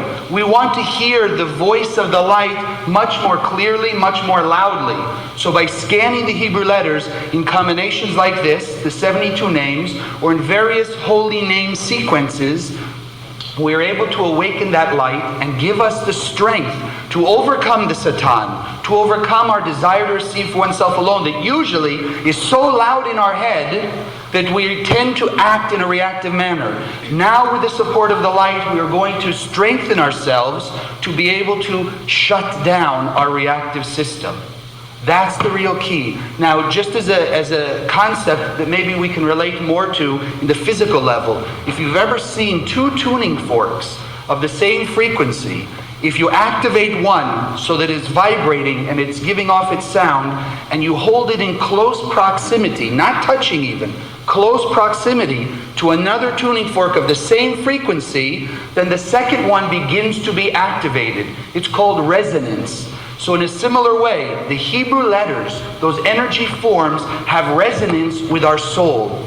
So as we're activating them by scanning them, looking at them, then we are creating that resonance, the effect of awakening the light in our soul, because they're tuned to the same thing, since they both come from the endless world. So now, I want to just add one more thing that we can't go into, but you can contact the centers, as I mentioned yesterday. One of the other powerful meditations and sequences that we have is called the Ana B'Koach. And this Ana B'Koach is based on the 42-letter sequence of creation that literally, explained by the Kabbalists, the 42 letters of the Ana B'Koach are the sequence of primordial energies, spiritual DNA that brought about the Big Bang. When the vessel, as we discussed in class 1, did the restriction and the physical world was created, there was also a spiritual DNA for this universe. That's the power of the Ana B'Koach. So if you'll contact your centers, you'll be able to receive a copy of that with the meditations. Right? The specific meditations, one to awaken unconditional love in us, another one to shut down our Satan system, that reactive system, the other to create unity, how to actually draw that primordial energy from the endless world where we were unified with the light, so that now we can again manifest unity in this world. And then how to speed up this process, that we can remove our klipot, all of our negativity, through the strength and the support of the light. So if you'll contact your centers, you'll be able to get a copy of that and an explanation. So now what I'd like to get into is this concept, as we've discussed, or as I mentioned in the opening, is there in this universe free will, or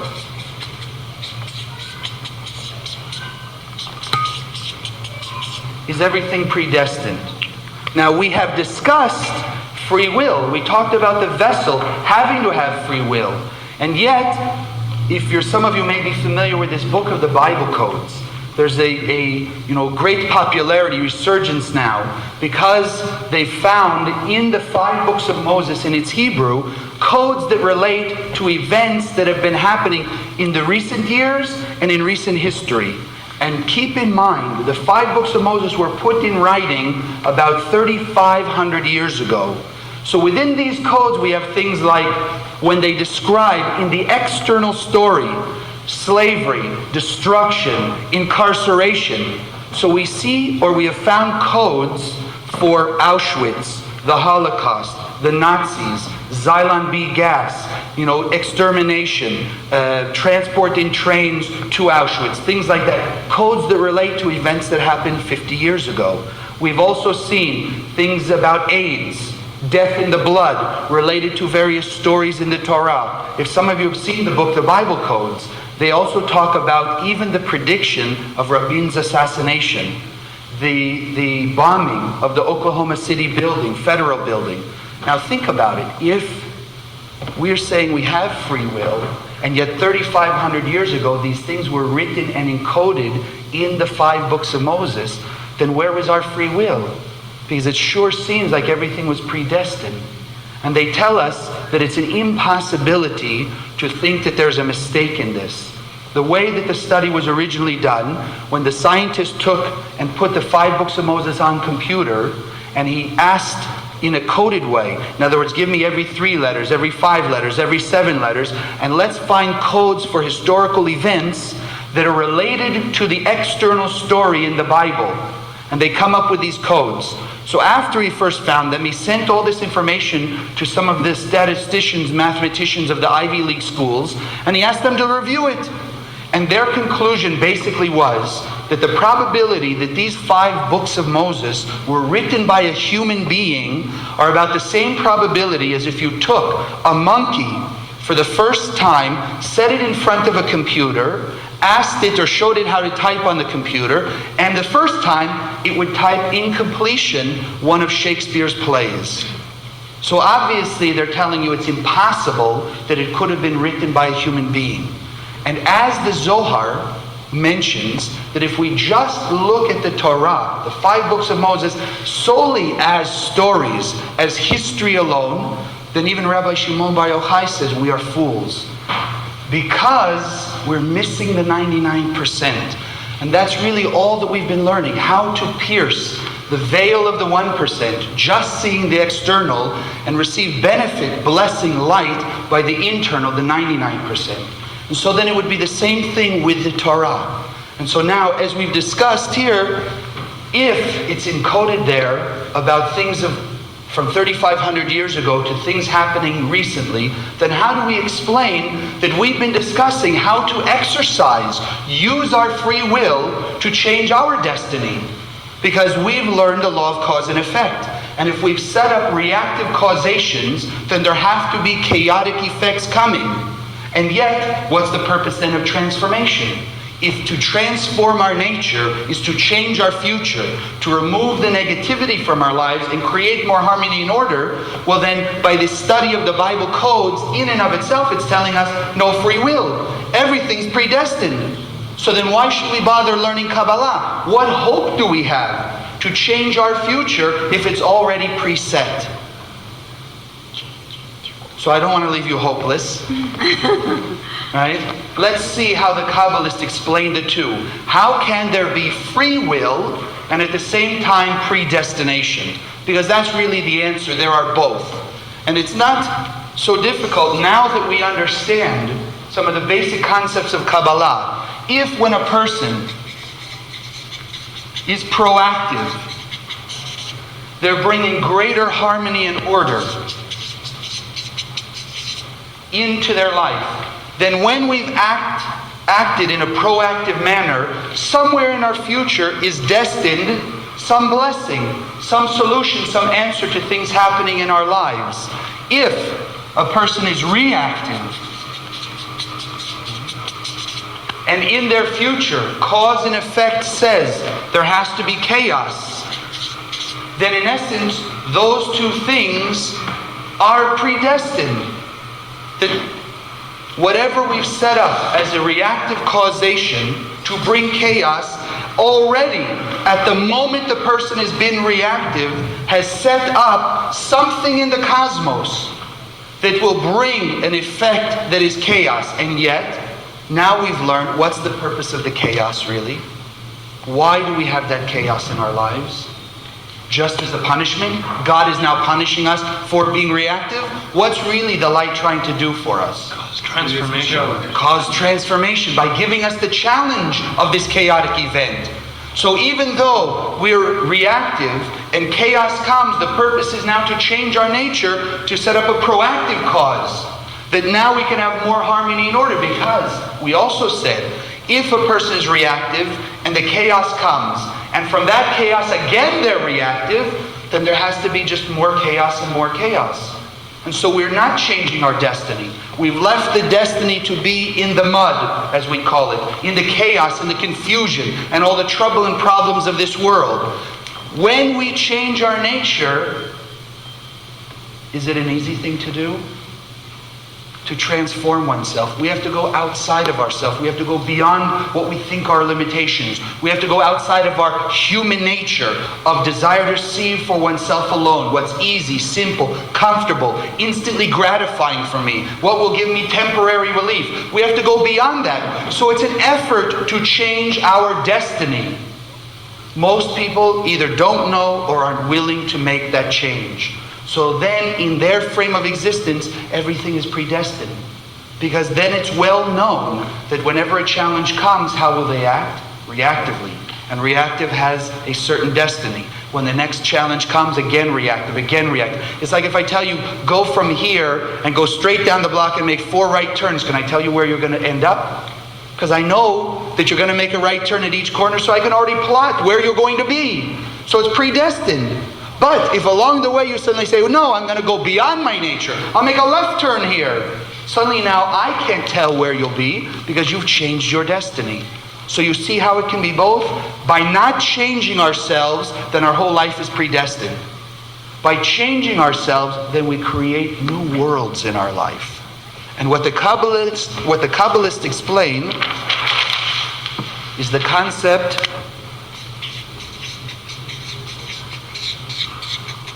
of parallel universes. Parallel universes. In this world, we exist here now in one state of being, in one parallel universe. Let's say here, from birth to 190 years of our life. And when a person comes into this world with a certain consciousness, a certain state of being reactive and a little bit of light, proactivity, then if they never change, the challenges that will come to them are already predestined, and how they will act is predestined. So they don't change, and you can tell from the minute they walk into this life where they're going to end up 190 years later, to the end of their life. But at the same time, the Kabbalists say, in invisible dimensions, and remember we've said, where's the 99% world? We're sitting here in the 1%. We see and experience physicality. Where's the 99% world of the light? It's right here with us, but it's separated from us because of these klipot, the illusions. As we overcome the illusions, we begin to sense and experience more of the 99%. So as we are sitting in this realm, let's say now, the same moment, there are also in and around us parallel universes where things can be better. And let me give you an example just to show you how it works. Right now you're sitting here, and if I asked you to think about what you might do tomorrow, what your daily routine would be tomorrow, could you think of what it usually would be? Like the same as yesterday, except for this class, the same as today, etc.? Right? You get up in the morning, you'll have your breakfast, you'll go to work, etc. If I ask you now to think at this same moment, is there another way you could go to work? Is there something else you could have for breakfast? Is there someone else you could call? Something you could change in that routine? Could you also imagine it in your mind? Well, if you can imagine in your mind, where does it exist? Because if we are not the light itself, then we cannot create something absolutely new. We can emulate the light to create newness relative to us. But we couldn't create these things out of nothing, as the light can. So the fact that we sit here now, and we're thinking about 3 or 4 other things we could do differently tomorrow, in the same day, means that they exist somewhere in potential. Everyone understand that? They're in potential. Now, within that, as we could also use the analogy of a movie theater. You go to one of these movie complexes with 8, 9, 10, 12 theaters. There are 10 or 12 movies going on at any one moment, right? Yet, which one we sit in is already predestined. You sit in movie number 1, from beginning to end, it's already been filmed, it's already predestined. But if we get up and we go into another theater, then we're changing what we're seeing. But also that movie is predestined. And if we don't like that, we can move into another and another and another and another, till we exhaust all the movie theaters. Parallel universes, there's no limit. There's an infinite number of parallel universes. So as much as we want to change our destiny, We can. The only thing is, the only condition, what makes us jump from one to the other? What's that? When we remove our klipot by doing what? Transform. As we transform our nature and we put energy, effort, light force, exercising our free will, it's like the fuel to jet rocket us from one level to another. Now in this movie, will we also have challenges? Yes, we have another challenge. If we take advantage of that challenge and transform our nature, overcome the limitation of the five senses, stop thinking in a small way, in the limited way, and we also transform, we jump into another one. Then again, challenges along the way and another jump, etc., etc. Everyone see it? So that we can be constantly changing our destiny to more and more light, more and more harmony, more and more good. And in each one of these universes, even people around us can appear to change. We've talked about that person that you have trouble with. You have a certain resentment. There's an argument or a conflict going on back and forth. As you change your nature and you raise into a new parallel universe, guess what happens to the other guy? Suddenly they seem to have changed because now they're not so argumentative. They're not treating you so badly. They're not so resentful towards you. They're not in such conflict. Not necessarily because they've changed, but because as you've raised your level to a new parallel universe, in that universe of more harmony and order, then the part of that person that in this lower realm you had a fight with, in the higher realm, they're also filled with more harmony and more care and more patience and more tolerance. Because we all exist on all these levels at any one moment. But determined by our actions will be which pathway we take. Everyone understand? And at certain moments, all of our lives intersect. Like right now as we sit in this class, we're all intersecting at the same moment, same opportunities. Here we are learning. Here we can interact with each other. Here we can think about sharing, overcoming even maybe my shyness. Take a few minutes after class and talk to each other. And say, break your klipot. Because we've all come together for a reason. It's not by accident we're here. So let's take advantage of it to raise our parallel universes, raise our experience in life. Think also now in the traditional concept called tshuva, repentance. What does repentance mean? You made a mistake back here, and now there's going to be a payment for it. So how do you make tshuva? How do you repent? If everything is linear, that there is truly just time, then there's nothing you can do about it, is there? About fixing the past. Everyone understand? Because the past is past. But if we understand that there's no limitation to time, then even we're already here, let's say presently, 1998, right? We're here now. If we made some mistakes in the past and affected people in a negative way, in a parallel universe, did we not make those mistakes? Did we treat them nicely instead of reactively? So if even now, we change our nature and jump into those parallel universes, then even those people that we may have harmed, done wrong to, here, the past was different. Now we didn't harm them. We said nice things. We didn't react. We shared with them. We created unity.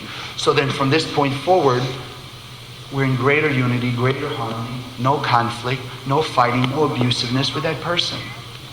So, now that we see how it works on an individual level, how we can change our destiny, and how we can go back to the future to change some of the mistakes we've made in the past, let's see how it works on a collective level, on the level of all humanity related to these stories of the Bible and the Bible codes.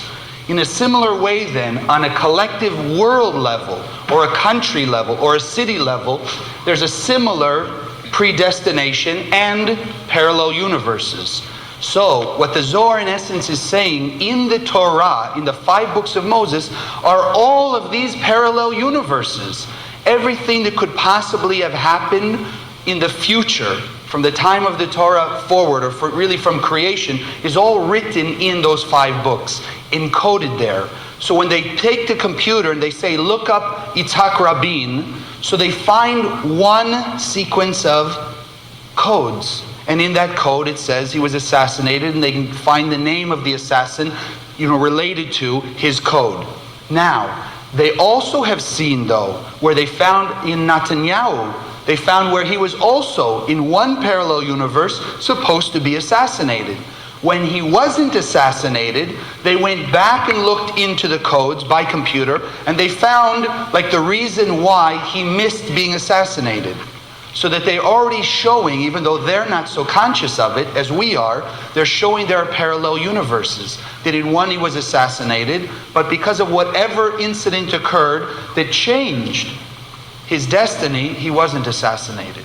So it's a hint for us that we can change global events with the collective consciousness of people. The same way individually, enough effort to transform our nature will change our destiny and move us into a higher parallel universe. The same way then on a collective level, again, whether it's city, state, country, or the world, we can change humanity's destiny by transforming humanity.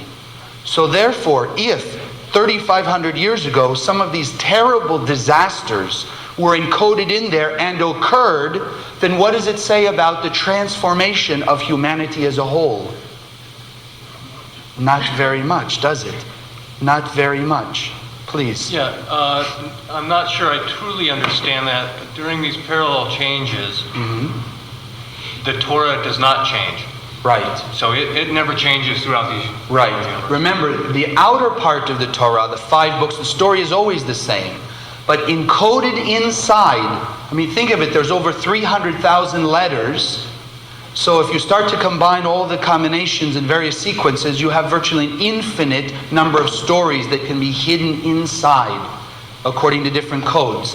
So in essence, what the Zohar, which is really the soul of the Torah, the spiritual essence of the Torah, is saying that all of the possibilities exist within the Torah.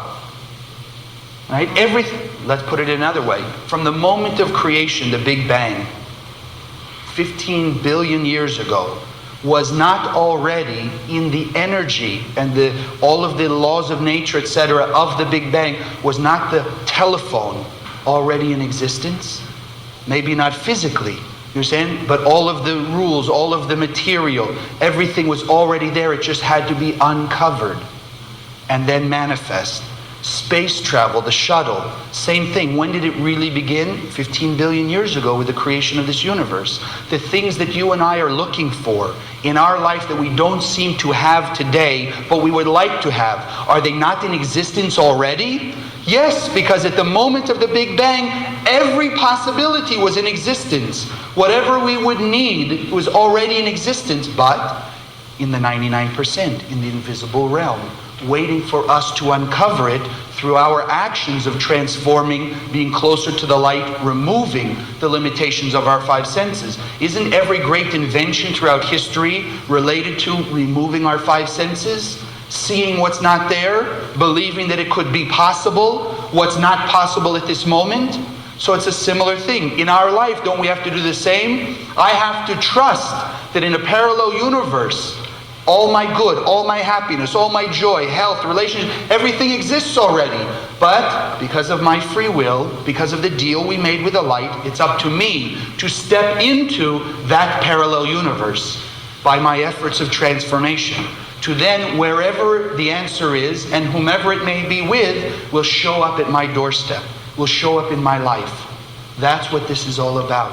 On a collective level, it's the same. Think back, even the Holocaust.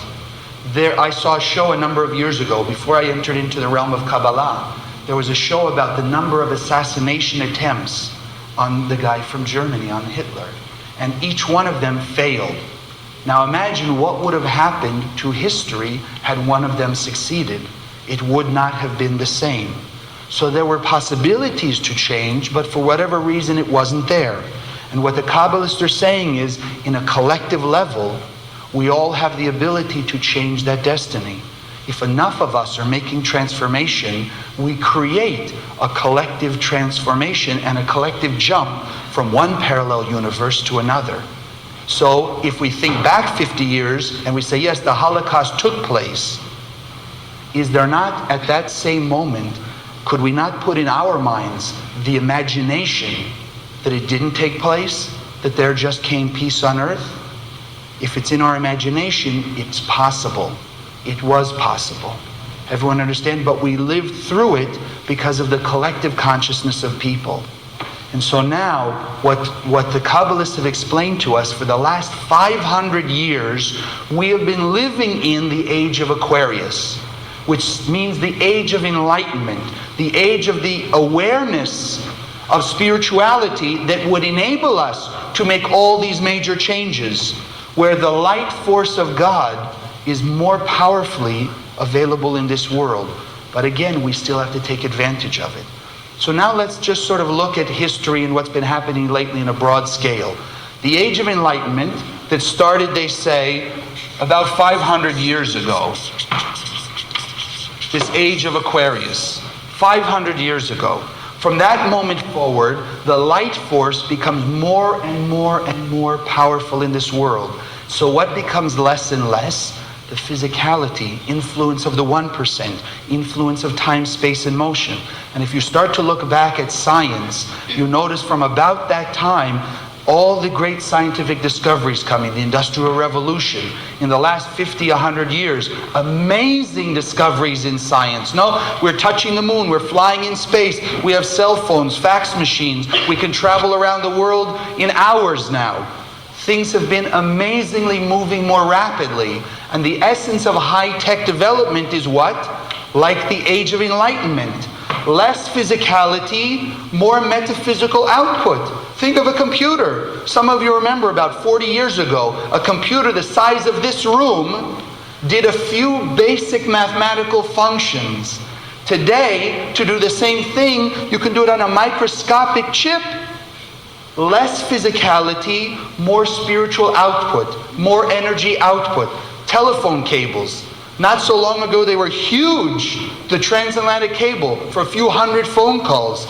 Today, not even just fiber optics, which are hundreds of thousands of calls, but satellites. No wire at all. And they're sending out hundreds and thousands and millions of phone transmissions. Less physicality, more energy output. Those are manifestations of this Age of Aquarius. The trouble has been that as much as we're advancing scientifically, we haven't necessarily been following it in humanity, spiritually. Because man's inhumanity to man has not changed all that much in the last 500 years. There's still hatred, there's still war, there's still intolerance, there's still prejudice and all those things. And yet, we can fly to the moon, right? In a second, we can communicate all around the world. Everyone understand? And that's what the Kabbalah Center is about. How can we spread the spiritual wisdom of Kabbalah so that people can catch up to this scientific revolution? Why is it if scientific knowledge is doubling every 6 months to a year, why isn't spiritual knowledge doubling the same? Because we're lagging behind because of the illusion. We think because we're more modern that we must have been advancing. But as now, in this generation, the Bible Code book is showing us there hasn't been that great advancement in spirituality, in humanity. Or we shouldn't have seen the Holocaust. We shouldn't see the wars and the fighting going on. We shouldn't see the genocides taking place today. Those should have been removed by spirituality being spread and practiced among a collective part of humanity. So the fact that it's not is a sign for us we have a lot of work to do to change our nature, to spread this light around the world. Now, along with that,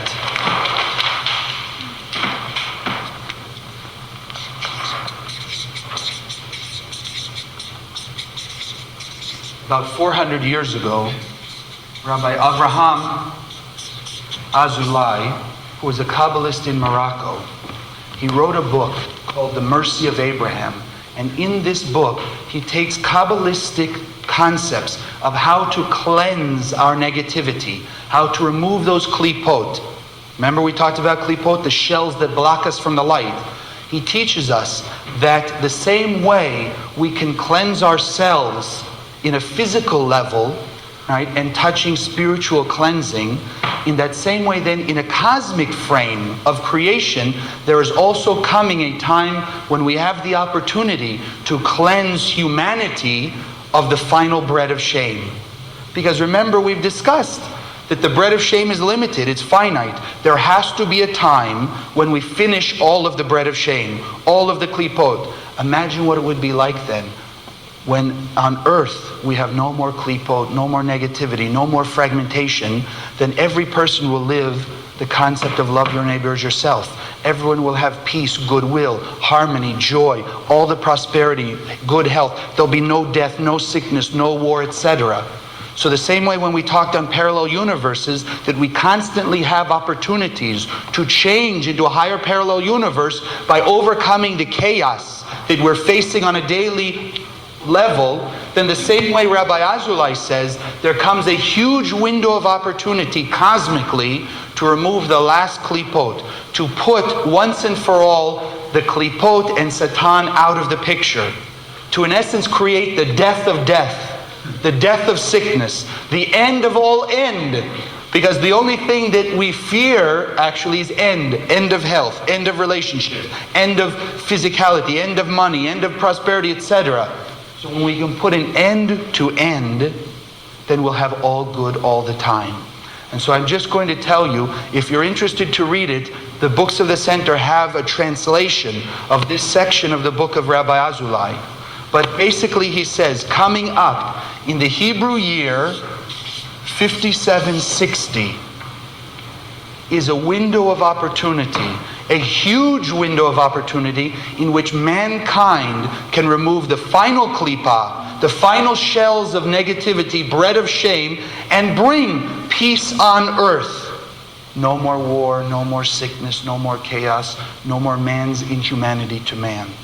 Now, what year in the English calendar is 5760? It starts from September 1999 to September 2000. Now, if anyone has been following spirituality, different religions, predictions, psychics, intuits, mystics, etc., everyone's talking about the year 2000. The only Kabbalist to not just predict, but calculate the year of this transformation, the year of this opportunity, was Rabbi Avraham Azulai, who told us the year 5760, corresponding to the year 2000. So what's coming up for us then is this huge, tremendous opportunity to transform our natures and the world at large. That if enough of us create the transformation from inhumanity, resentment, negativity, hatred, to one of tolerance, caring, love, unity, we can see peace on earth in that year 5760. Everything in the cosmos is backing us up and supporting us to do that. Now, lest you think, or let your Satan come in and say, can't be, how can it be, that we're going to have all this transformation, etc. Think about what has transpired in the last few years in our lifetime. Did you ever expect to have cell phones, space travel to the far planets in our galaxy, in our solar system? Did you expect to have an internet where literally billions of people can be spoken to, can be related with, can be interconnected in seconds? Effectively, the earth is no longer 24,000 miles around. It's about a few inches, because we can communicate, reach by various means all around the world. So it's not so far-fetched. We have all the tools. We have even the spread of spirituality now. Kabbalah has been seeing a resurgence, an interest like never ever in history before. More people interested. What's Kabbalah? Let me find out. Why are so many people interested? What's going on? And here all we're saying is, that's also a sign that there is this opportunity coming up. It just takes each and every one of us to do our transformation and to spread this concept, this teaching to enough people, because it only takes what's called a critical mass. It doesn't take everybody on earth to make this peace on earth happen. It's a critical mass. And let me give you another analogy for that. If you've ever tried to siphon out like water from an aquarium or gas from a gas tank, a siphon, let's say you've got 5 gallons of water, and you want to siphon it out like you're cleaning your aquarium into a bucket. So you have a hose, and now to initiate, to start this siphon that will eventually empty all 5 gallons into this bucket, you create a suction. But how much of this water do you have to get out to get the whole thing eventually to go is just past this point, just over the hump, what we could call a critical mass. 1 molecule of water more, and all 5 gallons will have passed through here.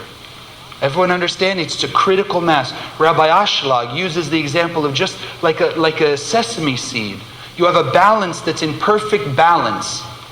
It only takes 1 sesame seed to create the change, to throw the balance in a new way. So here, if we have a critical mass of people, and I can't tell you what that specific number is, but obviously we're not there yet.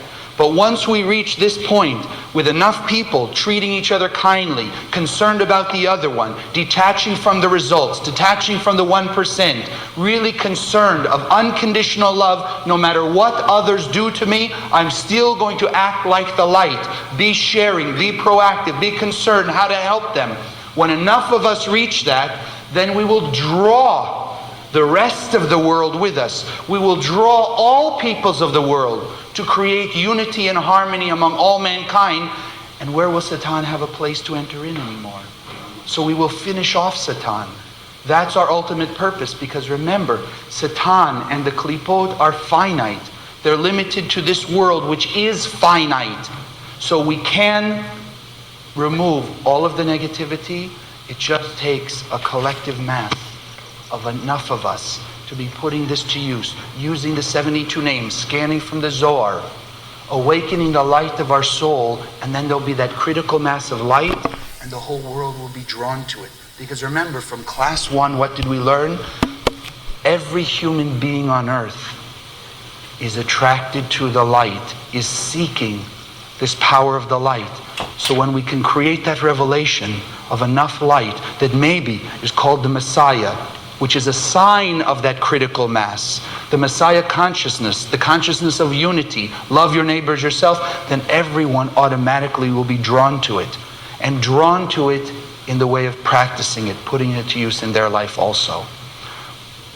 What I'd like to do now is to do a brief review before we finish up this class and the last of this series. Just let's go back and see an overview of everything we've learned, so that now, instead of reviewing all of the 5 classes individually, we see sort of a straight line of how we started and where we want to go. And then we'll have some questions and answers. So starting in the beginning, we learned, first thing we want to do is release our trust in the 5 senses alone. That the 5 senses, yes, we need to make use of them, we need to look around the world, etc., but know that they are under our control, that we're using them and not being used by them. So we're going to use our 6th sense, that 99%, right? Our God self, our light within us, and not just the 5 senses.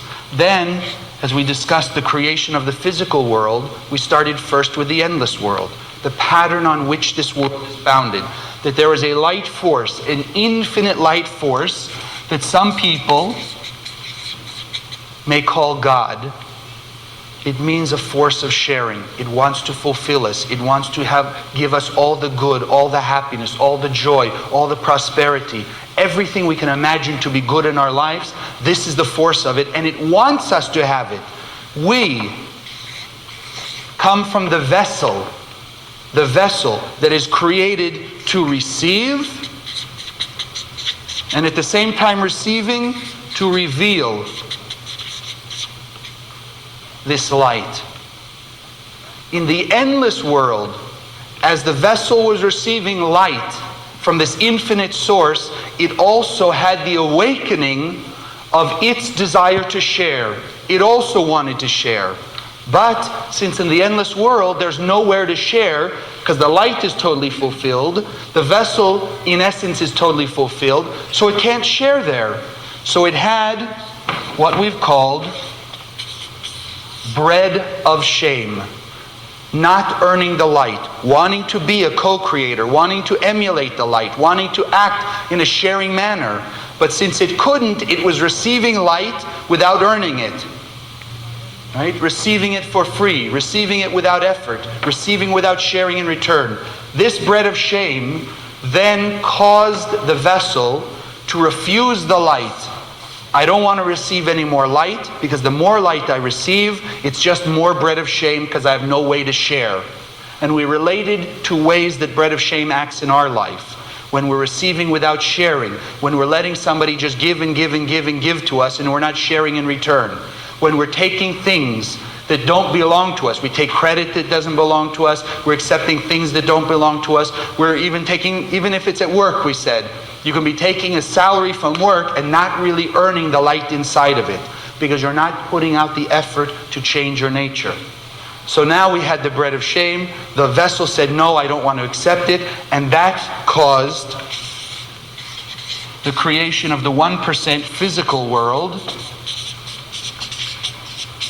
by the tzimtzum, by the restriction. When relative to the vessel, the light disappeared now, because it put up the first blockage, the first veil, the first klipa. So no more light. Now we have the arena.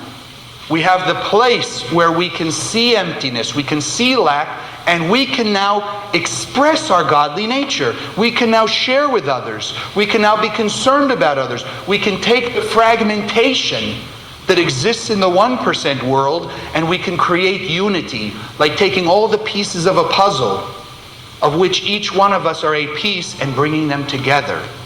We wanted to put the puzzle together and not just have it put together for us. That's what earning the light means. That's what removing the bread of shame is. And remember, it's the only thing we're here on earth to do. Remove the bread of shame by sharing, by acting like the light. So this bread of shame is finite. This physical world, we said, is finite. But in order to give us the activation of our free will, to really allow us free will choice in this world, came the creation in the physical world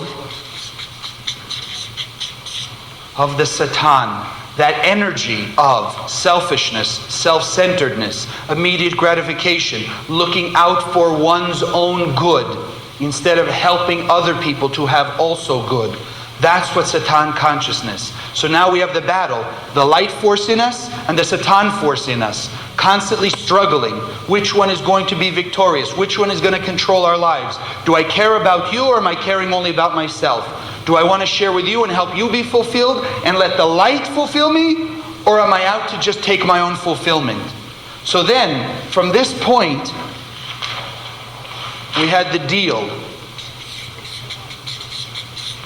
We made a deal with the light. In this physical world, light, when I transform my nature, when I overcome my bread of shame, when I overcome my illusion of the five senses, when I don't give in to the immediate result, wanting this instant gratification, give me a reward now, I'll just do the right action and let the light bring me the result when I need it. Because the light knows what I need when I need. I only know what I want.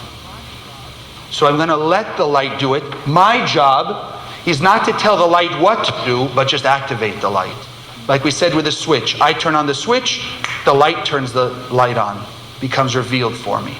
Now, we have the Satan, we have our struggle to activate this deal. There are those times that we were learning when even we know the formula, how to transform every challenge in life, which is the light sending us a challenge, an opportunity to get light from activating our proactive nature. So we went through the formula, 4 steps. Let's see if we can find it. How to transform every challenge. It is. Into light. Number 1, the light sends us a challenge. Because that's the way we've told the light it can help us in this world. Can't just give us light, we have to earn it. So comes the challenge. our Satan nature is activated. Our desire to receive for oneself, our reactivity is activated. Identify your reaction, your reactivity as your enemy. You're not fighting the person. They're the messenger of the light. They're not the negativity. The negativity is your reactive behavior. Recognize that's your enemy. Shut down the reactive behavior that follows the reactive feeling. Shut down your reactivity, because then the light comes in. As the light comes in now, I have inspiration, that intuition, the voice of God within me says, share with this person. Gives me a way to handle the situation in a proactive manner. Remember, this shutting down your reactivity is not suppressing. It's not ignoring. It's not suppressing. I'll just hold down my anger. I won't express it, but I'm still angry inside. This shutting it down means transform it, because as you recognize that it's that energy is your enemy and not the person, then I don't have to be angry at the person. I have to take that energy that's welled up inside me, and now number 4, express my proactive nature using the energy that was anger to now create joy, happiness, tolerance, sharing, caring about the other person. You understand? You're transforming the negative energy to positive, not suppressing the negative to try and get positive in another way. You understand? It's the same energy, only you've taken the klipa of anger or frustration away from the light. Now you express your proactive nature. That will help you. But then we said there are those times when I don't have strength. I know what I should do, but I don't have the strength to put it to use. I know what action, but the light inside me is still not stronger than the klipa, the Satan inside me. So then what am I going to use? The power of the letters. And that's where we were discussing in the last class, in the beginning of this one, the shape of those 22 primordial energy forces can awaken the light inside of us to augment the light and the strength in me to be proactive, to express my proactive nature and not give in to Satan. So in whatever the holy combinations are, like this one of the 72 names, like we mentioned here, the books of the Zohar, the ultimate tool of the light, because it contains not only the 72 names, it contains all the energy of the 5 books of Moses. Every holy name you can imagine is rooted from these books of the Zohar. So when you're using these and awakening the soul, you're adding to your strength and your ability to be a beacon of light. And then we said, there's coming up now, in the year 5760, a huge window of opportunity to transform this planet from one of chaos, hatred, war, crime, fighting, disease, death. All of those negativities, all of those chaoses, we can transform this planet to heaven on earth by doing one simple thing, acting like the light. If enough of us, a critical mass of us, are acting like the light, we reveal so much light in the world. Think about it.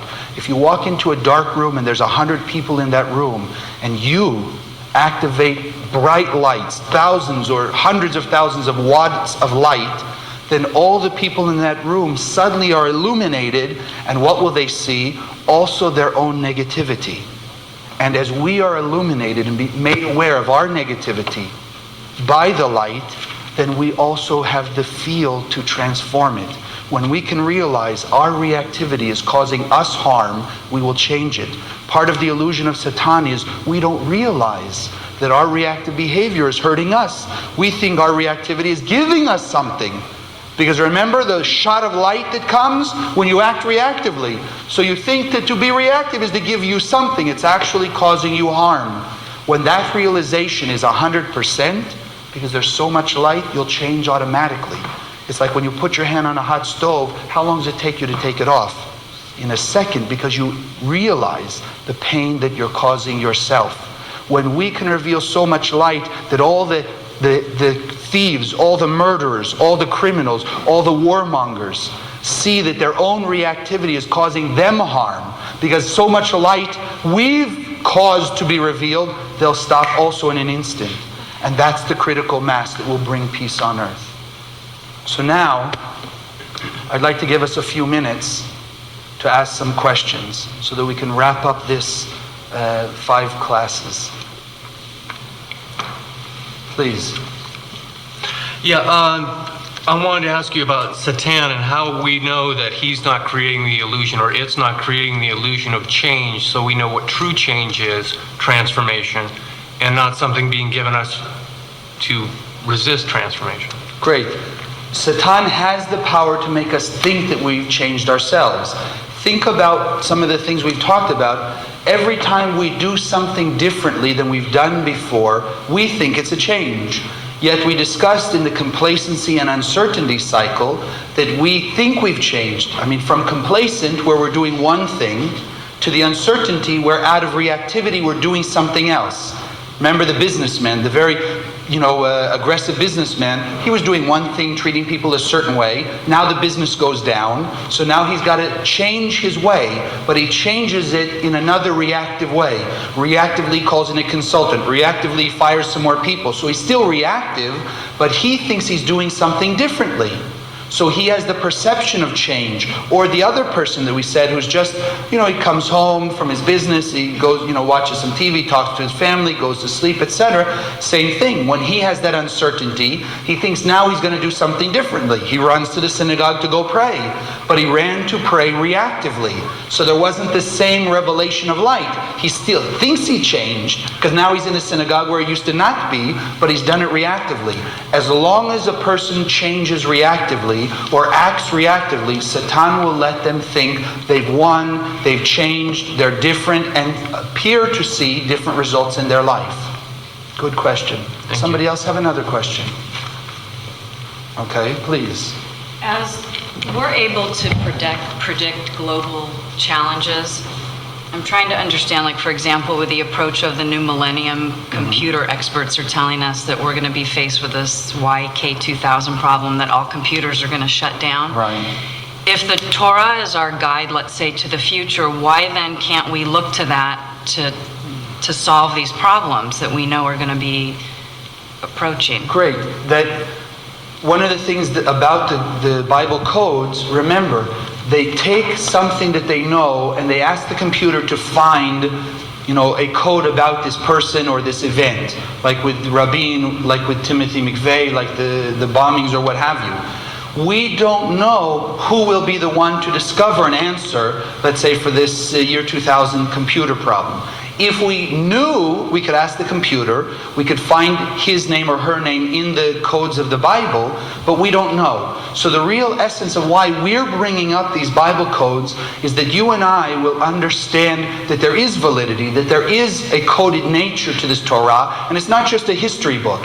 Now we have to add the Kabbalistic teachings to understand, what do I do about my future? Because if there's an infinite number of futures possible for me, who decides which one I jump into? Maybe there's half an answer for the Y2K or the year 2000 problem. Maybe there's 3/4 answer. Maybe there's no answer. Maybe there's discovering the year 2002. There's all kinds of possibilities.